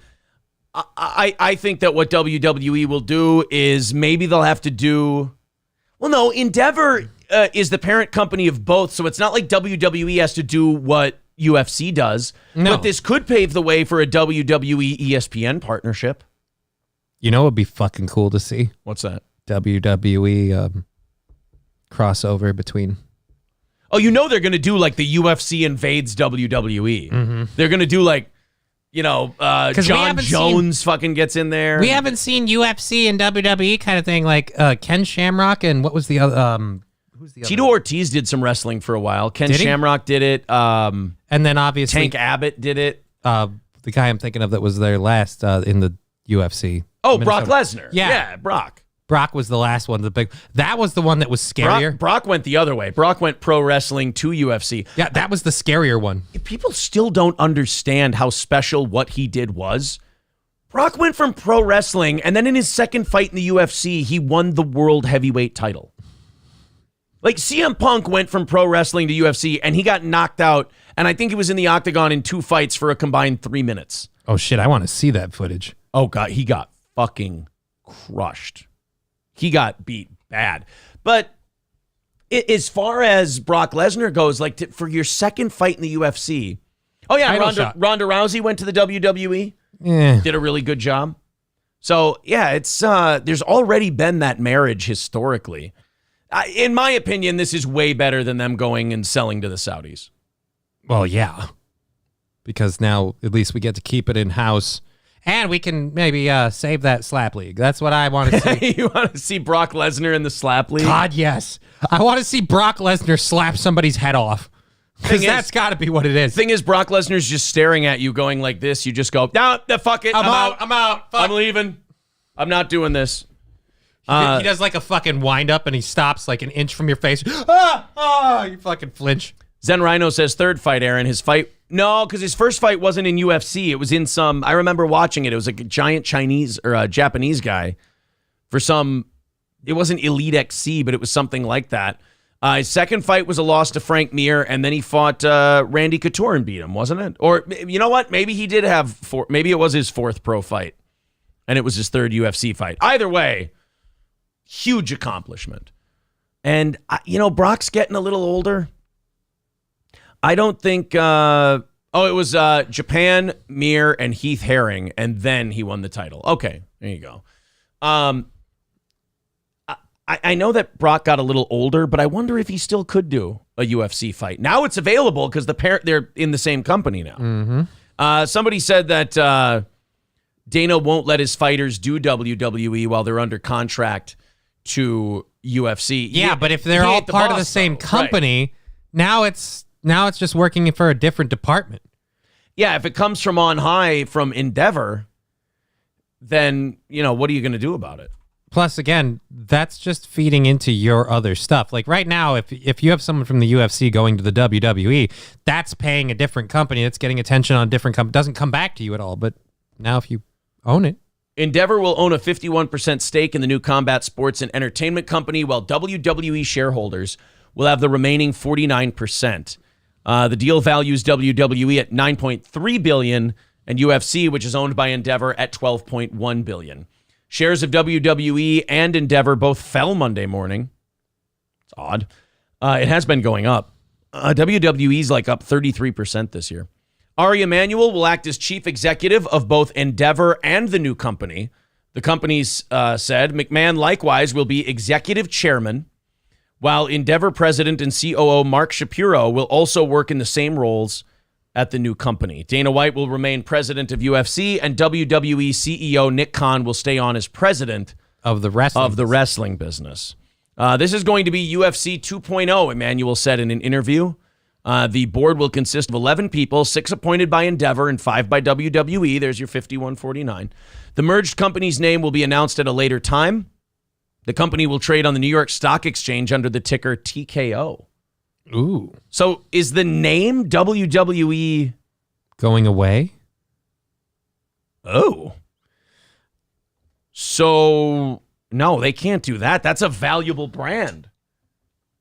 You can't just get rid of the name WWE. That's a terrible idea. You know what? They could be the WWF.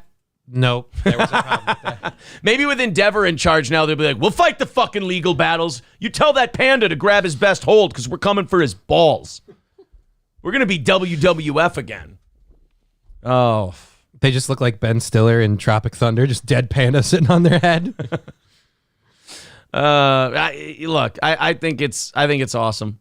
Now, Gentleman Bystander says it just sounds absolutely awful. I don't follow wrestling anymore. But I just think with Vince getting older, the company's got to be in the hands of people who know how to do it right. You can't just leave it in some pro wrestler's hands and go, here you go, it'll be fine. It's such a big business that you need a corporate guy to run it. Can't trust Triple H to get it done. You can't have Triple H run the next generation of WWE. It will not work. But he married Stephanie. They gave those two dipshits 5 months to run it by themselves after Vince got caught paying off women he fucked. And Vince had to come back in January going, I don't care if you can still smell them on my dick. I'm coming back to run this shit show because you two are fucking it up so bad. So I think Vince's behavior in January told you exactly where he was at with their ability to run the company. I just feel like, Triple H should be better at playing the game. Vince will still run the company just like Dana did with UFC. That's just smart business. Right. Vince is going to be the Dana of WWE. Nobody thinks that Dana's not running the show in UFC. The branding will probably stay the same. UFC used to be owned by Zuffa. Now it's owned by Endeavor. Oh, so the parent company is going to change their name. Maybe. All right. Cool. The dip WWE keeps taking is because of their shit booking coming out of the writer's room. I know that everybody was mad last night. I read on Twitter that everyone was upset with how WrestleMania ended because they wanted Dusty's kid to win the world title, and he didn't win it at all. And I guess he got screwed over or something. But if the guy gets screwed over and the fans are mad when the heel wins, that just means they're going to tune in to watch the heel get his ass kicked next time. Exactly. It's the same thing as people who hate this show. Like, you're coming back tomorrow. Yeah, you'll be back. And eventually, you'll just begrudgingly like it. I don't know. I think the deal is great. I mean, if you're Vince, it's a fucking awesome deal. You just made $4 billion. Guess who's buying some more women? Cheetos from Stoney says, I believe Vince bought it from his dad for $1 million. Yeah. So, like I said, Vince is going to be taken care of. The business is going to be taken care of. And this opens up some possibilities for UFC. Dylan Mulvaney. I understand, guys. We got 15 minutes left. You can leave if you want to. Dylan Mulvaney. I have never been so torn on like how to treat a subject before in my life. Because with Dylan Mulvaney, it's one of those people where I'm like, I don't want to give this person the time of day. Because this is like a sick gay dude, basically. They behave like a gay person, like a gay guy. I choose to see it as a troll, but continue. Or a troll. Yeah, like the Canada, the shop teacher. Remember the Canada shop teacher? That was the biggest thing with the giant fake tits. And then all of a sudden the neighbor came out and took pictures and said, no, this is how they walk around. They look like fucking Tim Dillon all the time. And they're just... So then all of a sudden, then they dismissed the teacher. So this is what I love about Canada. When it was a trans woman with comical prosthetic tits being around your kids, they were like, it's fine, it's okay. When they found out that it was actually a normal guy doing a thing, they went, well, then you're fired. Like, that is so backwards to me. When I found out it was a normal guy doing a troll, if I run the school, I'm like, oh, thank Christ. We can avoid a legal battle. Oh, my God, this is great. Dude, could you just be you all the time? We get it. It was a funny joke. Haha. Let's continue on. It would be the whole prosthetic tits thing that would make me go, we've got a fucking mental patient teaching kids how to use circular saws in this school. This is not good. I just feel like tits that big in a shop class. What are you asking for? It's a safety hazard. No Morio says we're at 347 likes. Oh, everybody hit like. Let's do 400 before the end of the show. 400 likes. Throw up the thumbs up. So now Dylan Mulvaney, who, I'm hoping you're right and is a bit. That would be great.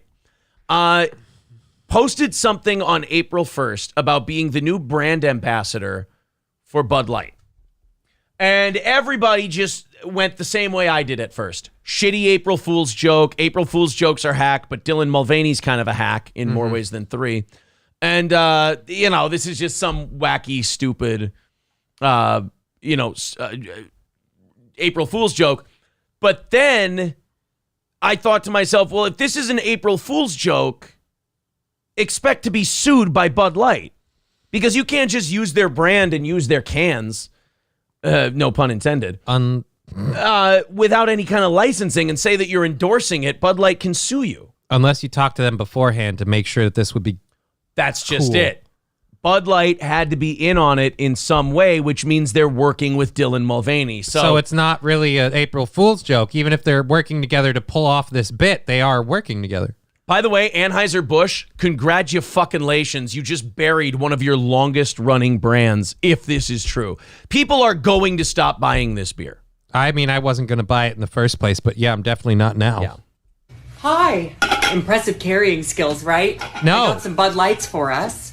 So, I kept hearing about this thing called March Madness, and I thought we were all just having a hectic month, but...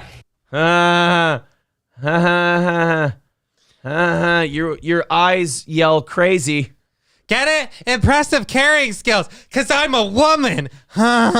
It turns out it has something to do with sports, and I'm not sure exactly which sport, but either way, it's a cause to celebrate. This month, I celebrated my day 365 of womanhood.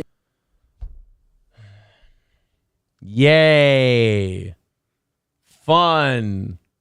Good for you. And Bud Light sent me possibly the best gift ever, a can with my face on it. Check out my Instagram story to see how you can enjoy March Madness with Bud Light and maybe win some money too. Love ya! See how you can enjoy Cheers. March Madness Go in the team. beginning of April. Whatever team you love, I love too. Okay.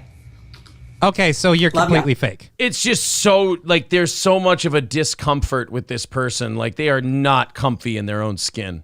The thing that bothers me, even on that, like, I don't know if this is a bit or not, but whatever team you love, I love too. Like, okay, so you have no actual moral fiber or place. You're pitching all of these ideas straight from they gave me money, I'll say anything. They couldn't pick a gender. You think they're going to be able to pick a team?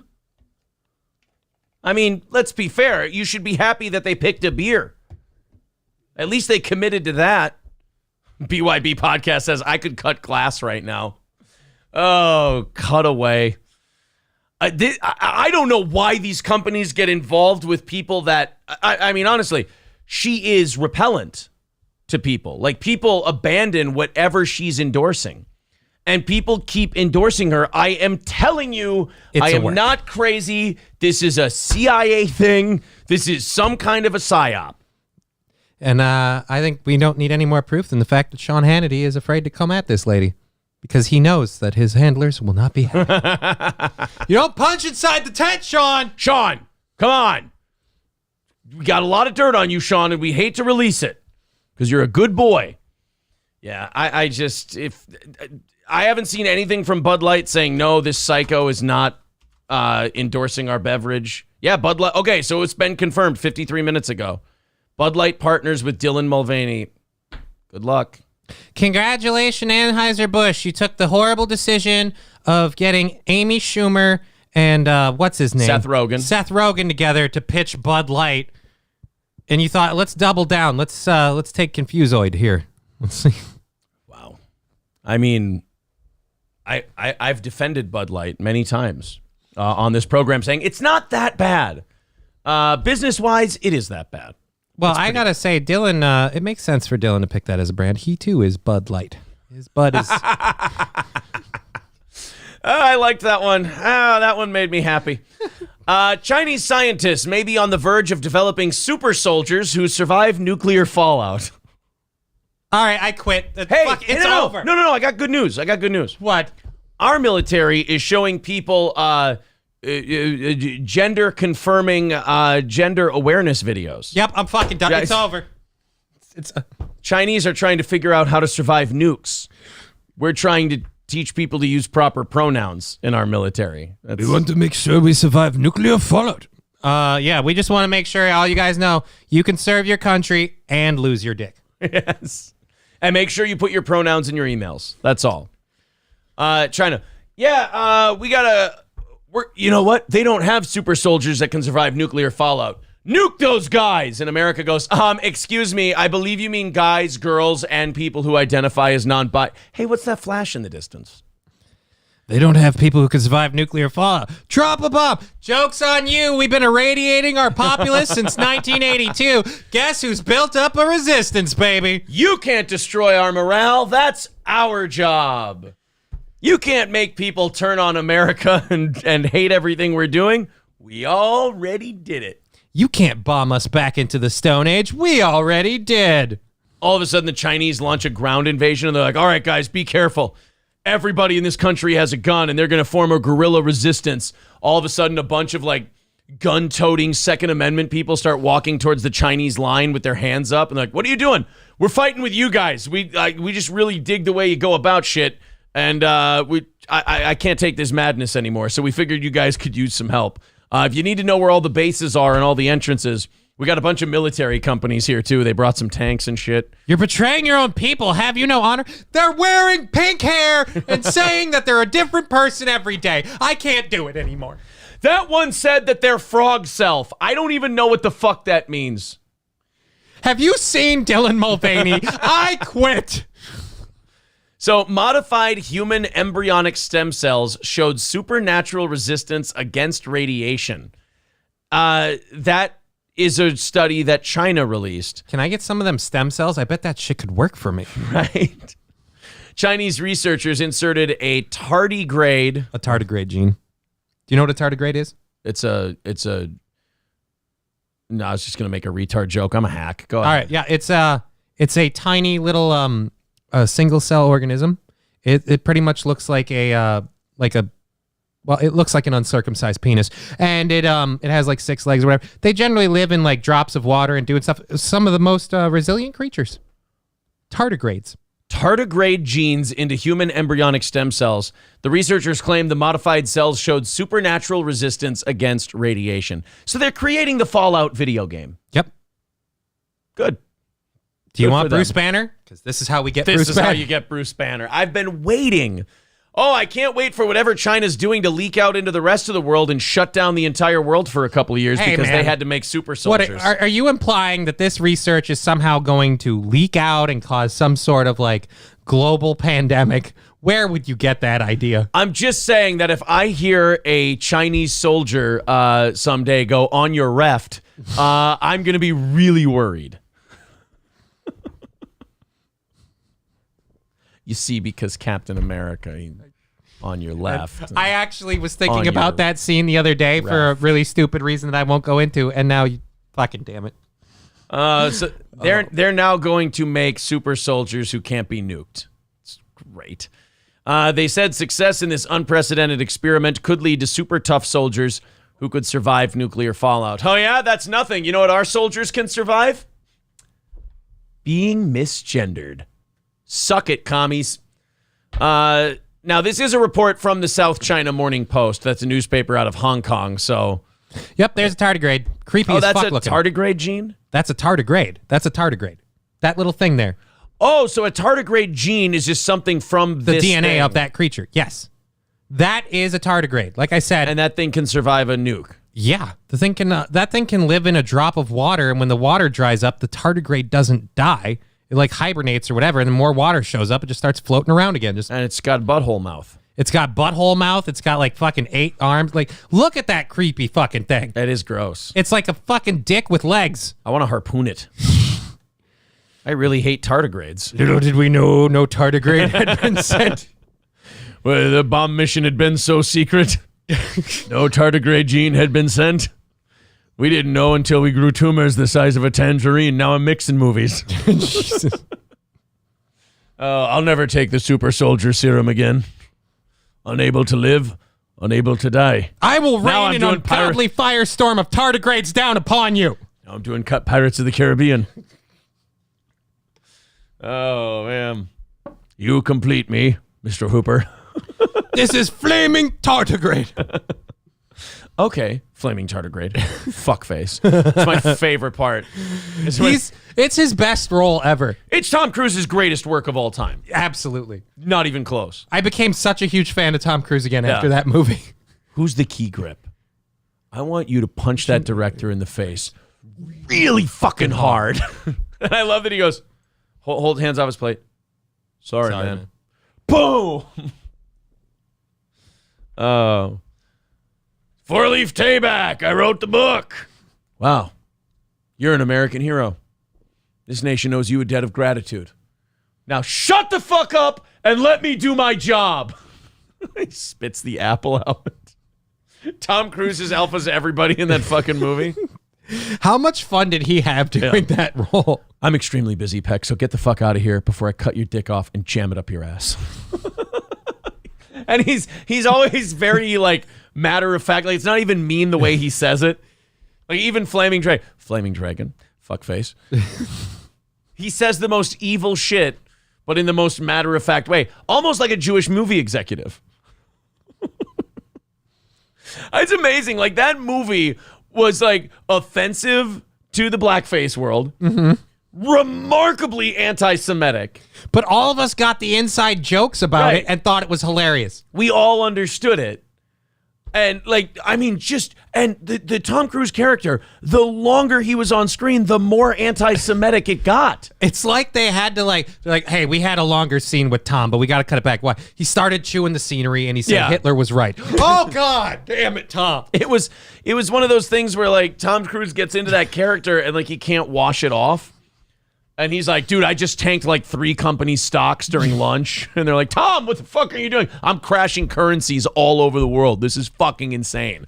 Like, God damn it, we shouldn't have made him a method actor. Oh, I just got 3 people canceled. I got their endorsement deals taken away. It's fucking great, man. I'm loving this character.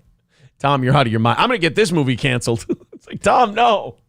This is so meta. It's weird because, like, I always thought he was crazy when they did, the Ellen thing and he's jumping on. And I'm like, yeah, that guy seems a little unhinged. And then I saw him do this role. I'm like, hey, he's probably balanced. I like this guy.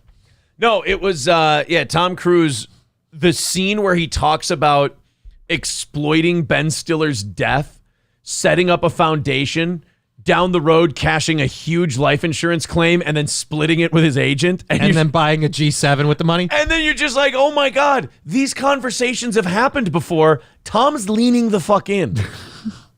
These are people, like, the best part was it was happening with Tom Cruise and Matthew McConaughey, right?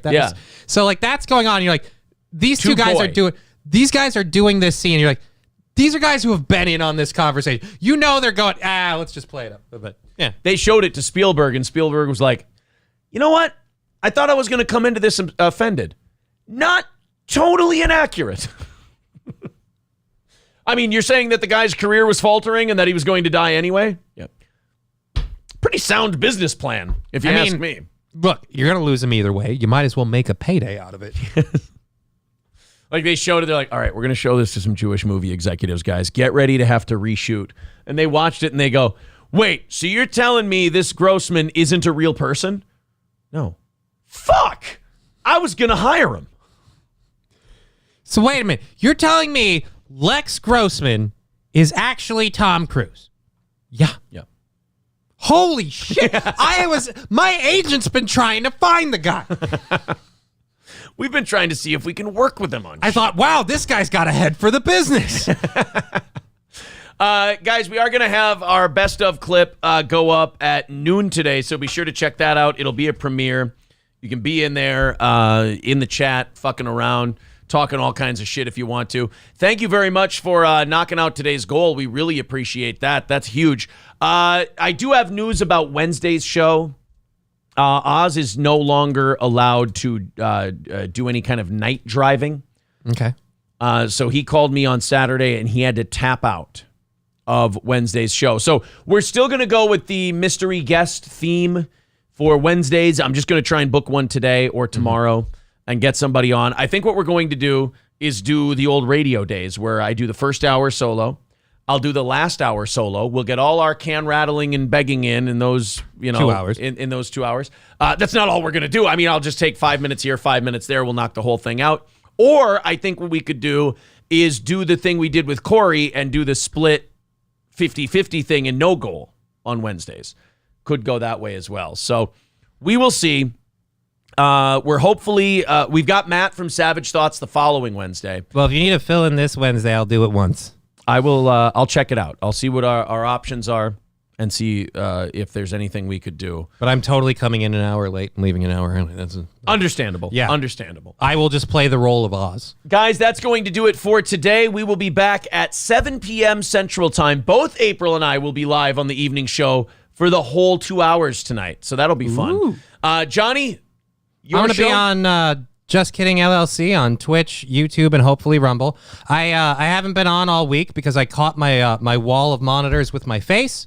Ooh. And so I spent all weekend rebuilding I had to build a stand. I'll talk about it on my show. I had to pull monitors apart to fix pieces and put them back together. It was a whole process. Yeah, that's, again, Just Kidding LLC on YouTube. If someone wants to put links up in the chat, that would be great. Just Kidding LLC on YouTube, Just Kidding LLC on Twitch. And Rumble. Go check them all out and subscribe right now and watch at 2 o'clock Central Time today. Or correct standard time.